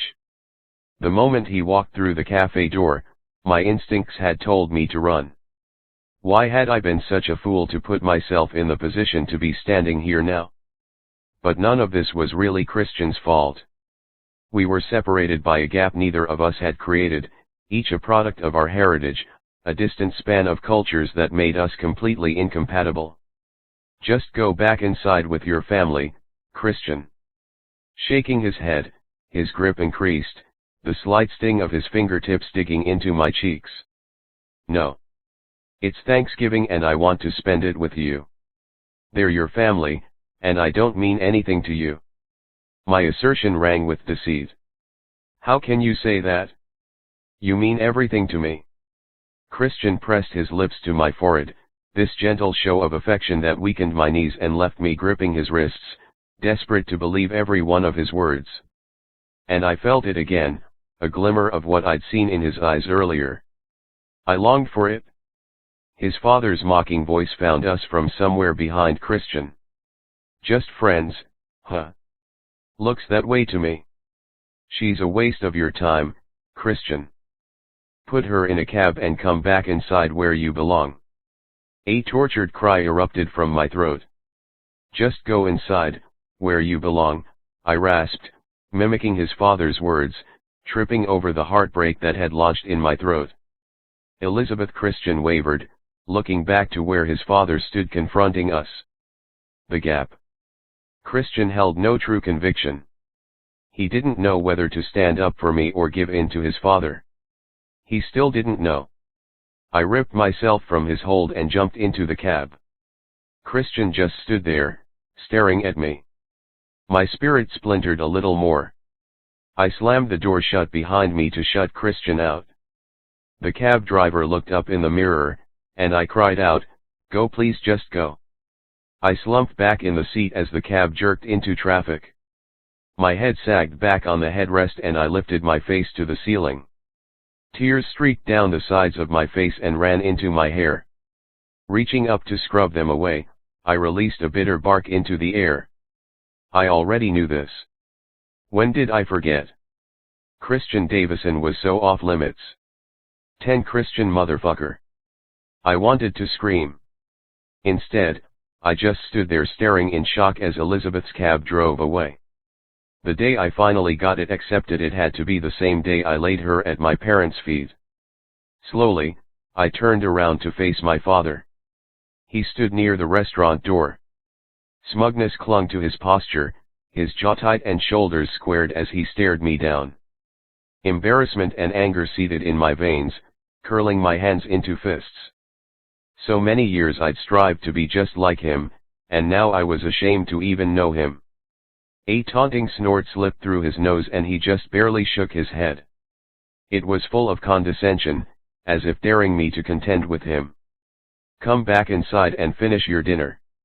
He spun on his heel, like what had just happened mattered none. What is wrong with you? I called out just before he disappeared through the door. I invited her here and you insult her? She's my friend. Pausing, he craned his neck around to look at me. Then he laughed, this incredulous sound that punched me in the gut. She's trash, Christian. The words knocked around in my head. Elizabeth, this girl, the one. The strongest surge of protectiveness welled up inside me, and I took 2 steps toward him. I love her. I felt pride saying it aloud, the kind of pride I'd put money down that my father had never experienced. His face slowly twisted and he shook his head as if he didn't know me at all. Then you're more a fool than I pegged you for. Now get inside. Your mother and I flew all the way here to spend Thanksgiving with you. You're ruining our evening. He shook his arms out and looked down to adjust the cuffs of his sleeves. For so long, he'd controlled every aspect of my life.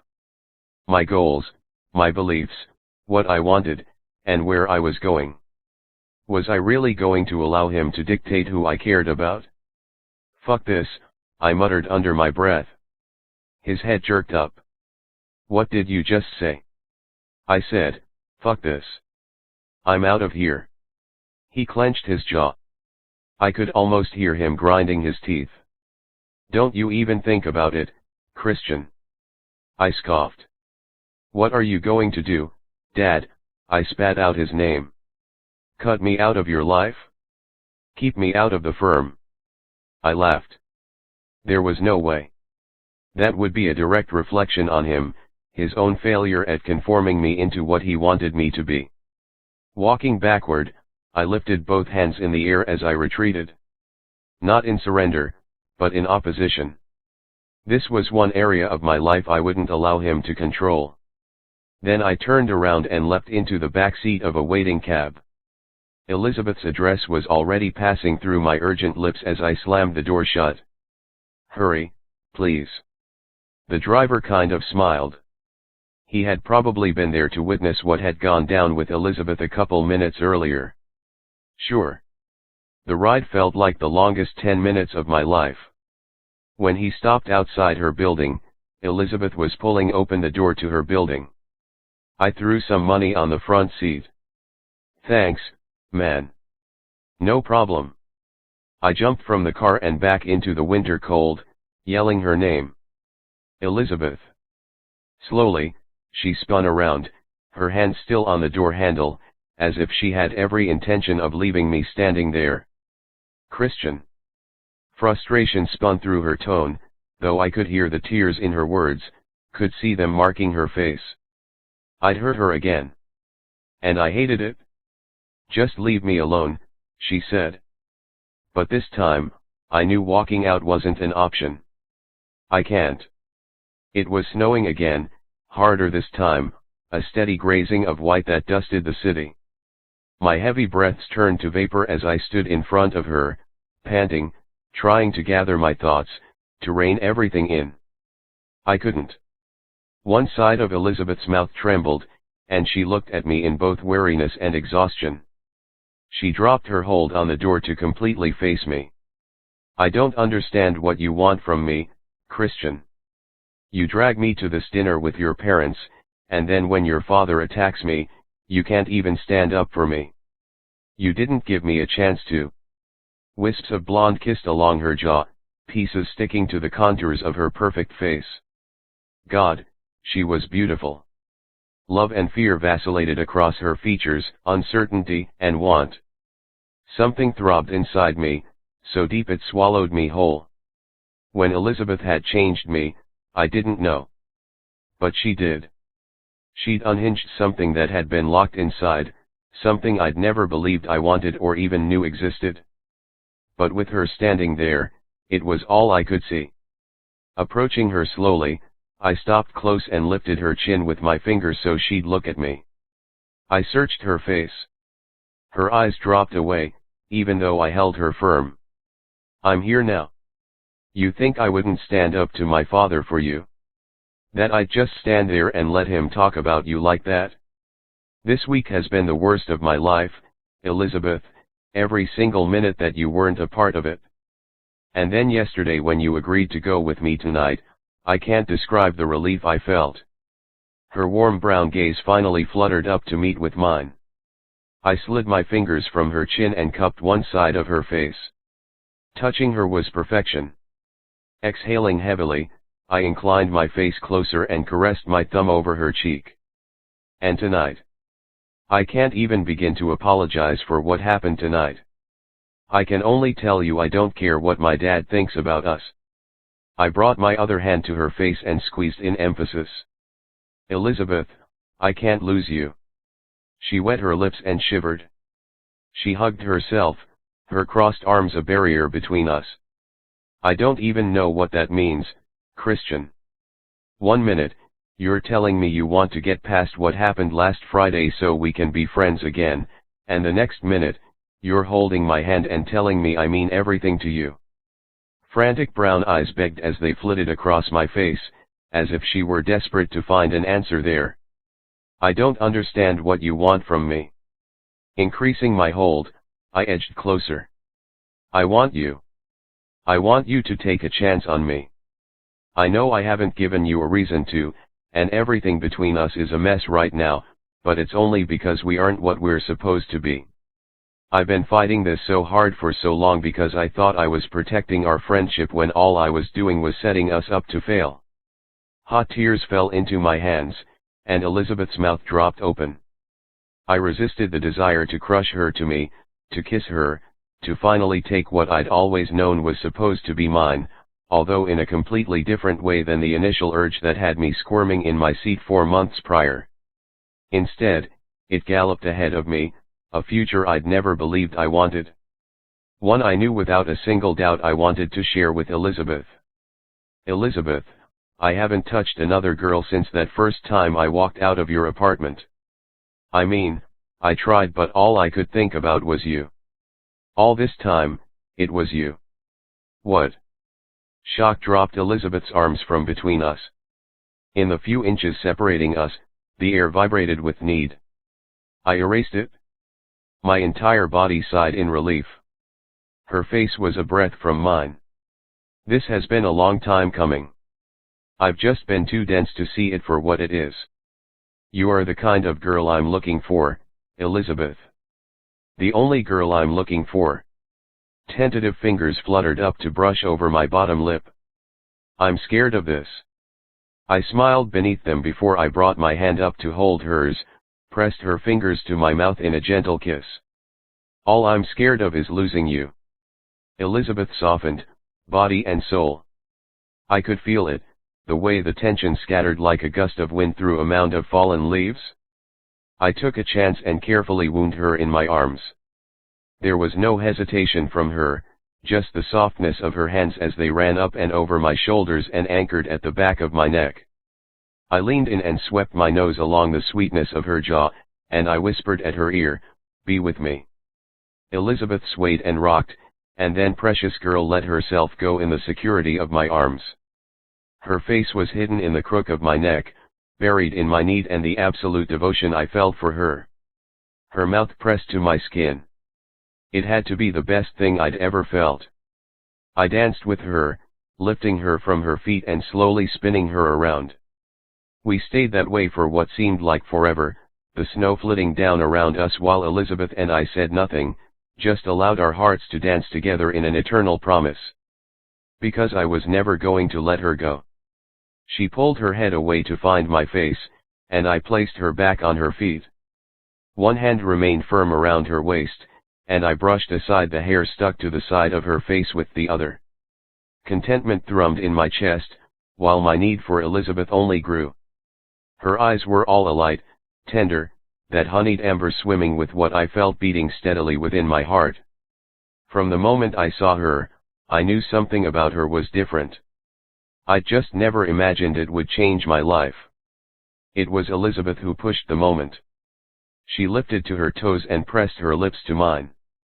Her mouth came so cautious and slow, testing, though I felt nothing there that told me she was still unsure.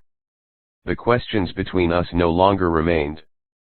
Both my hands slid to her hips, and I pulled her as close as I possibly could, then wound one hand back up her spine to the base of her neck. I kissed her slowly. Savored her unhurriedly. There was nothing carnal to this kiss. But still, it was enough to reignite the ache she'd left me with for so many months. Hell, this girl had managed it with one look. I smiled against her lips, still unable to grasp that she'd brought me this far. I could feel her grinning, too, before she pulled back. She pressed her lips together as if savoring the remnant of our kiss. What? I shook my head, gripping her tight. Nothing. I just didn't realize anything could make me this happy. She hid her face in my chest and mumbled, "Neither did I." I dropped a kiss to her head and hugged her a little more. She shivered again. Who knew how much time had passed since we'd been standing out in the snow without our jackets? I stepped back and grabbed two of her fingers because I found I really didn't want to let her go. You should get inside. It's freezing out here. She cast a quick glance behind her at her building. The single window to her apartment remained a darkened square against the gray wall. She turned back to me. You want to come inside? Did I? My body answered with a resounding hell, yeah. No doubt, the second we crossed her threshold it would be all over. There'd be hands and flesh and need that would no longer be denied. No longer could anything or anyone stop this attraction that had grown, transformed, and solidified as this bond that could not be broken. My eyes schemed over her face. Even though she looked up at me with the same desires that spun a path through my veins and coiled in my muscles, I didn't miss the weariness that lay as purple smudges beneath her eyes. I shook my head. No, not tonight. Disappointment creased her forehead, and I drew her to me and kissed her again. I pushed my mouth near her ear and murmured, of course, I want to, Elizabeth. I flattened myself to her so she'd know how much I really did. But I'm not going to. Let's do dinner tomorrow, instead. I want that time with you, just knowing it's you and me. Can we do that? She sighed and nodded against my chest before she smiled lightly up at me. Yeah, I'd like that. I dropped a small kiss to her mouth plus one against her nose. Do me a favor and go climb underneath a blanket. You're frozen. She laughed. Okay. She stepped back and hooked her index finger with mine. She swayed our hands between us. I'll miss you. I'd been missing her for months, and I didn't even know it. Me, too. I'll see you tomorrow, though, okay? Finally, she dropped her hand, turned, and walked away. At the door, she paused to look at me. It's a date, she told me with a soft smile. All I could think about was the first day in that cafe. The smile that lit on my face was to match. Finally, she pulled the door open and slipped inside. I wrapped my arms over my chest in an attempt to shield myself from the cold, my attention trained upstairs. Her light flicked on. 5 seconds later, Elizabeth pressed her face to the window. She smiled this wistful smile and placed both hands against the glass. I stood there with my hands shoved in my pockets, rocking back on my heels as I stared up at her. That spot inside expanded and I loved her a little more. No one could ever come close to this girl, the way she made me feel, what she made me see. We belonged together. I lifted a hand in a small wave. Her fingers curled on the window, and her expression filled with that same tenderness she had looked at me with for so long. I hoped she could see the same in mine. 11 Elizabeth. The knock my nerves door. At my door jerked me to my feet. My thoughts raced everywhere, and only skyrocketed knowing who awaited me on the other side of the I hurried across the room, sidestepping my purse. I'd dropped it in the middle of the floor when I came in last night and rushed to the window to catch another glimpse of Christian before he walked away. I guessed I'd needed an affirmation. Something to prove what had just transpired between us had been real. And it was, there in his expression, the same thing I felt reflected back at me. Of course, I'd known I was in love with him before, though the realization had gutted me. Rather than joy, I'd felt only pain, my feelings for him nothing more than a millstone around my neck. But last night had changed everything, and peering down at him had revealed something greater to me. Joy had firmly taken root in my heart as a future unfolded before my eyes, snapped into place like the jagged pieces of a puzzle, ones that didn't seem to fit but always belonged together. We'd been raised so differently. Maybe it was those differences that made us so perfect for each other. I opened the door to Christian standing there with his hands shoved deep in his coat pockets. That mass of hair on his head was mussed, framing his pretty face. A clean shave had erased any trace of the shadow that usually had set by this time of day. It accentuated every sharp line and contour of his jaw. The curve of a gentle smile lifted one side of his mouth. "Hey," he said, his head tilting to the side.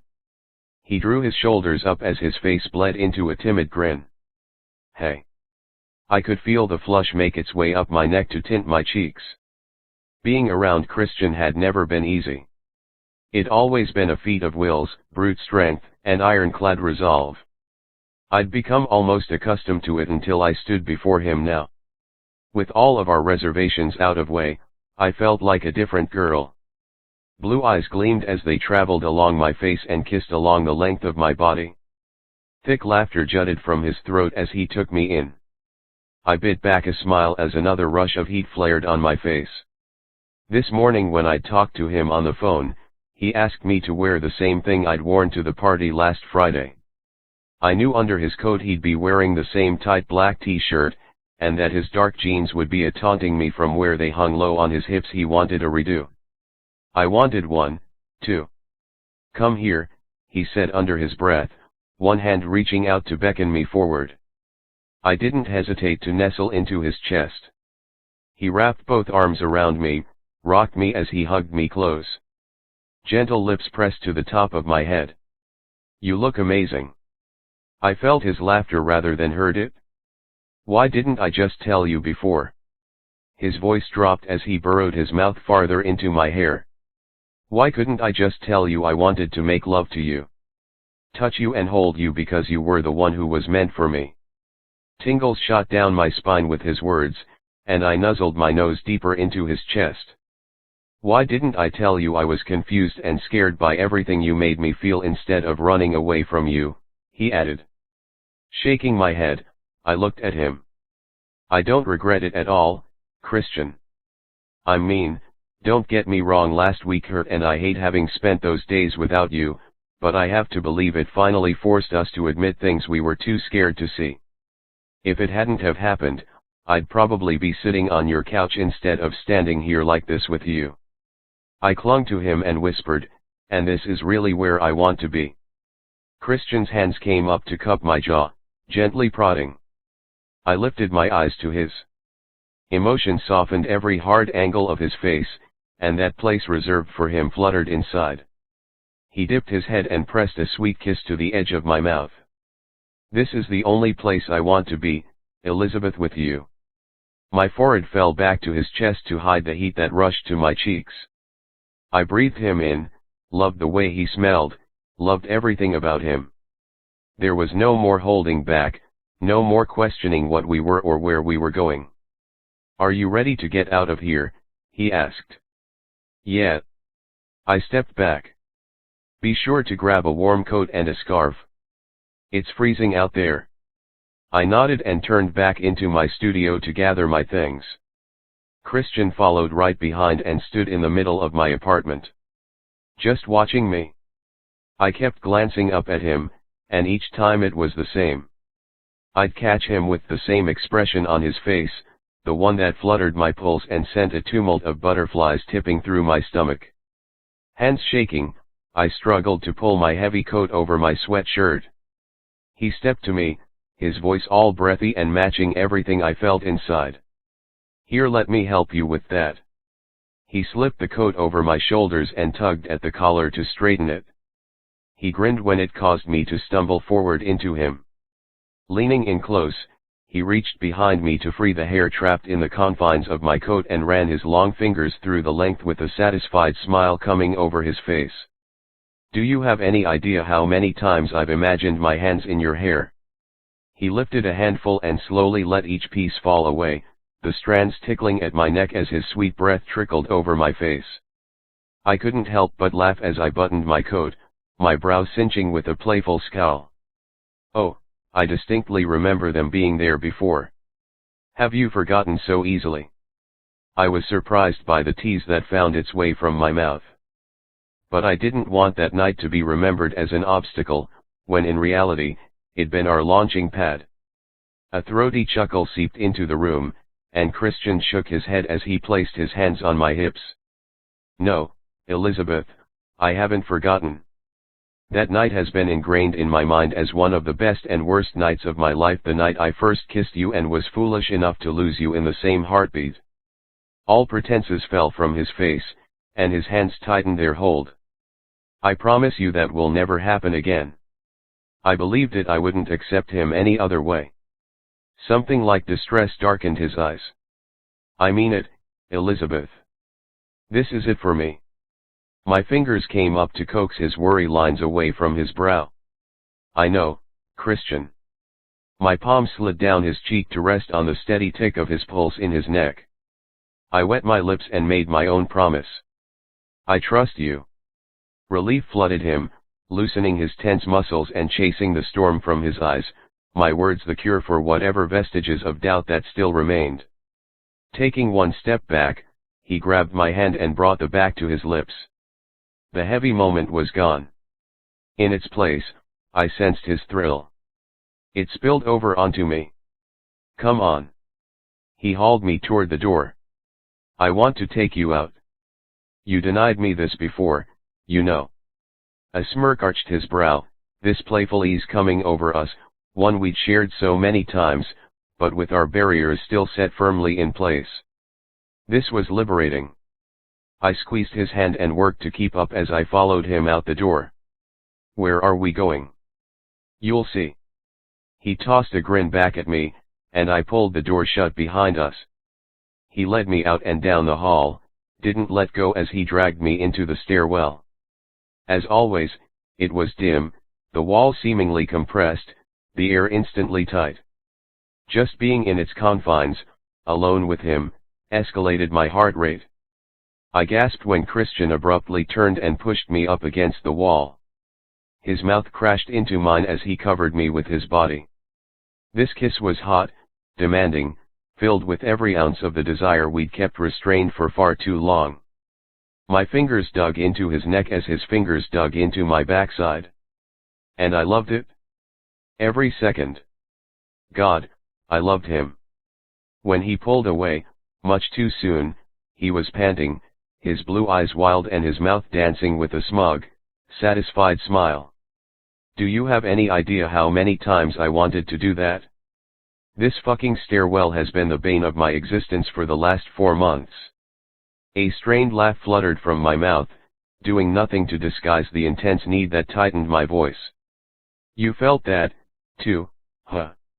He laughed and shook his head, his posture softening as he drew me closer and completely wrapped me up in his secure arms. You don't even understand, Elizabeth. You pretty much made me think I was losing my mind since the moment I met you. My head dropped to his chest, my fingers playing along the buttons of his coat as I averted my gaze. I loved hearing him voice it, to touch me and tell me he had felt the same way I did. I'm pretty sure I do. I risked peeking up at him. God, he was beautiful. Every inch, angle, and curve. How did we manage to stay away from each other for this long? My hands fisted in his jacket. Honestly, I have no clue. Grabbing my hand again, he guided me down the rest of the steps and out into the cold. The sun had set a couple hours earlier and the city had come alive. Cars and taxis filled the streets, the lights glowing overhead in the frosty air. I shivered, and Christian wrapped an arm around my waist. I cuddled into the warmth of his side. He planted a kiss on my temple. I exhaled and snuggled closer. This was nothing short of perfection. We walked down to the intersection where it was easier to find a cab. I hopped in the first we could find, Christian laughing as he climbed in behind me. He pulled me right to his side, sloppily kissing me under my jaw. Everything soared, a sensation of weightlessness washing me in joy. Where to? The cabbie asked. Wide-eyed and teasing, I jerked my head to face him. Yeah, where to? Christian rambled off the address as he draped his arm over my shoulder. Downtown. The ride was short, and I was laughing outright by the time Christian was pulling me from the cab and running us in the direction of the rink at Rockefeller Center. We're going ice skating? Are you serious? I yelled at the back of his gorgeous head as he twisted us through the crowd, his hand firm on mine, never letting go. He looked back at me, so carefree. My best friend. His hands were in my hair, pressed to the sides of my head when he whirled around to kiss me in the middle of the roving crowd. Where else would I take my girl except where she wants to go? He paid for our tickets and skates, both of us fumbling, cracking up as we put on our skates and tentatively ventured out onto the ice. His hands were never far, his mouth at my neck, at my ear, and at my mouth. Our words were flirty, easy, exactly what I wanted us to be. My best friend. He kissed me against the railing, when I fell, and he helped me up, when we returned our skates and wandered hand in hand back out into the city. He stopped in front of a large window at a little pizza place. Candles glowed from each round table crammed into the small space. How's this? Looks good. We were seated toward the back. It was quaint inside, nothing fancy, just the two of us and a natural flow of conversation. Effortless. We ordered a pizza to share, neither of us hesitating to dig in as soon as it was served. Under the table, his hand rested on my knee, his thumb a constant caress. He took a bite of pizza and glanced up at me with affection swimming in his eyes. Never had I imagined ending up with someone like him. What I had pictured, I wasn't quite sure. Safe, I supposed. Simple and plain. Someone who worked hard and loved just because he should. Someone who wanted a family and an easy life. Someone who I'd meet years in the future. But Christian was none of those things. He was complicated, both selfish and kind, thoughtful and mindless, generous with a tendency toward greed. And he was anything but plain. This beautiful man stole my breath with a simple look and had me shaking with the mere brush of his hand. Once, Christian had been a mistake I couldn't afford. Now, he'd become someone I didn't want to live without. My pulse stuttered as I looked at him. He looked so much like the type of guy I'd sworn never to give myself to. My heart recognized the risk. He could so easily crush me, but Christian had become my welcomed complication. Black hair brushed over his forehead as he cocked his head to the side in a silent question, obviously wondering where my thoughts had wandered. "It's nothing," I mumbled low, dragging a napkin over my mouth to cover the emotion building there. Crinkles lighted at the corners of his eyes as he mildly frowned, and he only squeezed my knee. Christian chatted on as if we'd been together for years. Plans for our future were made without thought, where he would take me and the different things he wanted us to experience together. How different school would be now that we didn't have to pretend, how our lives seemed fated as they had finally aligned. The waitress brought our check and Christian set a credit card on the tray. After he paid, he silently rose and extended his hand. My chair squeaked on the tile floor as I pushed back from the table and accepted Christian's waiting hand. He said nothing as he helped me back into my coat and wrapped my scarf around my neck, the gesture quietly intimate. All traces of the light mood from earlier had evaporated, a charge igniting the air. Ready? Swallowing, I intertwined my fingers with his. Yes. In silence, we snaked between the tiny tables filling the dark restaurant. Christian held the door open for me, and I stepped out. Cold had increased its hold on the city. A chill slid down my spine, and I hugged my arms across my chest. From behind, Christian cocooned himself around me. Covering my hands with his, he drew me tight against him and hooked his jaw over my shoulder. His breath washed over me, so thick and warm, sweet and kind, his nose nuzzling behind my ear, his lips sending shivers down the sensitive skin. Then he pressed his cheek against mine. "I love you, Elizabeth." It was said so easily, bled so naturally. I harbored no questions of its truth. "I love you, Christian, so much." The words filtered out ahead of us and mingled with the night air. Christian had stolen my heart and held it in his hand. Without letting go, he edged us forward, said nothing as he lifted his hand to hail a cab. He opened the door and gently eased me down into the back seat. Soundlessly, he slipped in and wrapped me back in his arms. He murmured my address into the darkened cab. The driver pulled into traffic. Turned to the side, I rested my cheek over the beat of his heart. One of his arms held me close, his fingers playing in my hair, his other hand gripping mine on his lap. I could feel it, the strained ripples of need coursing between us, this new uncertainty, another question. Tension ricocheted between us. His hand tightened in mine, and he turned to whisper in my ear. "Come home with me, Elizabeth. I don't want to take you home. I never said I wanted you to." The gust of air he released from his nose rustled through my hair at the top of my head. The sound reflected the moment, relief, and tension and building anticipation. Christian shifted me so he could lean forward. "Excuse me. We've had a change of plans." Christian gave him his address. The driver nodded and turned down the next street in the direction of Christian's apartment. We settled back into silence. Waiting. Wanting. The short ride felt too long. Christian paid the fare and climbed from the back seat, never once losing the hold he had on me. He glanced back over his shoulder as he lightly tugged at my hand. Slowly, he led us inside his building and up the 3 long flights of stairs. Expectation swelled between us, echoed in our footsteps and in the heavy breaths we forced in and out of our lungs. I clung to him, my hand tight in his, the other wrapped around his wrist as he walked a step ahead of me. I was nervous. Excited.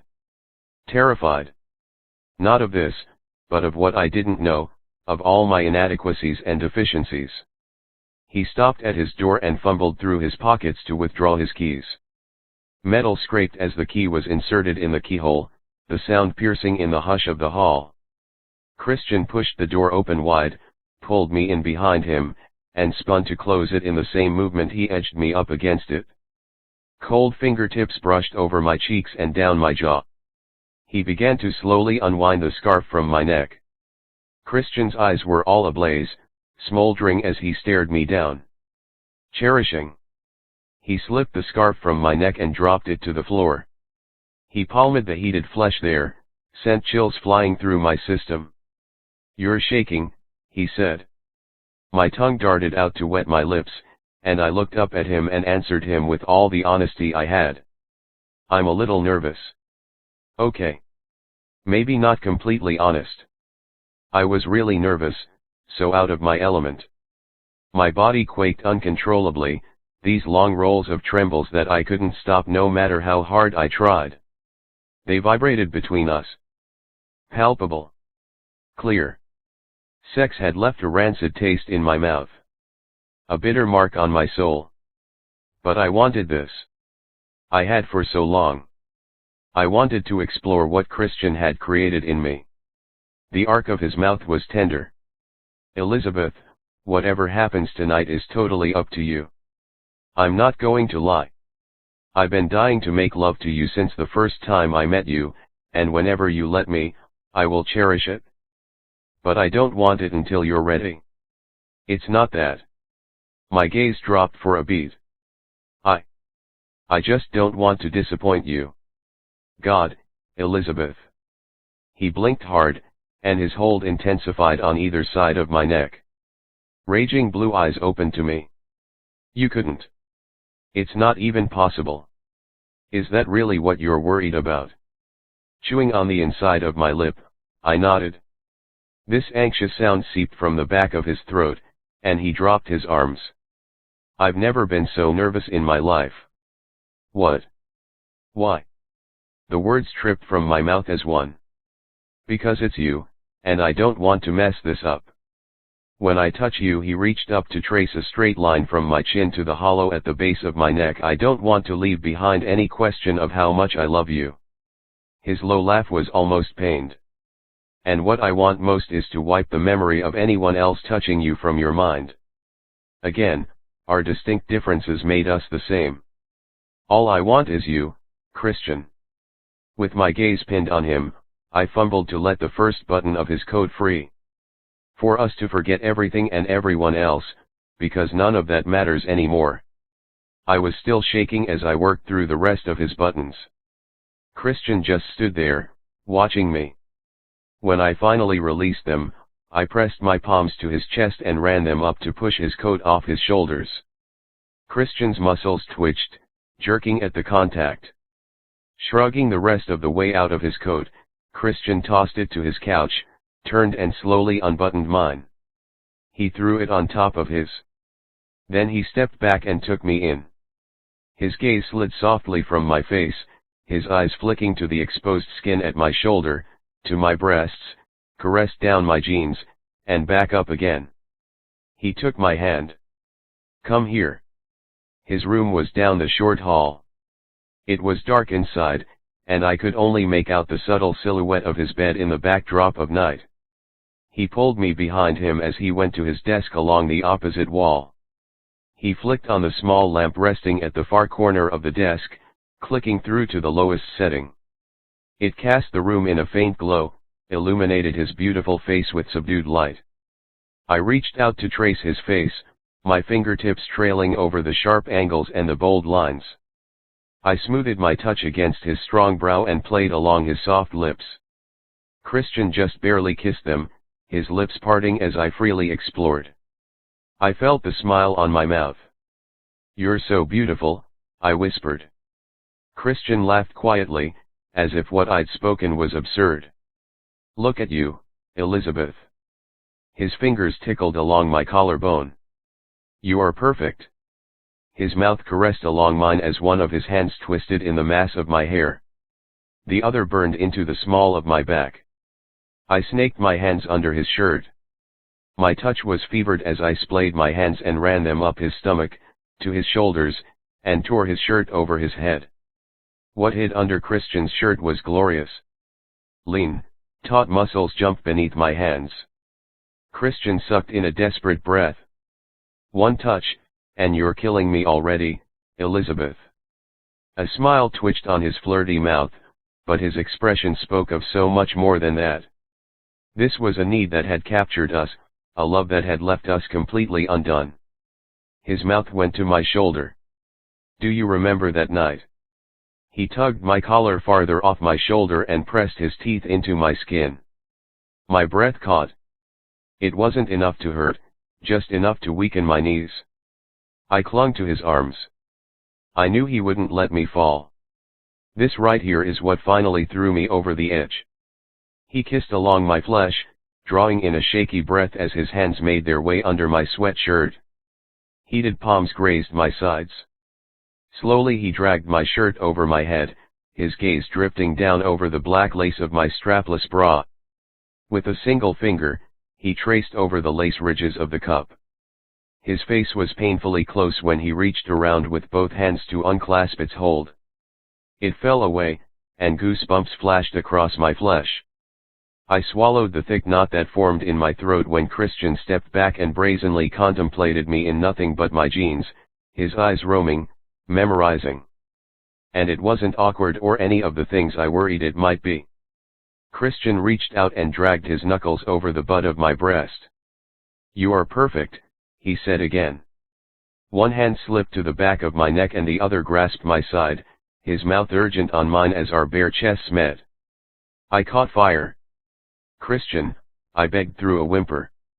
"I know, baby, I know," he mumbled between kisses, nudging me back toward his bed.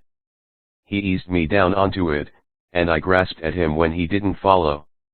He caught my hands, climbed to his knees on the bed as he pinned them over my head, left them there as he traveled down my body and kissed me on my belly as he slowly unbuttoned my jeans. I was gasping for air. He got back to his feet, pulled them from my legs, and dropped them to the floor. He stood at the end of his bed where he'd left me in only my panties, my knees twisted to one side and my arms draped over my head. I felt exposed. Vulnerable. For the first time in my life, I wanted to be. He was so beautiful as he stood there soaking up every inch of my body. My eyes wandered and did the same, watching as he slowly released each button on his jeans. He pushed them down, stepped out, and kicked them aside. Heat flooded my face as I took in Christian in nothing but a pair of tight boxer briefs. My heart beat fast, spurred on by this insane desire to touch him and for him to touch me. Kneeling on the edge of his bed, he gently spread my knees apart with both hands. He dipped his head, dropped a kiss to my inner thigh, and crawled the rest of the way up my body to settle between my legs. I gripped his shoulders, and Christian brushed his fingers along my cheek, smiled down at me before he kissed me long and slow. He rained those kisses along my jaw, pressed them to my chest, captured my breast in his mouth.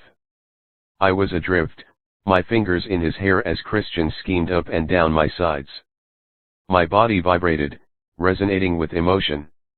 He rose to his hands and abruptly his shoulders dropped as he dove down to press his mouth to my hip bone. I sucked in a sharp breath as my hips jerked from the bed. He rocked back up on his hands, his eyes chaotic as he stared at me. He didn't look away as he wrapped his hands around my waist, his fingers sliding down to gather the edges of my panties. He wound his fingers through, palmed my backside. I was half exposed. A suppressed moan broke from his mouth. "You have the sweetest ass, Elizabeth." He squeezed once before he shimmied my panties down, for 1 second shifting to my side to pull them off. I was squirming, this unknown need Christian had created in me knotting my every muscle. Kneeling between my legs, Christian stared at me as he grazed the back of his hand up my inner thigh. "I'm going to touch you, okay?" His voice was hoarse, his attention flicking down between my legs then back up to me. Somewhere inside, I searched for embarrassment, to find a reason to be ashamed. But it was nowhere to be found. This wasn't like the few-second fumbles I'd had with Ryan. This wouldn't leave me feeling dirty and used, and Christian would never send me away disappointed. "Please." Christian watched over me as I looked up at him. His fingers found me. My mouth went dry. In seconds, I was breathless, unable to fathom how free I felt, this need to experience with Christian everything I'd never experienced before. My back arched as pleasure built. And I was saying his name, begging, pleading, because he was driving something in me no one had ever managed to reach before. It twisted tighter. Wound higher. Then it broke. Pleasure streaked through my body, and I cried out as I dug my heels into his bed. Christian braced himself with one hand, dipping down to kiss my stomach as he led me through my release. My entire being slumped to the bed, overflowing with satisfaction that oozed and bled, shone as sweat across my body and contented every crevice in my heart. "Oh my God," I breathed. A low rumble echoed from Christian's chest as he crawled back over me and pressed his mouth against mine. "You are amazing," he mumbled between kisses. "Pretty sure that was all you." "And yeah, amazing." I kissed him hard. I felt him smiling against my mouth, his fingers winding in my hair. "Yeah. Yeah. Definitely yeah." He pushed up on his hands. A look of adoration crossed over his face, this softness that radiated from his spirit while every inch of his body remained hard, twitching as he held himself in restraint. I stared up at him as he caged me, my hands shaking as I reached between us to push his underwear from his hips. "Elizabeth baby," his voice came in a harsh whisper as he tucked his chin to look between us where I struggled to get them down past his thighs. He moaned, twisting out of them while he continued to hover over me, and kicked them off his feet. He turned his face back to me. He clenched his jaw when I wrapped one hand around him and the other around the back of his neck. A shudder traveled from his pelvis, over the ridges of his perfect stomach and up his chest, emitted as a stuttered breath from his lips that spread across my face. "Elizabeth," he rasped, blue eyes boring into mine as his tongue darted out to wet his lips. Lust flared in his eyes, and he clutched the sheets on either side of me. He rocked into my hand, muscles rippling along his back, bunching over his shoulders. Fragmented tremors rolled through my body as I surrendered to this abandon. I'd never understood what it felt like to both desire and feel desired. I sucked in a strained breath as I explored him, my eyes never leaving his face, feasting on the pleasure I brought him. He reached down and covered my hand with his. Elizabeth, baby. I think you need to stop. That feels way too good, and this is not how I imagined ending this night. Christian kept a hand on my hip as he rushed to sit up, tore open his side drawer, and rummaged around inside. He pulled out a little foil packet and ripped it between his teeth. My legs shook as he knelt on his knees between my thighs. Air heaved in and out of my lungs as unbridled need spun with a loose thread of apprehension. It coiled as a hunger deep in my stomach, throbbed between my legs.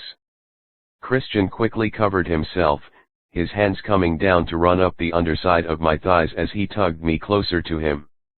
My legs dropped open to make him room.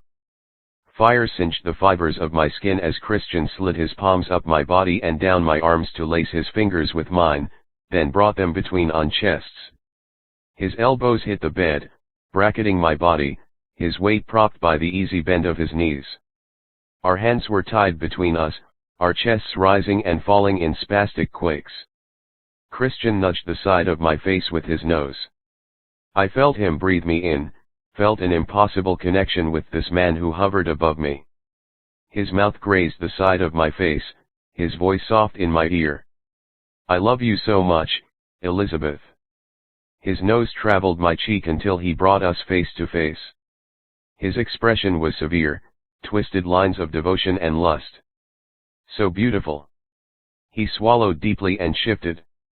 I felt him at my center. He barely marked me, the slightest penetration as he searched for air, and his hands tightened on mine. But he didn't look away. Searching. Longing. Loving. I love you, I whispered, the words a promise, an encouragement that I wanted this as much as he did. There was no turning back, nothing I could do to win back my heart.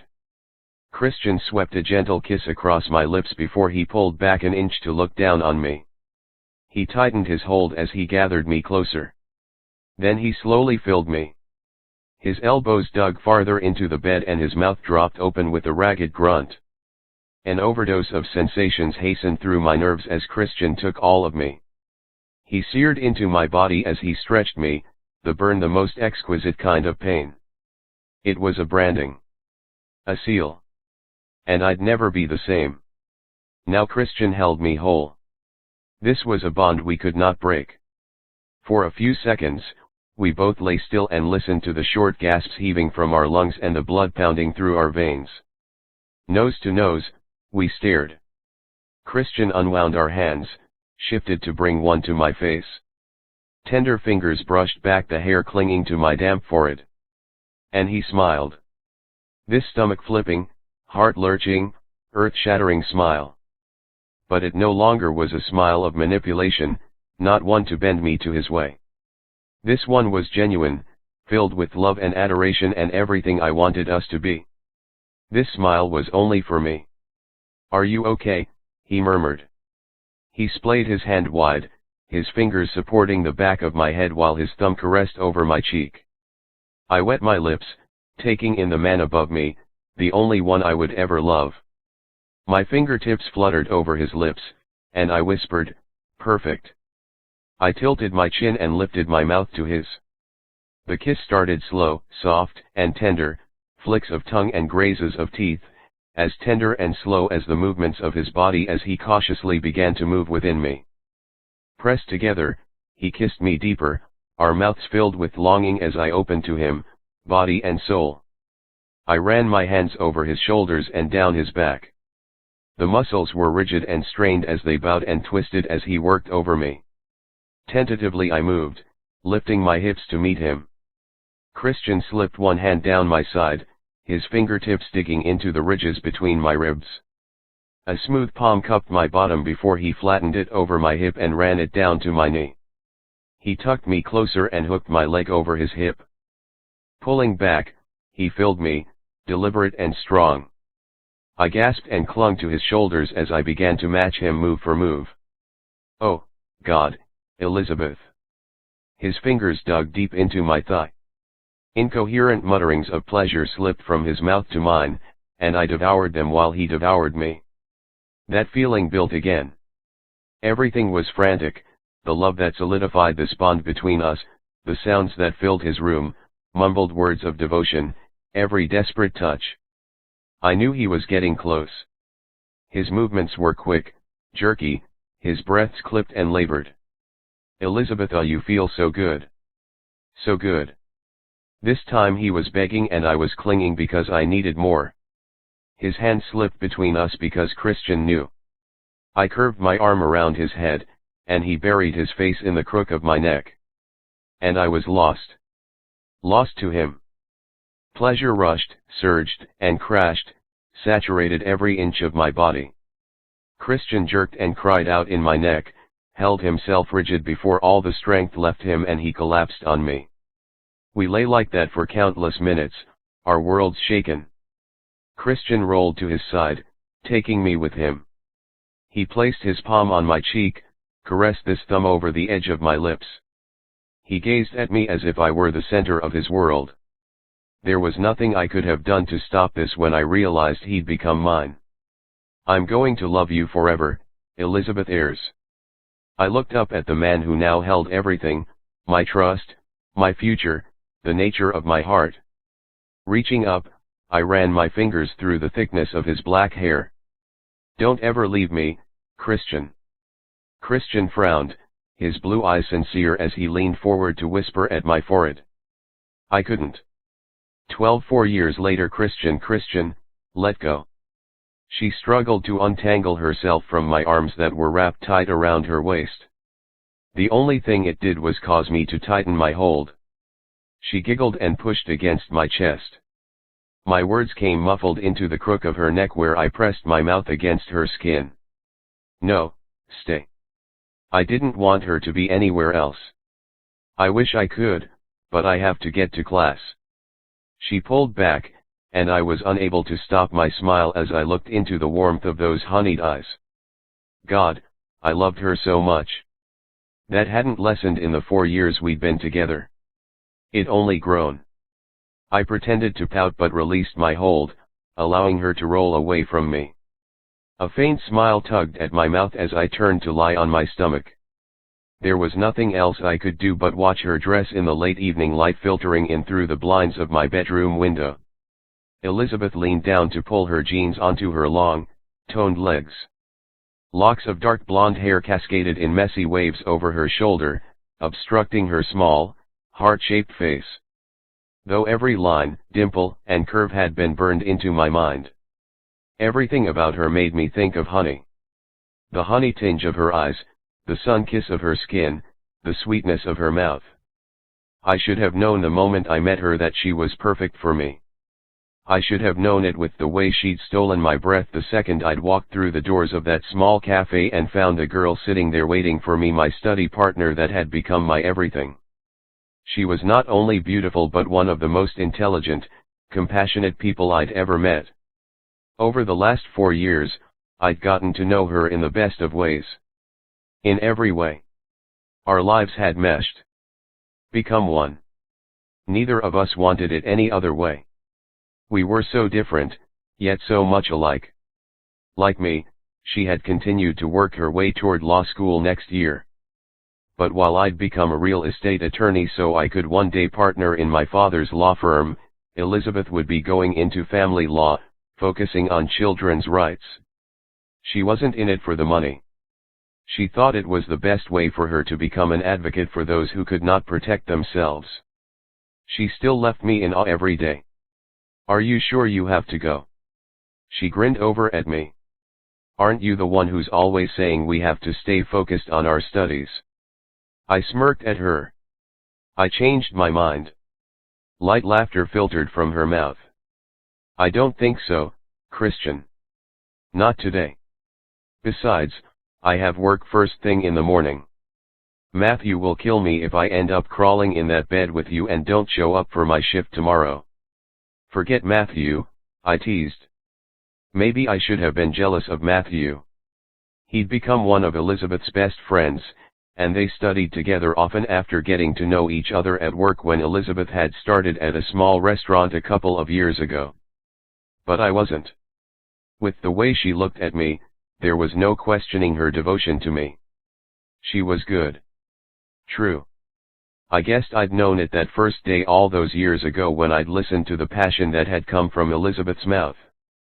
Honestly, it made me question myself what I believed in and what I lived for. Over time, that answer had become clear. Elizabeth. She made me a better person. The best part was our goals perfectly aligned. Our lives planned out. She was serious about school and committed to her future, but she still took time to enjoy every day of her life, something I'd had a hard time balancing at first. My father had always pushed me to do the best, to be the best.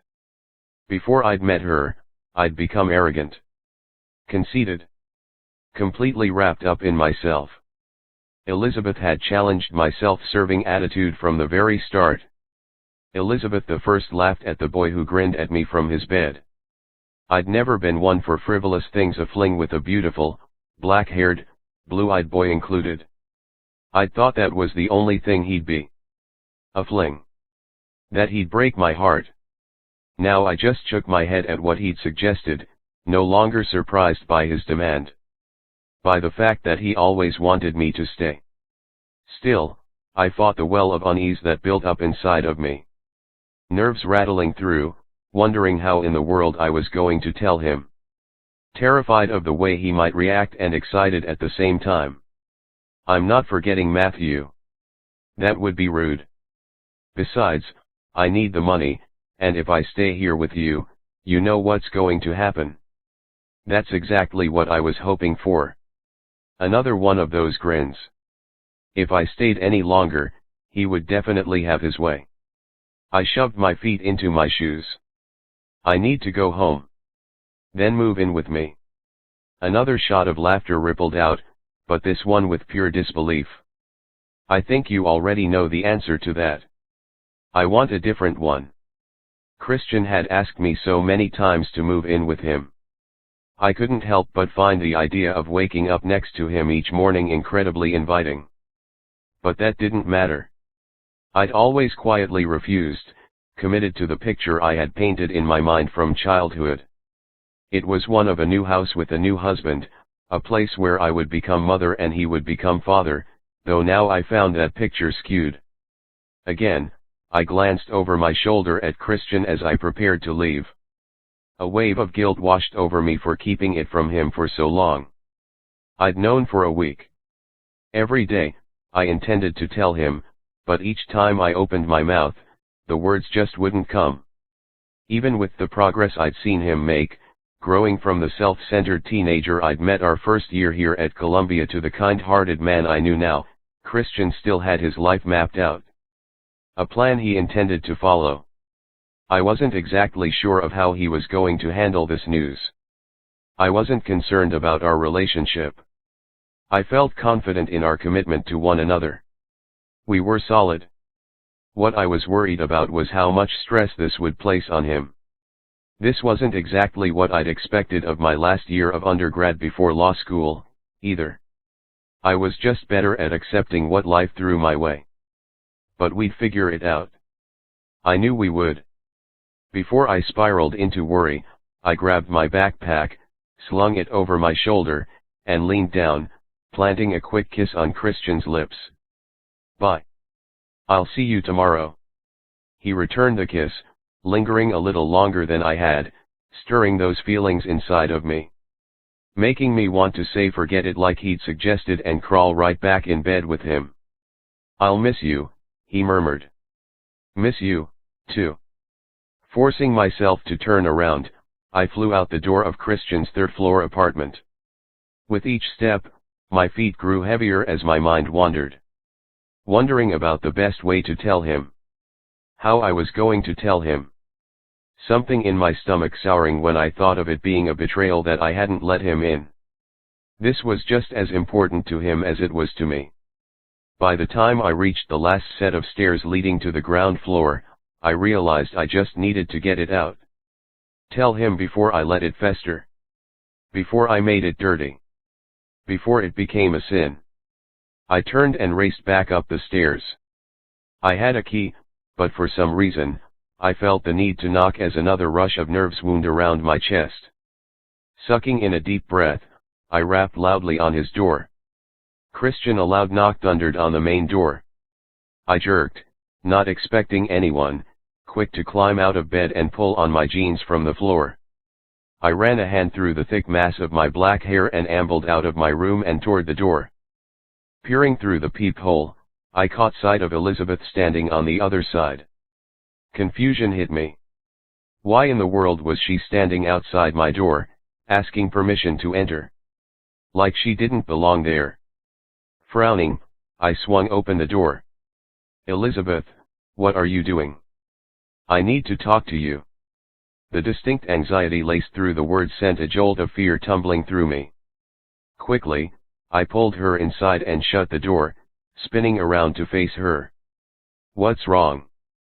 Obviously, there was something wrong, or she wouldn't have been standing in my apartment, staring at her feet with rigid arms held over her chest.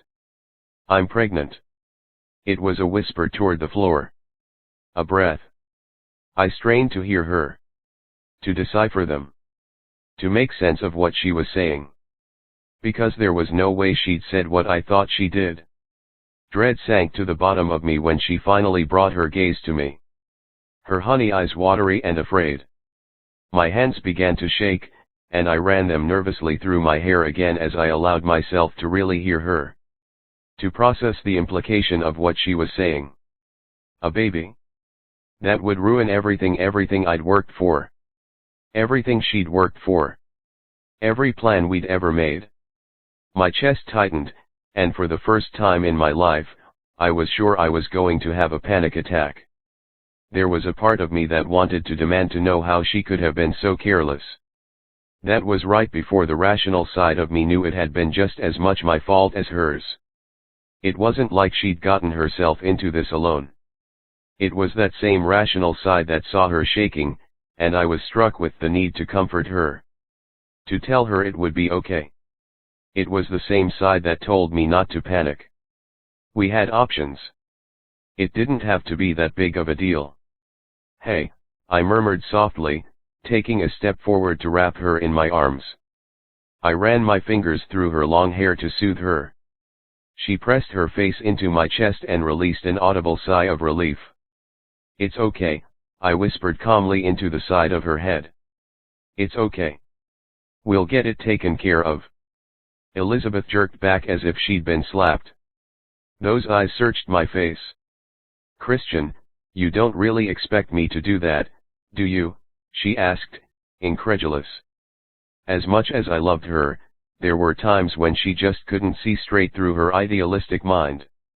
Of course, they talked about her beliefs before. I knew her viewpoint. But that was before we had been thrown into the situation. It changed things. It was the only way.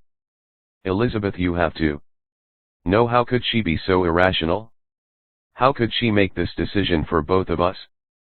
How could she stand there and ruin everything? Anger suddenly slammed me from all sides, and I stepped back and released the words I had no idea how deeply I'd regret. Me or the baby? It shouldn't be that hard of a choice. The end. Continue on with Christian and Elizabeth's epic love story in Take This Regret, Confessions of the Heart. New series coming soon. More of you, all of me, pieces of us, fight for me series, show me the way, follow me back, lead me home, bleeding stars series, a stone in the sea, drowning to breathe, where lightning strikes, wait, stay, stand, the regret series, lost to you. Take this regret, if forever comes the closer to you series, come to me quietly, come to me softly, come to me recklessly, standalone novels pulled when we collide, Hollywood Chronicles, a collaboration with USA Today best-selling author, Rebecca Shea, One Wild Night, One Wild Ride. Coming soon. For more details on A.L. Jackson's books, head over to her website www.aljacksonauthor.com. Afterward, did you enjoy Lost to You? I invite you to sign up for mobile updates to receive short but sweet updates on all my latest releases. Text Al Jackson to 33222, US only, or sign up for my newsletter http://smarturl.it/news from A.L. Jackson. Watch for my upcoming series, Confessions of the Heart, coming fall 2018. Want to know when it's live?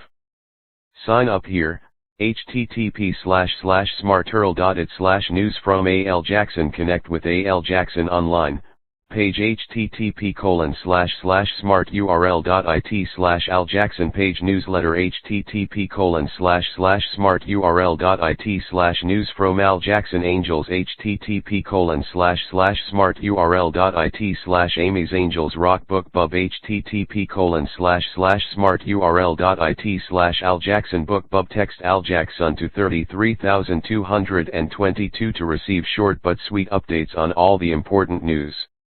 About the author. A.L. Jackson is the New York Times and USA Today best-selling author of contemporary romance. She writes emotional, sexy, heart-filled stories about boys who usually like to be a little bit bad. Her best-selling series include the Regret series, Closer to You, Bleeding Stars, as well as the newest Fight for Me novels. Watch for her new series, Confessions of the Heart, coming fall 2018. If she's not writing, you can find her hanging out by the pool with her family, sipping cocktails with her friends, or of course with her nose buried in a book. Be sure not to miss new releases and sales from A.L. Jackson. Sign up to receive her newsletter http://smarturl.it/news from Al Jackson or text Al Jackson to 33222 to receive short but sweet updates on all the important news. At Al Jackson Author, www.aljacksonauthor.com